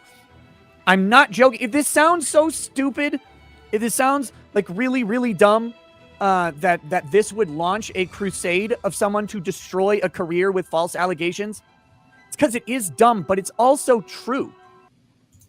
Okay, that'll do. You back, Ty? I'm back. Yes, I'm here and I'm ready to go. All right. Let me go ahead and hide that on stream. So, those type of people, I want to gatekeep them to oblivion. Okay. So do I. So do most people, actually. So the thing, for example, right? Again, we have to go back to the idea that right now progressives do not genuinely see progressive politics the same way that the corporations believe we do. There are definitely stupid people on Twitter, as I've described earlier with the Primos writer. The thing is, however, I think most people who are progressive in this sense disagree with the idea of getting rid of the idea of race in a Dungeons and Dragons game, for example. Or I think my favorite example, right, the stupidest one, is recently Magic had an article about changing the word tribal to typal because tribal was offensive to indigenous people and the master. And I think that indigenous people that I've talked to about this problem don't really care because tribal is not being used in the idea of calling these people savages. Because if you use tribal in the sense of like referring to someone as a savage, then yeah, I think that's pretty offensive, but that's not what the word is being used for, you know? The word is being specifically used to describe like tribes, different groups of creatures, right? So elf tribal is a tribe of elves. Dragon tribal is a tribe of dragons. And I think that a lot of people disagreed with that, with changing it to typal, because they didn't, it's just a semantics argument. You know, it's like, if we get rid of all the words that could ever be used in a context like that ever, we'll fix everything. No, that's not how progressive politics work. I agree. It was probably more of a problem back in 2016, 2018 when the Gamergate stuff was going on, you know. Definitely more lefty people were probably being this stupid. I think nowadays, though, it's either a non-issue or it's either a non-issue or it's being exclusively pushed by the big corporations that we literally just talked about like 5 minutes ago. I'm gonna have to go ahead and just say 9. Okay. So go ahead. Especially with the D&D thing, which is something which I have been a part of. I always get bombarded, not so much nowadays because I took away my more personal Twitter accounts, but I've always been bombarded by people who, when I bring this stuff up, like with the tribal thing or the master thing or the changing of the Haduzis, yes, cats, would you go? Is that a new one or have I met that one? You've met that one. Adorable. Like the Haduzis and the changing of race, like races no longer have anything negative to go with them, on and on and on. I get massive pushback from regular old folks. Okay. And when these companies make these giant changes, I view it as how can I properly put this? I also realized that I have not eaten in 6 hours, so I just grabbed myself a spoonful of peanut butter and an energy drink, and I'm going to hope that it gives me enough fuel for my brain. That's a gamer's breakfast right there. That's a gamer's breakfast. Then I wonder why I'm fat now. It's okay. The quarantine did that to all of us. Don't worry about it. It wasn't just the quarantine. I think I told you about this. In 2018, I gained like 100 pounds in a year because I stopped working out and I put 18 hours a day into my damn business, but I kept eating like I was working out, 14 hours a week. Yep. And that makes somebody fat. But yeah, you got pushback for that whole thing. My question would then to be, and I know this is anecdotal. I'm fully aware that what I'm about to say is anecdotal.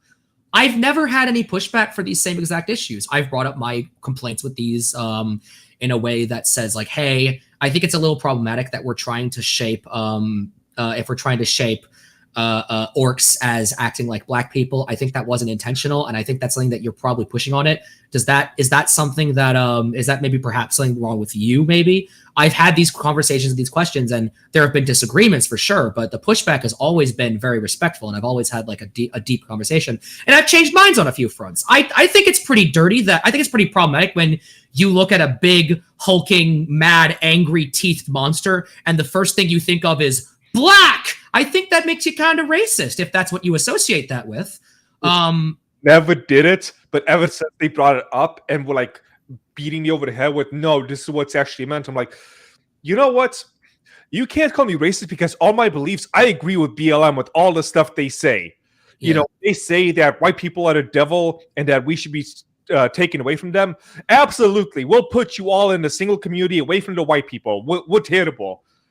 You know, we'll also like we'll build a gate around the community. Oh, well, no. Okay, the BLM org is cringe, but the movement is a little more different. I mean, I've been called racist because I said that I never viewed orcs as black people, and I was called racist because of course they are.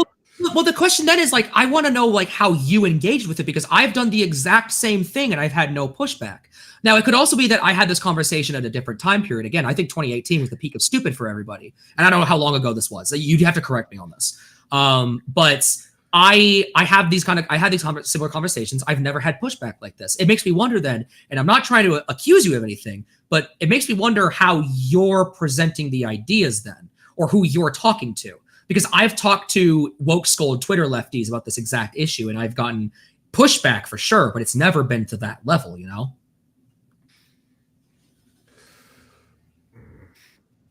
The problem with these anecdotal stuff is that I don't really have a way to. Well, you know, I'm fully aware can't right, but I'm making a point of like I don't think people care.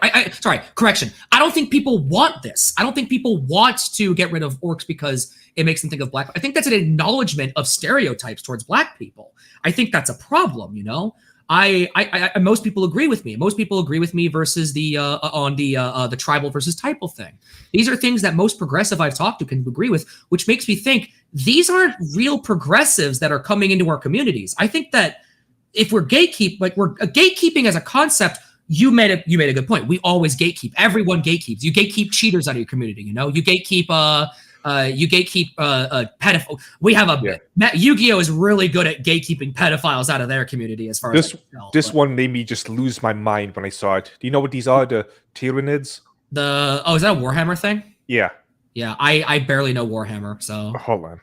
Yeah. I'm the same way. I'm more of the Warhammer fantasy types, but let me show you what people on Twitter were saying with Jews. Yeah. Give me one moment. Let me find a good enough image. Come on, give me the image that I was looking at. Mm-hmm. All right, this will do. Okay, I'll go over here. The ones on the right. As soon as I have like 8 tabs open. No, you're all good. I'll go here and maximize. Show. Yeah, I know what they look like, but like, what's the comparison? Why are people comparing them to Jews? I don't even remember. I just I think that's weird. I think that's a little odd. I mean, there are examples of like things of things that have been not seen as anti-Semitic before, but ended up being pretty anti-Semitics. For example, people Terrans are horrifying giant bugs which consume the universe. That to me feels like something the Nazis would say and not the woke scolds in terms of. But it's the woke people saying that because people like me may like Warhammer and I'm just a casual when it comes to that. Yeah. That I am the racist anti-Jew because I play Warhammer. Whoa. Okay. I believe that the number of people who are making that kind of claim isn't a non-zero number, isn't a zero number. It's a non-zero number though. It's again, we need to understand that Twitter brings out the worst in everybody and that the people who are most likely to post on Twitter are people who are doing it for attention and aren't really concerned about certain politics, you know? Here's the thing though. You keep saying that's only a small minority and this and that, but I believe that. I really believe that. For like the past decade, this small minority has overtaken all of culture. I can't sneeze without having this thing slap me in the face one way or another. So, what do you mean by slap you in the face? Do I want to bring this example up? Might as well. Mm-hmm. Well, actually, if this is not relevant, just let me know because I'm still tired. I'm waiting. Sure, no. Go ahead. Yeah. If it's not relevant, I'll say so. Yeah. Yeah, back in 2017 or 2018, I forget which year. Doesn't matter. Mm-hmm. But when somebody back on Facebook, somebody posted the article about how tea is a horrible, disgusting, terrible thing that nobody should drink. Okay. I posted the article and I said, "Who wants to join me in a lynch mob?"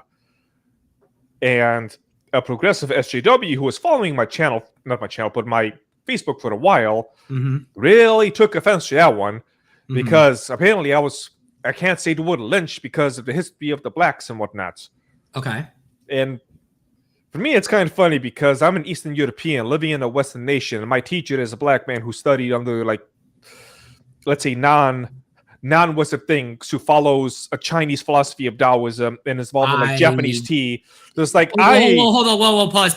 I gotta stop you there because so I know where this is going. First of all, I am of the full belief that you can be friends associated. Now, pardon me, you need to let me finish because I'm not saying that you're racist. I have not said that yet. But the idea that like, oh, I have a black teacher, and I don't want to play that game. You know, I think that idpol is cringe when the left does it and when the right does it. Idpol bad. Sure. But yeah, right. But lynching, right? Yeah. This one, I'm not sure how relevant of an example that is, but like, for example, if someone takes an issue with that, honestly, I don't know, because I agree with you. I think that I personally, and people are free to re-educate me on this and change my opinion on this, I don't think that the word lynching inherently is a racist term. I think that you can use it in certain contexts, to be a racist. I think that's entirely possible. But my whole thing is that like I am touching upon every single like culture you can think of with the things that I study and practice and whatnot. Well, no, but I think you can do that, and you can still be like, from my perspective, I believe in the idea that there are black people who hate black people. There are feminists who hate men. There are gay people who hate gay people. There are self-hating Jews. I believe in the idea that anyone can be a hater of anybody, no matter their race, gender, color, anything like that. That doesn't matter to me, But my overall point is that I had no intention of meaning it like that. Well, no, I know that you have an intention. The question here isn't about your intention, because I don't think you were trying to be racist. Most people don't try to be racist. Okay, I don't think most people are trying to be racist. That's what implicit bias is. But lynching itself is not a racist term unless it's used a very specific way. But that's not what I'm asking. I'm asking you specifically in terms of the whole gatekeeping problem, right? What these tiny minority of people that were gatekeeping, because I do believe that if you are that cringe, I don't want to talk to you. Very simple. I do not want to sit here and talk to somebody who's trying to unironically convince me that Russia and China are better countries than the United States. I do not want to sit here and talk about that. I disagree. I think it's stupid. I think they're tanky bad. Okay, I don't want to talk about that. I gatekeep those people. However, I want to know how this small fraction of people, this small, tiny individual group of people who are that cringe are slapping you in the face with the media you consume today. So, for example, right? For example, something I often hear from the what I will call the cringe community is like, oh, now everything has a gay character. They're pushing this propaganda on this. That I consider. Do you believe that? Yeah. Okay, well then there's something we can talk about, because I think that's stupid. I think that's wrong. I think that a lot of the times when it's said, oh, they're pushing gay agenda, it's literally just including gay people in the show, right? It's most of the time a gay person is just there.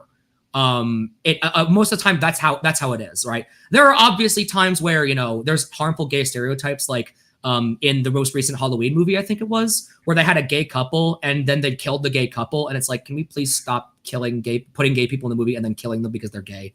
I think that's an example of using gay people as a token. If you can get trending their video, it's bigger than tiny. That's not true. There are people have made videos on Cringer. Okay, statistically high amount of gay characters. Why is that a bad thing? So my question to you is then, why is shows having gay people a bad thing? Why is that a problem? Fuck it, I have to bring this into politics. No, that's what I said. We can't do this without politics. We can't do this. Here's the thing. When it comes to the gay community, I have fucking had enough, to the point where I can't even pretend to have like a neutral stance. The amount of disdain I have for the gay community is gigantic. Why? Because they've shown me on a whole that they are just morally bankrupt, corrupt, terrible people. Okay. And I did not start out on that end. How? I started on the how? Hold on, how? But how though? How are they morally corrupt? Let's take the prime example I can think of: taking kids and trying to mutilate them because they make a comment about how they like pink or something along those lines. That's the not mutilation of children. That is simply, we have statistics on this, we have numbers on this. The most like a huge, I'd say more than 90% of the procedures being taken on children for transitioning is done after they've reached their age of consent. That is what you are saying is simply not happening, unless you can consider taking completely reversible puberty blockers as mutilating. That's something that if you consider that as mutilating, then yeah, sure, they're mutilating kids, whatever. But I don't think taking reversible puberty blockers is mutilating. What I think, however, if telling children, like, when they focus on it, hold on, I need to close chat. I'm reading chat. I'm trying to focus. I'm sorry. I'll read chat a little bit. But I overall, I think that, like, if that's your example of moral bankruptcy, it's a thing that's not happening. Then I think that the question is then, right? Like, here's an example. I know I just said don't play id poll, but I'm going to play this for a second. I'm bi. Am I morally bankrupt?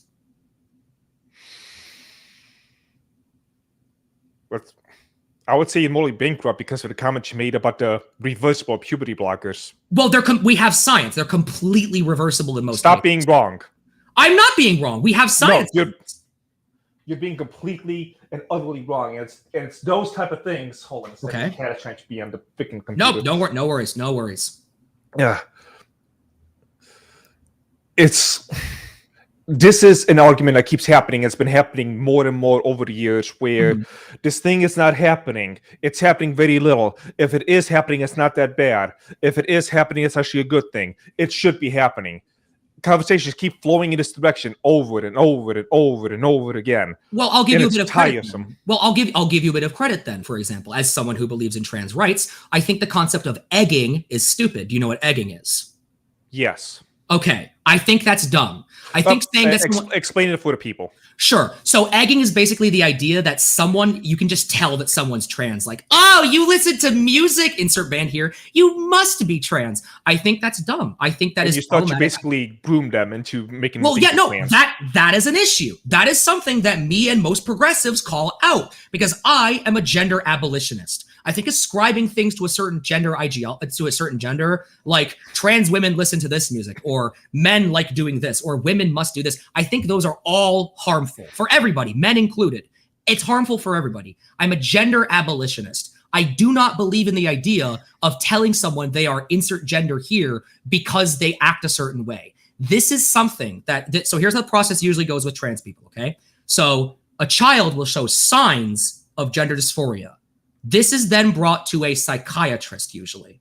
The psychiatrist then does long evaluations on the child. Very long, very tiresome, very intricate evaluations. Because Not they anymore. are away. What, huh?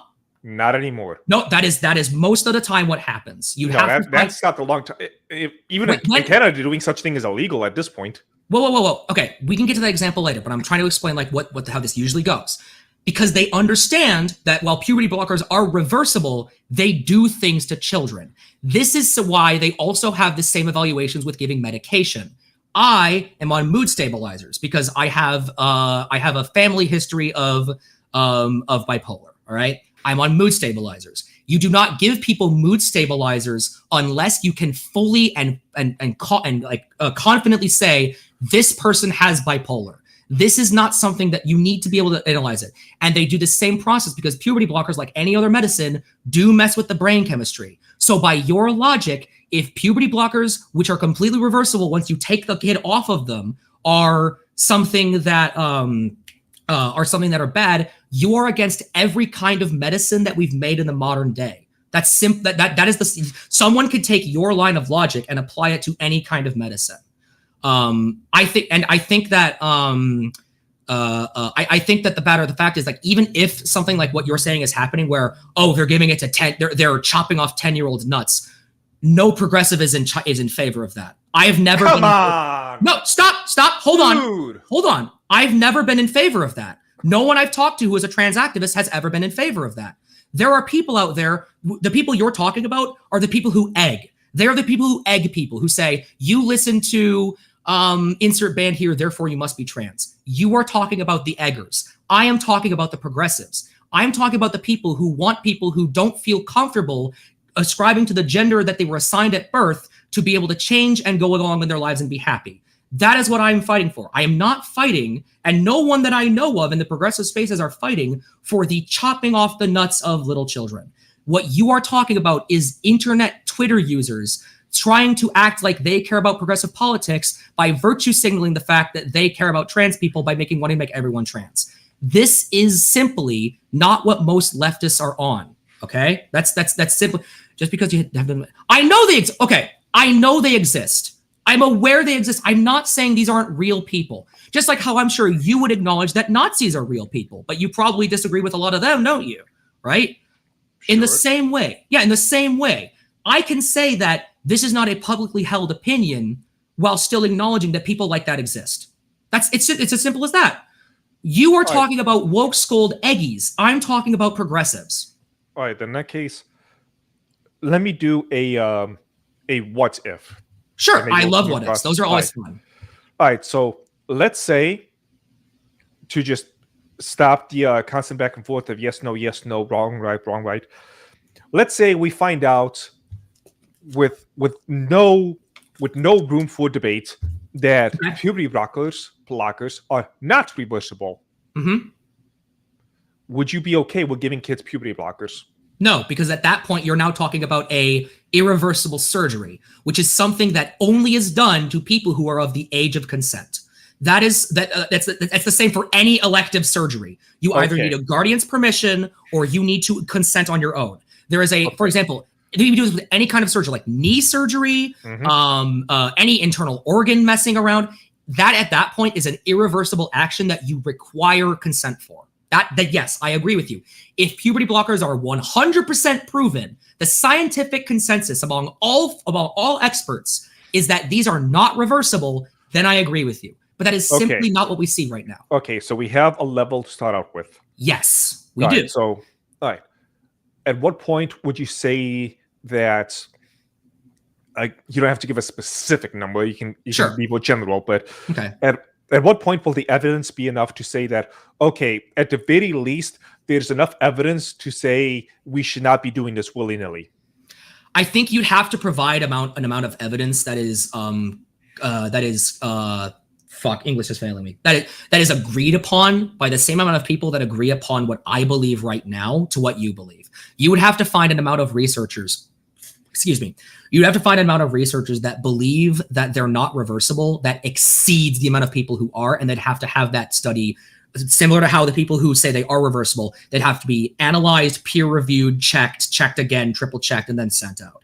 That you'd have to go through the whole scientific process, because scientists, as opposed to what a lot of people believe, do change their minds a lot because science is a very complicated process. So new evidence does come to light. So if it is entirely possible that new evidence comes to light that shows that these are not reversible, and if it does, and the evidence is tested again and again and again and again, the same way that it was before, then I will believe that. Then I will absolutely change my mind and believe that.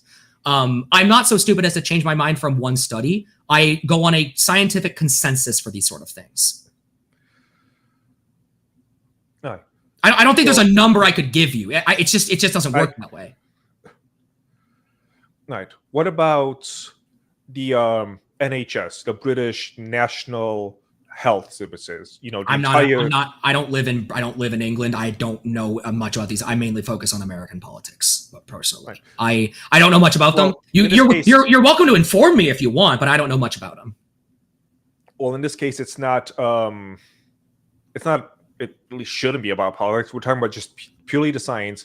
The NHS, which is normally, very much in favor of that stuff, all the way back in 2020, they reversed their opinions on puberty blockers.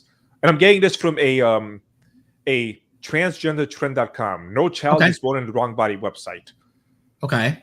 Would you do me a favor and give me that link to study later, because I want to study that article personally, if that's okay. Just send it in like Twitter DMs or Discord DMs or whatever. Yeah, I'll message on Discord and I can bring it up. Yeah. No, because if that study goes through the process that I deem to be like acceptable for scientific consensus, then yeah, I would change my mind on that sort of thing. But my question is, But so yeah, like I said, that amount of scientific consensus would be to be accepted for me to change my idea. But are you at least willing to concede the idea that we can both agree that Eggies are bad people, but most trans activists do not believe about that? Oh, you have the article right here. Let's see. The NHS no longer says so. Reported today on important change the NHS website that dysphoria. The NHS no longer says that puberty blockers are reversible.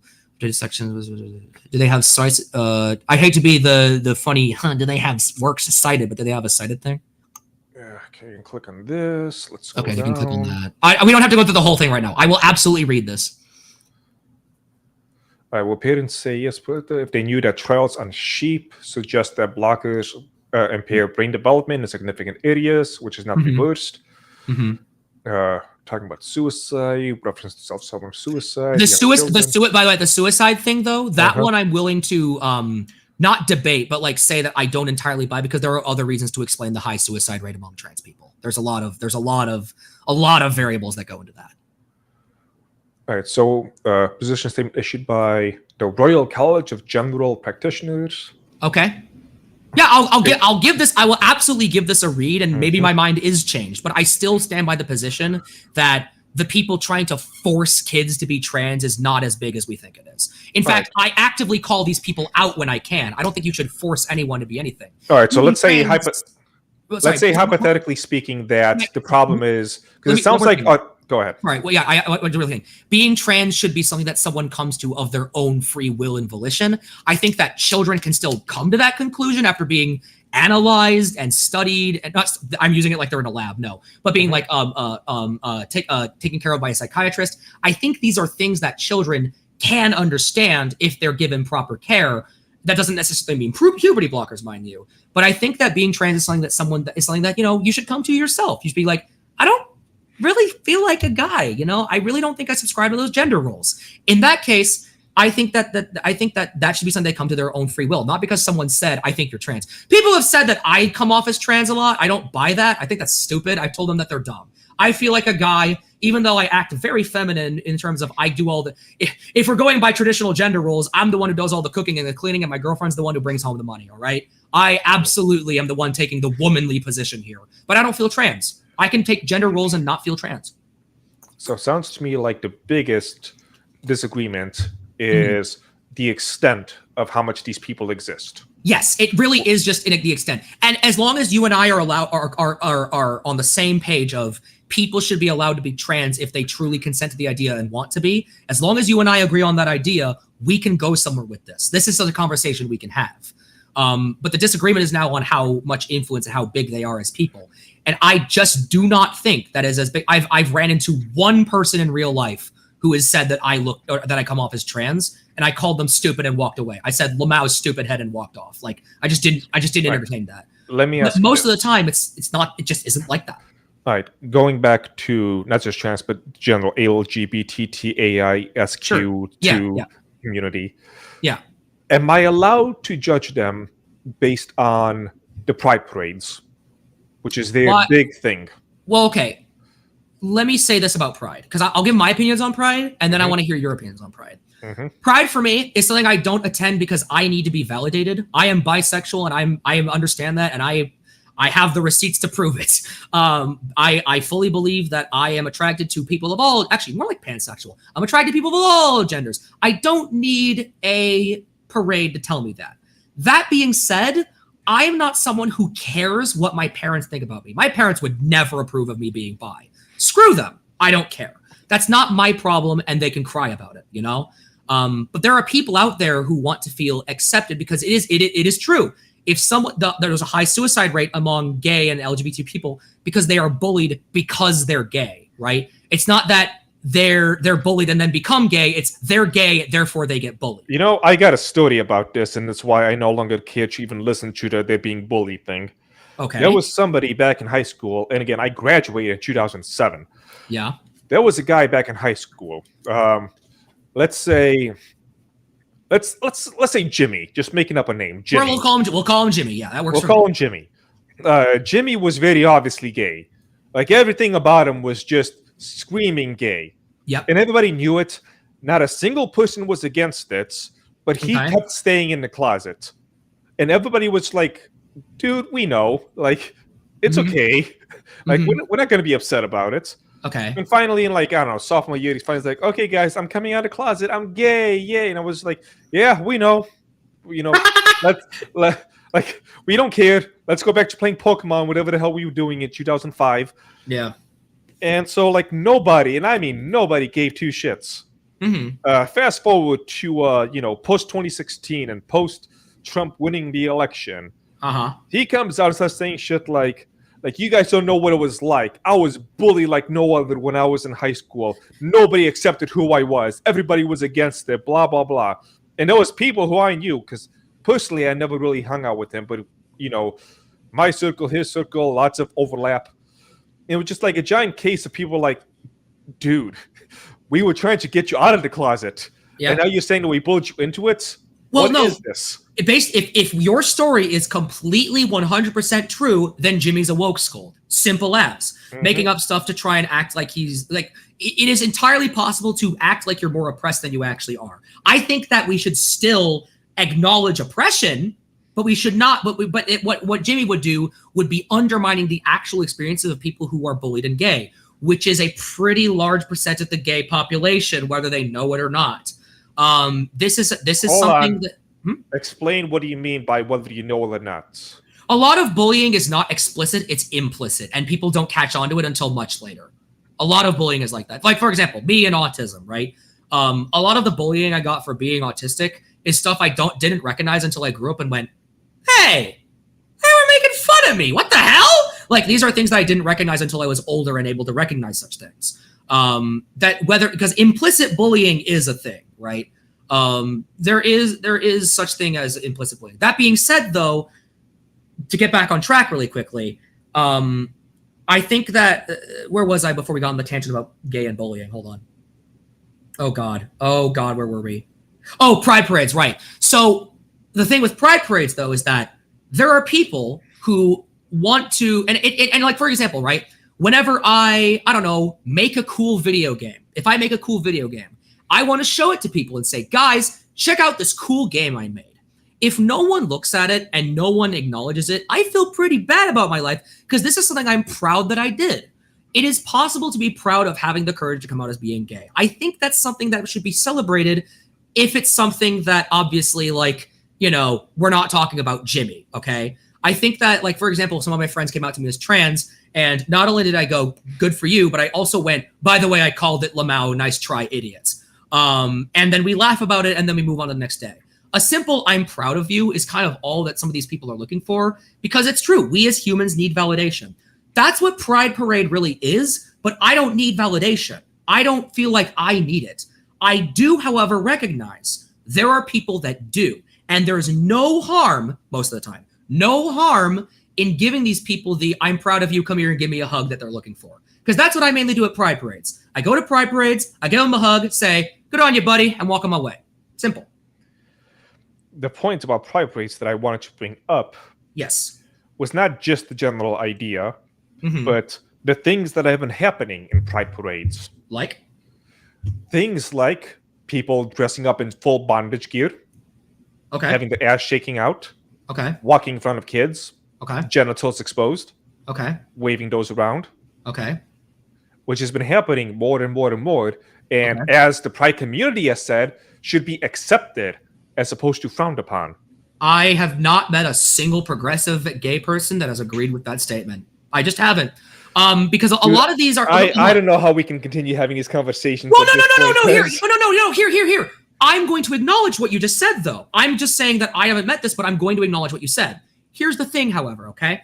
A lot of the times when I see they had old men with their nuts hanging out at Pride Parades, a lot of this is being taken out of context by radical right people. Okay, a lot of it. No. Not a non-zero amount. It's a non-zero amount. There are examples, but a lot of the time when I've seen it, it's been taken out of context after doing further research in. That being said, however, kink at Pride is discourse that even the gay community themselves are having internal debates about to this day. Because there are people who are for it because they're like, we should be exposing kids while they're young. And there are people like me who say, kink is completely different than sex ed. I think you should give kids sex ed the instant they can comprehend the idea. Kink, however, is a completely, absolutely, completely different idea. So I agree with you that it's a problem, but again, I think you're falling into the trap of believing that this is a large, huge, core component of the gay community. There's nothing about kink at Pride that is inherent to LGBTQ politics. Ultimately, this whole conversation can be broken down into this. You think it's a very tiny problem. I think it's a very massive problem. I don't think it's a tiny problem. I think it's a big problem paraded around by a small group of idiots. I think it's a big issue. I care about the issue as much as you do. However, the difference between the difference in our belief, however, is that I think it's something that most lefties aren't on board with. You do. And I think that... Somebody just brought up a drag queen story hour with drag queens and little kids. Okay, is the drag queen half naked? Yes. Then they shouldn't be there. There are adult drag shows and there are kid drag shows. Kid drag shows are completely fine. Most of Drag Queen Story Hour I've seen, and again, this is anecdotal, but so you know what? Fine, I'll stop being anecdotal. If the Drag Queen Story Hour has the drag queen in a full-on dress outfit with pretty colors reading The Rainbow Fish, for example, because that's one that happened, there's nothing wrong with that. I have no issue with that. The drag queen is clothed. They are simply there to to show children a different side of the world and to read a storybook to them. There's nothing harm. I think that's wholesome. I think that's adorable. Having your child at a kinky drag show is to me no different than taking your child to Hooters. There's functionally no difference. Because at Hooters, the waitresses are half naked. You are intended to look at their boobs. You are meant to sexualize the people you're looking at. And if you don't like that for drag queens and kids, then you shouldn't like that for hot waitresses and kids. Right. Go fight with the chat a little bit. I gotta pee again because I've had a lot of liquids. All right, chat, fight me. What about the topless drag queen rivalries where they didn't want parents to be that actually happened? Would you be against that? Yeah, of course I'd be against that. I absolutely would be against that. What if the drag queens are makeup like literal actual Satan? I don't care. Who cares? Wait, why does that matter? Children are exposed to demonic imagery all the time. You ever play Final Fantasy? You ever watch any anime ever? You ever have a child watch Yu-Gi-Oh? Where a dead pharaoh comes back from the dead using dark Egyptian magic to take over a young teenager's body and send people to hell when he wins? Yeah, I have no problem with satanic imagery in children's media. Same with Christian media imagery in children's media. I have no problem with religious imagery in children's media or drag story, whatever. They aren't role models. Neither are the drag queens. I don't think drag queens are role models either. They're there to read a story. It's Shinto. Well, okay, there are demons in Final Fantasy. You know what I mean.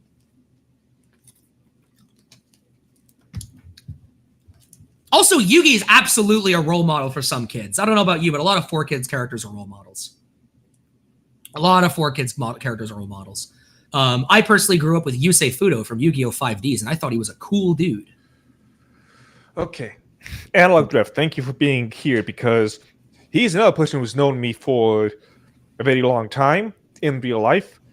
He can attest that way back in the day, I was screaming about stuff which him and other people said you're crazy for thinking, that has turned out to be a massive problem later on down the line. Keeping it to the personal training stuff, I said way back in the day, we're going to have a giant issue with people saying being fat is healthy. And this is back when barely anything like that existed. And him and other people were saying stuff like, no, that's never going to happen. You're talking crazy talk. And it's gone well beyond what most people thought. So do we want to move this conversation to the body positivity movement then? No, I'm just... Oh, okay. Because I agree with you that we shouldn't be encouraging being fat. We should not be, I guess, demonizing it either. There's a very healthy middle ground that I follow that I think is pretty functional. For example, I'm fatter than I should be. I wouldn't like someone calling me fat, but I'm aware it's an issue. I'm aware that I need to probably start working out, but it's less stop being fat, you fat piece of shit, and more of, come on, man, go work out. You got this. I think that's positive and that's good. So let me lay this out for you, and I'm going to try to word this as best I can so you know what I mean and I don't get yeeted off of YouTube forever. No worries, dude. No worries. All right. So the people, we'll go back to the drag queen story hour thing. Sure. Yeah. And let's say they do the whole, being naked, simulating sex acts in front of little kids. Okay. Let's say this happens. Sure. All right. Keeping it to what you say, it's a very tiny minority of people who are doing this. Yep. I want those people to no longer exist. Do you know what I'm trying to imply? You want them to no longer have a job? Oh, no, I do not agree with... How do I word this? Because I don't want to get you fired off YouTube either. I don't agree with game ending them in Fortnite. I think that is a... I'm not a fan of the game ending penalty for... Let's just use game end. Game end's a good analysis, okay? I don't think we should game end people. I think that game ending penalty is a really it's not a good system. I also don't think that we should be taking vigilante. I think they should be arrested. Absolutely. That's a felony. That's a felony they're committing, you know? If that's actually happening, then that's a felony. But I don't think that they should get game ended for it. That's we're playing God at that point, and I'm not healthy. I'm not comfortable with that idea. I don't like the game end penalty. I just don't. I mean, I do like to play myself a lot. True. Yeah. Yeah, they should be arrested as sex criminals at that point, you know? Right. But again, if we're following your example, though, what I would specifically be against is someone then taking that example and being like, all drag queens, bad, degenerate, groomed children. No, this is nuanced. This is not that simple. I don't think so. I really don't. The idea that like they have the potential to groom children, by that logic, then we should be game ending all teachers. We should be game ending any priests because they have a higher sexual assault rate than drag queens do. We should be game ending a lot of people, actually, if we are to game end people because they have the potential to groom.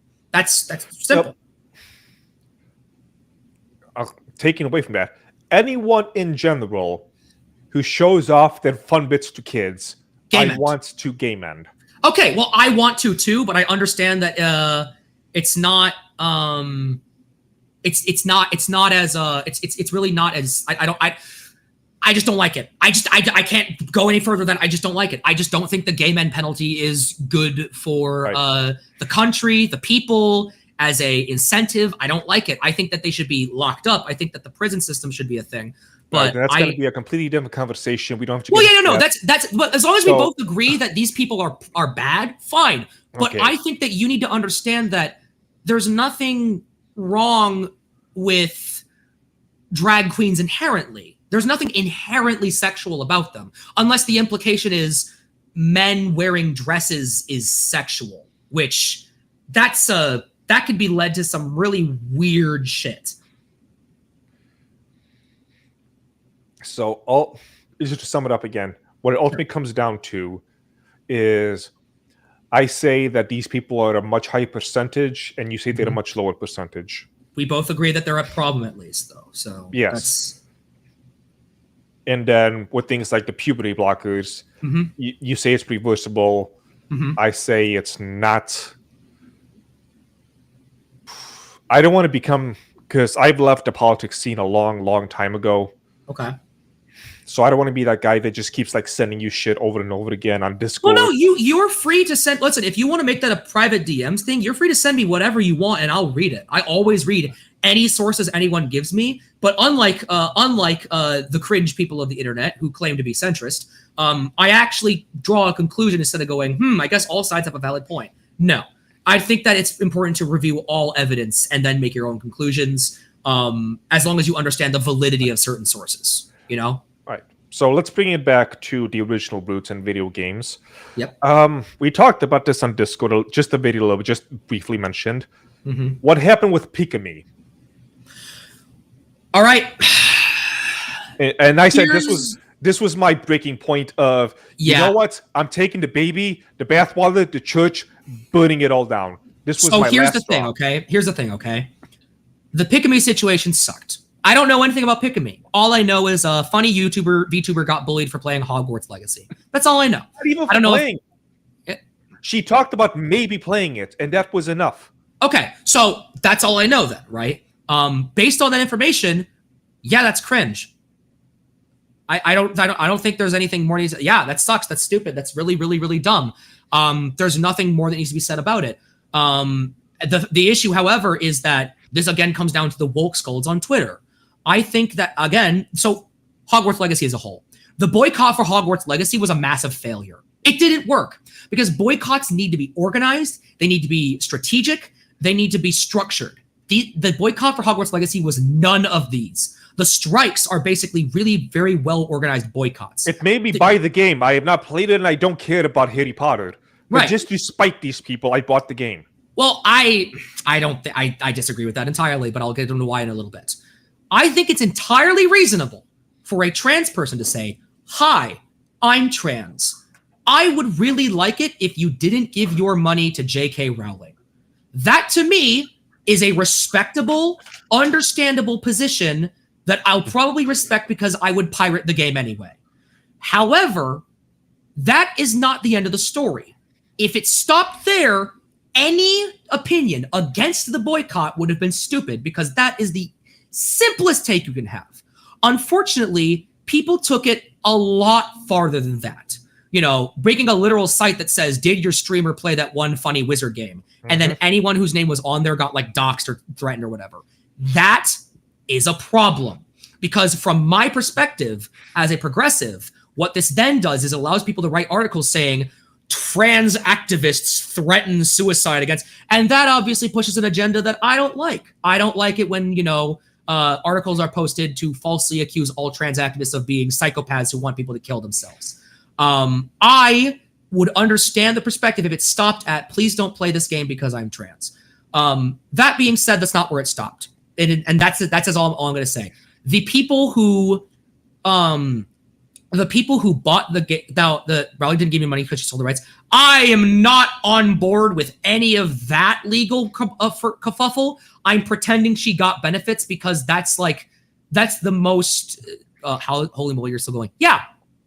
Because I've been on for about 4 hours, 46 minutes, and 15 seconds.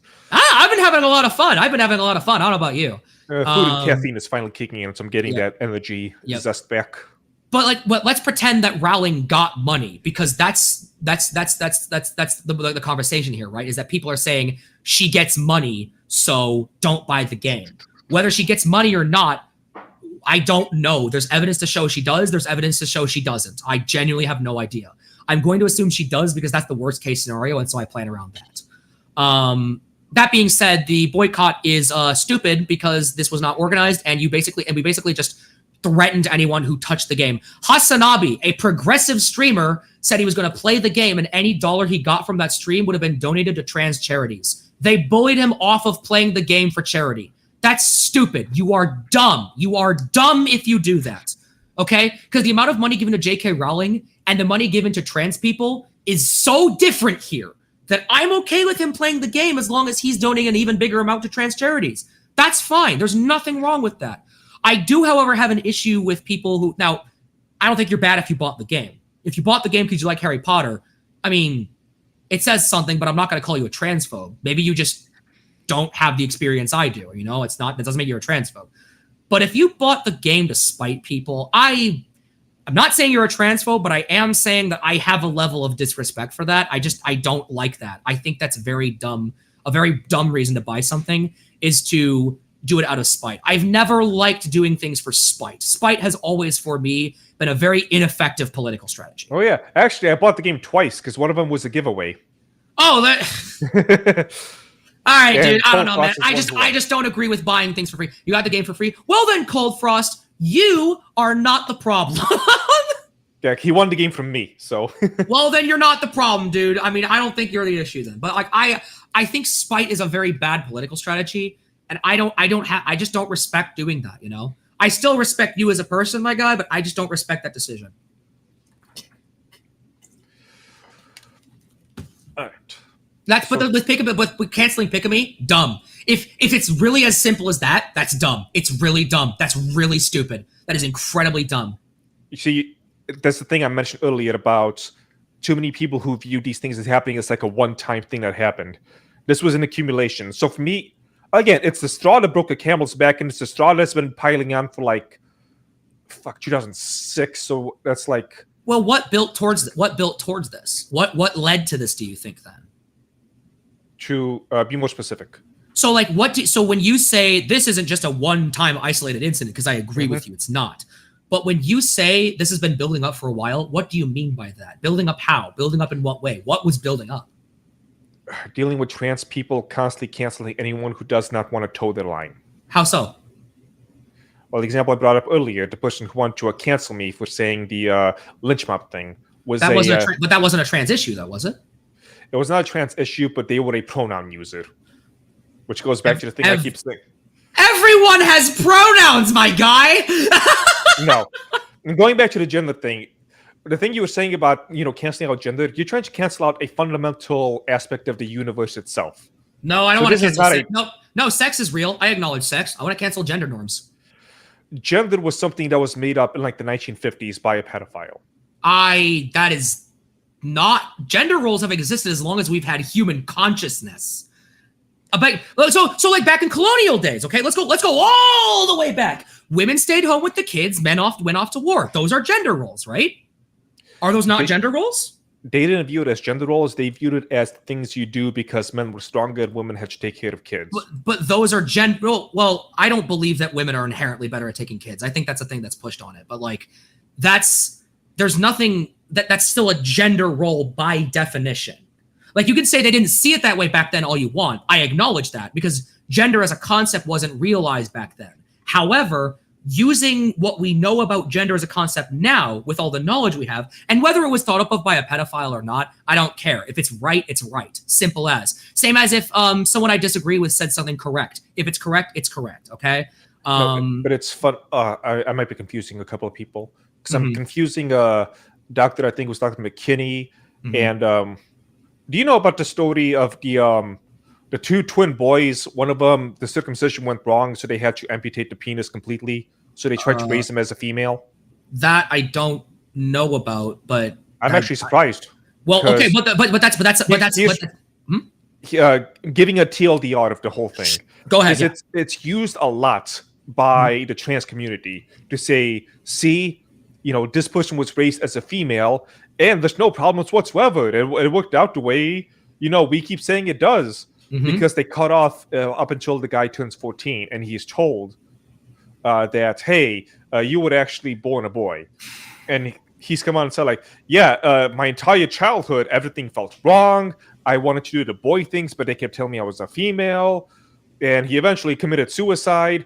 The doctor who was performing all of these tests to showcase the gender role stuff had the two brothers performing sex acts on each other. Okay, that's wrong. Wait, this is all wrong. I disagree with raising a child with a gender role like that. Whether it's for the stuff that the trans community is trying to say, hey, this proves our point. Those are eggs. No, those are eggs. I don't know. I think that what I'm talking about when I say gender is the idea of, hey, you're a girl. So when you grow up, you're going to have lots of babies and you're going to take care of the household. Yeah, you can look him up. John Money was I'll look up John Money then. Sure. I have no problem with that. But I don't care where it came from. I'm sure if what you say is true, that's bad. He's the founder of modern gender theory. But that doesn't I thought that was McKinney.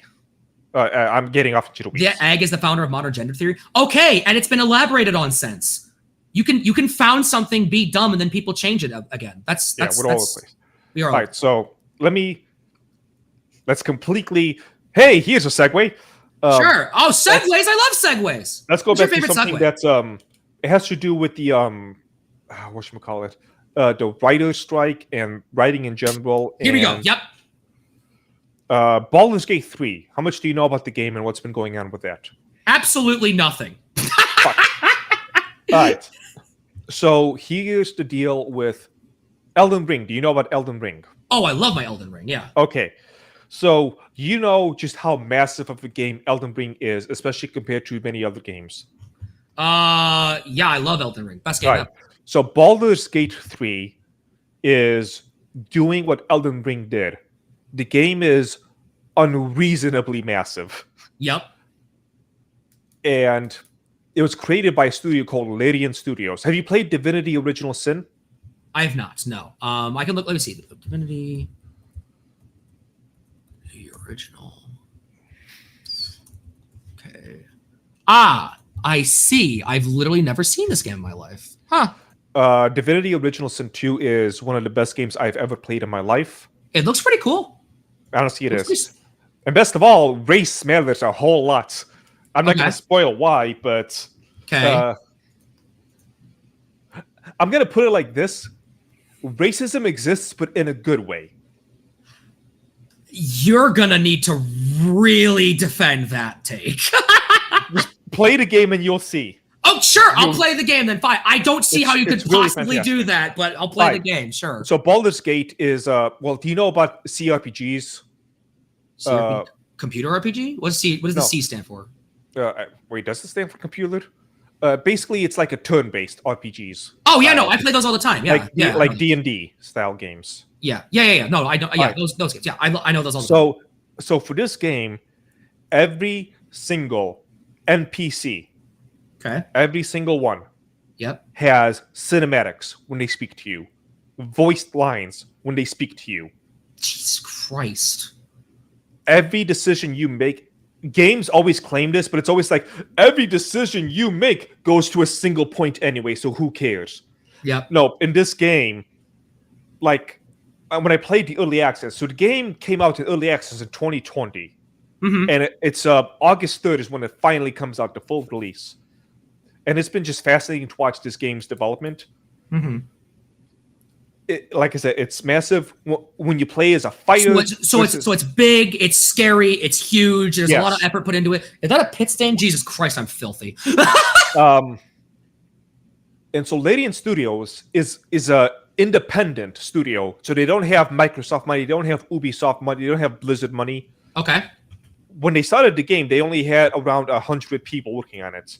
They were so small that people that like big game companies, like journalists, I hate using that term, game journalists, would ask me like, hey, so is this going to be a AAA game?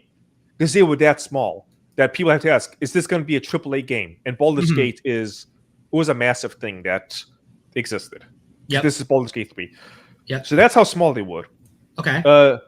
They have grown from the start to now to having over 400 people work on the game. Okay. Which is a large amount, but especially when you compare it to things like Blizzard or Sony. Yeah. You know, they have 400 people to bring you coffee. Yep. And there was a lot of game devs for companies like Blizzard, people who worked on things like Diablo 4, which had like a 6-year runtime, which is around the same as this game. They were saying stuff like, hey, you know, I'm proud for you guys. I'm going to let you finish, but do not expect this game to be the new standard. Do not expect us to be able to produce something of this level of quality. Okay. And it was last week's live stream where I talked about just how unbelievably insane it is for these companies to be saying that this game should not be a standard. Because people recognize that like a 10-person indie studio is not going to be able to do this type of quality when you have cinematics for over 2,000 NPCs. No, yeah, absolutely, yeah. But if you have Blizzard money or Microsoft money or Sony money, and you're looking at this game and saying, please don't hold us to the same level, to this independent studio that's like a 10th the size of you, that's not out to be like a 400th the size of you. Yep. Fuck you. The issue is that, again, it comes back to corporations. It comes back to them not because this project, if what you say is correct, this took a lot of money. These people all probably needed. Did these people get paid yet, or are they not working? Like, do you know anything about their monetary situation? Larian Studios. Yeah. So Larian Studios has been making games for a long time now. So the employees are probably getting paid. Yeah, but they've almost gone bankrupt twice. Okay. And what has some fun them is the early access. You pay full price for the game, you get early access. Yep. And a nice thing they did is they bumped you up to a digital deluxe version of the game if you pay for early access. And that was their cash flow. Okay. The issue is that big corporations do not want to pay their employees. That's literally what it is. Because again, you agreed much earlier that low pay can produce low quality work, right? They don't want to pay their employees. To make a game like Baldur's Gate 3, if it's what you say it is, probably took paying their employees a decently good amount of money, an actual working wage. Video game developers right now pay their employees pretty garbage amounts of pay. It is how it is. Unless you're like a senior or executive, the average pay for people in my field, experienced people in my field, is about $60 to $70K a year. That's not enough for some living wages in some cities, especially the ones that make video games. That's not enough. It should also mention that Larian Studios is Europe-based and not in the States. Oh, in that case, I have no idea about their economics. That being said, though, big companies do not want to pay their employees. If they're held to that standard, that means they have to pay their employees. And these strikes have proven to us they don't want to do that. That's what the strikes are for. Because if you want game studios to increase their quality, they need to pay their employees and put money into their projects. They don't want to do that. The current economic structure incentivizes cutting as many corners as humanly possible. Right. That's why we're seeing a downgrade in quality, if you want to call it that, right? Because people are being paid less, you know? Quick little tidbits. I don't know if this is accurate. This is from Glassdoor, Larian Studios. Yep. Level designer. Yep. Between 61 and 97K, average 77,000. Okay. And then senior game designer, average 139,000. But based on what I know about the economic system in the UK, I think that's a good working wage. That's like an actually good working wage. Here in the States, it's just not like that, as far as I can tell. I haven't had a job yet. I'm still in school. I'm still getting my master's. But based on what I've been applying for, that's pretty much the number, you know. And that's probably why they don't want to be held to the standard, because they can't keep up with that. They can't pay they don't want to pay their employees. They want to keep things going the way they are, you know. Okay, but the argument that they were making, stop shaking it, was not that we don't get paid enough. It was basically we can't produce this level. They were saying stuff like these people have had whatever, like 20 years experience making these type of games. Which again, if you're a Blizzard employee saying this about Diablo, for the love of God, have some self-awareness, man. So their arguments were not, we're not getting paid enough to do this quality. Their arguments are basically, we can't do this quality, and you should not expect us to make this quality. But they won't explicitly say it. It's because they don't want to pay their employees. They're not going to explicitly say, don't hold us to this quality because we don't want to pay anyone. Obviously, they're not going to do that. They're not going to say that. Actually, wait a minute. Aren't Blizzard employees known for being highly overpaid, or am I thinking of a different company? I don't know about Blizzard. I have no idea. The other thing is, even if they are paid well, the companies don't want to put more money into it. Is the thing. They don't. They just don't. Like I'll tell you right now, all of the companies I've been applying for are not accepting entry level positions. That's why I'm like, it's impossible for me to get a job right now, because right now the game industry is a really bad place, and they're not hiring entry level people. They're only hiring senior level executives rather than promoting their own employees, because they can pay the people that they hire newly less. That's literally what's going on right now.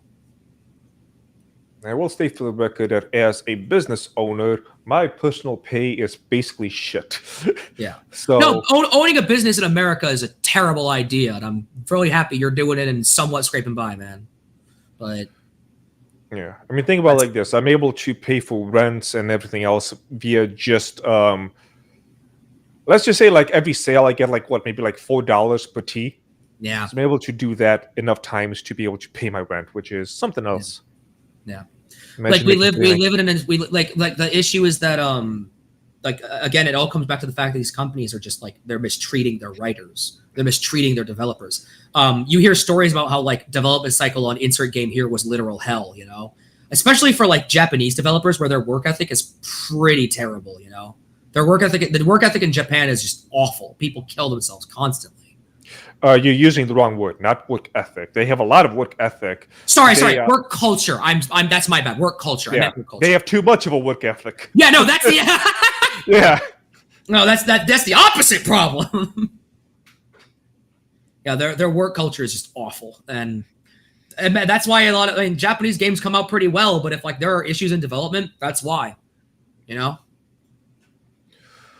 Oh man, it bothers me because I was following Larian Studios and watching how they develop the game, since I'm somebody who plans to, you know, do anime production, video game production, all this other stuff. And I'm of the rare breed where my love is within the quality and the work that you put into it, because that's how you really get the good results. But like I talked about earlier with the commercialization of everything. People say they want people like me to exist, but no, they fucking don't. They really... say it and then they don't follow up on it. Like they say that and then like this is an issue I see a lot with like certain economic policies is like, oh, we want the average hard-working American to live and grow up in today's age and have a living for themselves. And then they just make policies that are like, okay, let's give another tax cut for the billionaires. Like these are the same people because they're pro-corporate when it gets the money, but they're pro-worker when it means they can dunk on the woke corporations. Like it's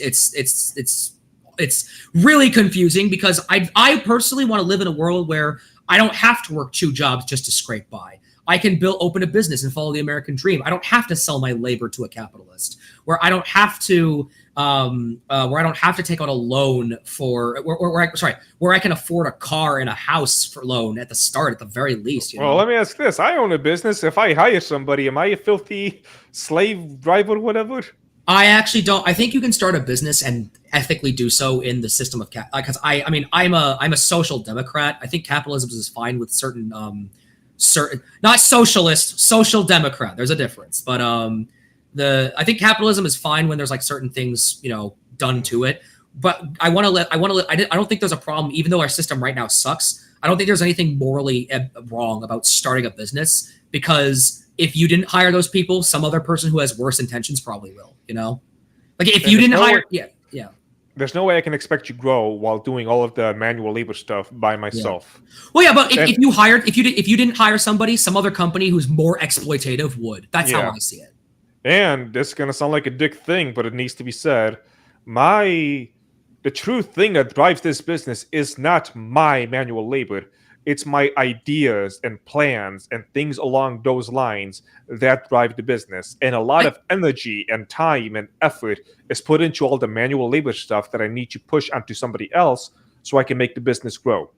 I'd argue that coming up with the ideas is your labor. It's your work. It's your production, right? You spend time thinking of ideas. You spend time concepting ways to make your business better. That is labor if you really think about it. Yes, I'm not going to disagree with that. But my point is that 5 hours of thinking of how I want to do a thing versus 5 hours of bagging just one tea over and over and over again. Yeah. My time and energy. Absolutely. Yeah, no. And that's why, I think that's upper management team and law. I think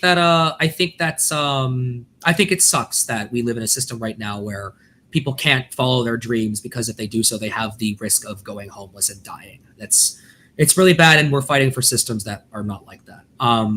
Especially when you fix those systems, when writers and creatives and artists and people who love the arts can work for a decent wage and not worry about their labor being stolen from them. If people can do that, that's how you get back to the good old days of Hollywood or the good old days of art that people like you talk about. That's how you get back to that. Is you let people live their lives and do this for their living. The reason you see the downgrade is because they can't do that because Disney, again, companies like Disney prioritize quantity over quality. And I think that the sooner that we give the writers the work they deserve, the pay they deserve, and the treatment they deserve, the sooner the industry gets better, the sooner our stories become better, and the sooner we don't have to worry about Disney trying to insert more minorities because they want to appeal to America, but then remove them when they send the film over to China,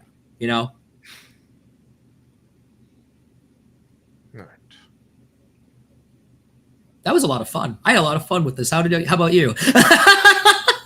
Boy, 5 hours. I'm too old for this shit. Yep. I was going to say that we reached the 5 hour mark. It's probably a good time to split up, and I'm sure you got stuff you need to do. At this point, no, I'm just going to rest. I hit my, it's like 2 months ago now, almost. Yeah. I kind of hit a breaking point with my entire existence of where I hit really severe burnout because, the past 10 years, I've just been a constant go, go, go mode. And finally, I hit a point, I'm not going to get too much into it, where I'm just like, I'm done. No, yeah. Dude, I'm also in a similar, I'm in a position right now where, like, finding work is really hard because the strikes, while I support the strikes, because the strikes are going on, no company wants to take any risks with new employees because they don't want to lose any more money than they're already losing. So I'm out of a job as well, unfortunately, after the program ends. I have work I'm planning on using. I'm having a few games of development that I'm working on, but nothing that I'm getting paid for. It's a little rough right now, and to be a fresh college student out of America, Yeah, But I'm over the phase of free labor because I've done too much stuff where, I don't get paid for it. Yeah. I mean, hey, that's why I always fight for like because I believe people like to work, I think people like to work when they're doing something that they feel like they're contributing to, That's why I've always supported like a basic universal income so that people can actually work on things that they want to do with their lives rather than selling all of their time away to make sure they don't starve and die, We have enough money in the country where we don't have to tax anyone extra and we can still pull it off. We don't have to tax anyone. We have enough money in the country where we don't have to tax anyone who is below the top 1%, and we can still pull it off. So it's just a matter of where these strikes go into. You can see if we can get the billionaires to give up a few more of their dollars to us. Being a guy who studied economics, I'm too tired to get into that conversation. But well, no, I know it's not that simple. But the point of the matter is that we do have the ability to make this life happen, and so I really hope that someday in the future, people like you and me can work and do it for fun rather than do it to survive. Do it for some extra cash instead of I don't know if I'm going to make rent this month. The problem is if we make everything being just do it for fun, is that how many people are gonna bypass doing the jobs people usually don't want to do to become a guitarist or things of that nature? Well, that's where the free economic market comes in, my man. That's where competition helps capitalism thrive or whatever. That's where that comes in. But like you said, very, very long discussion. We could probably have another day. But if I can't make a living off my guitarist skills, what might you do?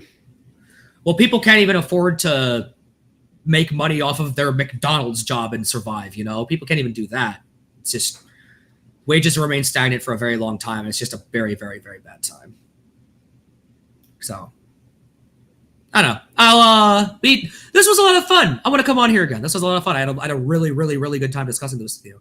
I'll read the article you sent me. If you have anything else you want to send me, I'll take a look. Hopefully if I've introduced you to a few new ideas, a few new perspectives, and I had a lot of fun. This was great. This was really good. The producer versus writer thing, especially, I'm going to spend more time thinking about it.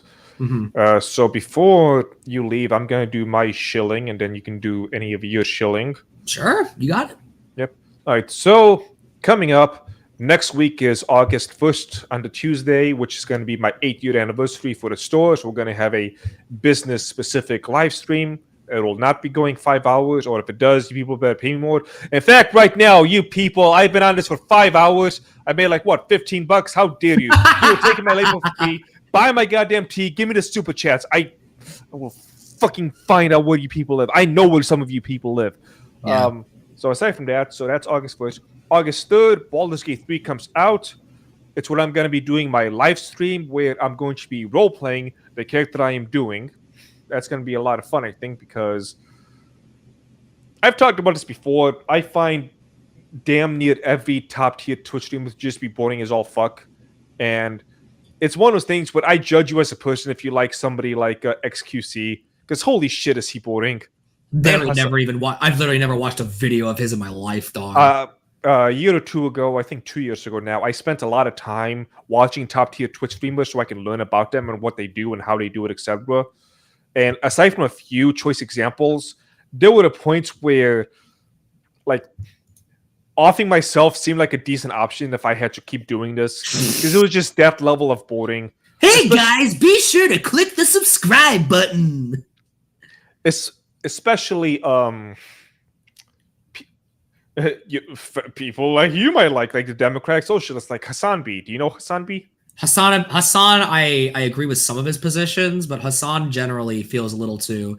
His issue for me is that he doesn't try to talk to people like a normal person. He brings in a lot of listen, I've read Marx, and a lot of us have read Marx. Stop using Marxist terminology when trying to describe economic systems or policies. No one knows what you're talking about. His issue is that he's too nice and that he says things that only a small crowd of his viewers would understand.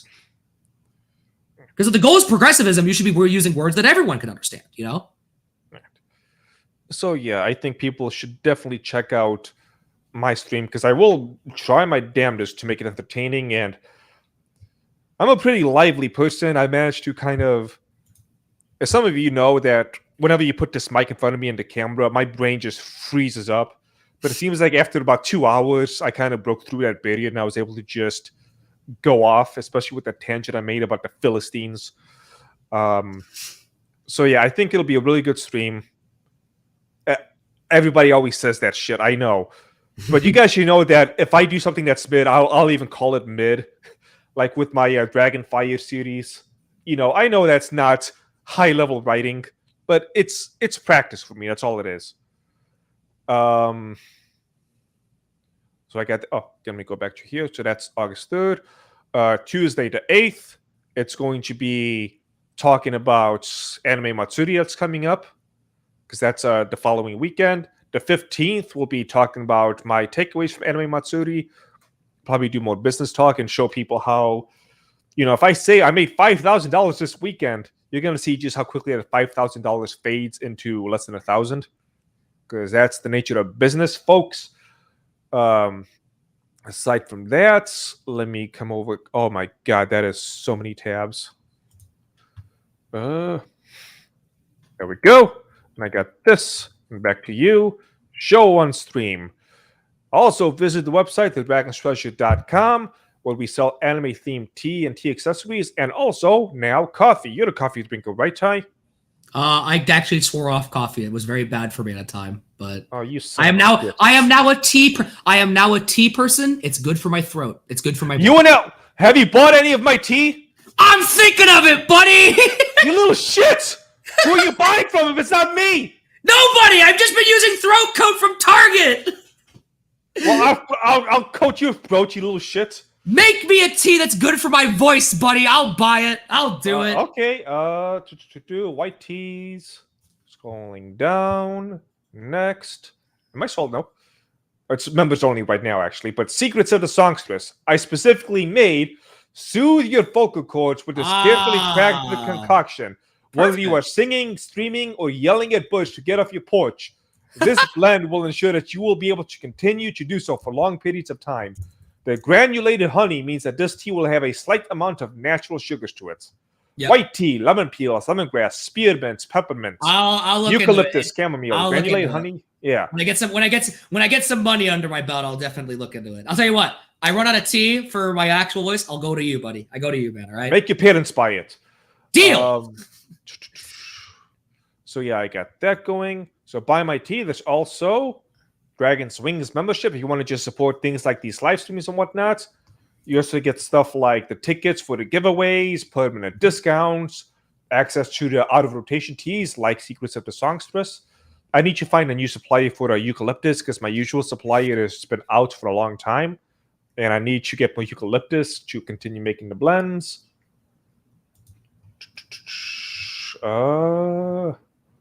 I got the coffee, got the other products, blah, blah, blah. Like, share, subscribe, all of that nonsense. And that is the level of grift that I do. My big issue is... You grifter. I focus... And I will say that this is, unfortunately, a flaw in the current way of doing things. I spend my time on the quality of my project, not on advertising and marketing. Mm-hmm. And you can't do that with the business nowadays. Yeah. People don't actually care about quality. They say they do, but after 8 years, I can firmly say with a very strong tone of bitterness and being told by so many people I have the best quality stuff they've ever had, people don't care about quality. No, again, we've had the conversation. We could repeat many times why that's the case. It pains me to say it. Yeah. So, any idea of next month's giveaway? Next month's giveaway, it will be announced after Matsuri, because at Matsuri is where I will find what I'm going to be giving away. There you go. So it'll be after the 11th is when I'll make the official announcement. So that is the end of my grift, which I'm spending time trying to figure out how to better advertise it. Apparently, big titties work. Have you tried getting some titties on your stream? Not on stream, but I mean, I posted like I said earlier, the screenshot for the thumbnail got me a sale or two, and it kind of drove a stake in my heart. There you go, bro. So that is the end of my grift. Mr. Tai Sensei Sama, go ahead and give my grift. My grift is simple. I have a Twitter page, Tai Sensei Sama on Twitter. Actually, I gotta follow because I am on like my 5th account at this point, and I don't. Oh yeah.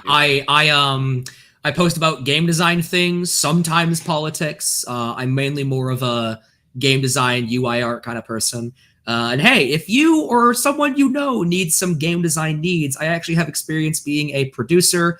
I do take money, and I do have a job coming up where I am contracted to go into people's games and give them advice on how to better the experiences for players. I'm a very, very, very, very, very enthusiastic about the industry. So yeah, give me a follow. Talk to me on there. I hope, as I've shown through this whole discussion, more than happy to have conversations about anything. And yeah, that's basically my only grift. My website is there if you want to see some of the work I've done on games, but that's about it. So the website's in the description of the Twitter, as you can see there, but that's basically it. That's my grift. It's mainly just the Twitter, but that's my grift. Did I? Yeah, I did. Sorry, I had to get off into my own little world right there.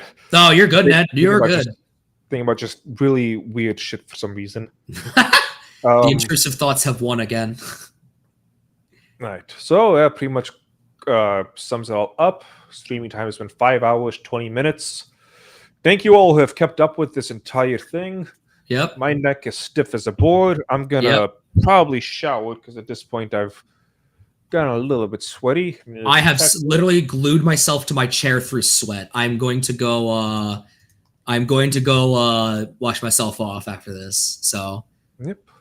All right. Thank you all who have joined us, and I will see you next time. Farewell. Thank you for doing this. This has been a ton of fun. I hope to do this again one day. All right. Farewell. All right. See y'all's later.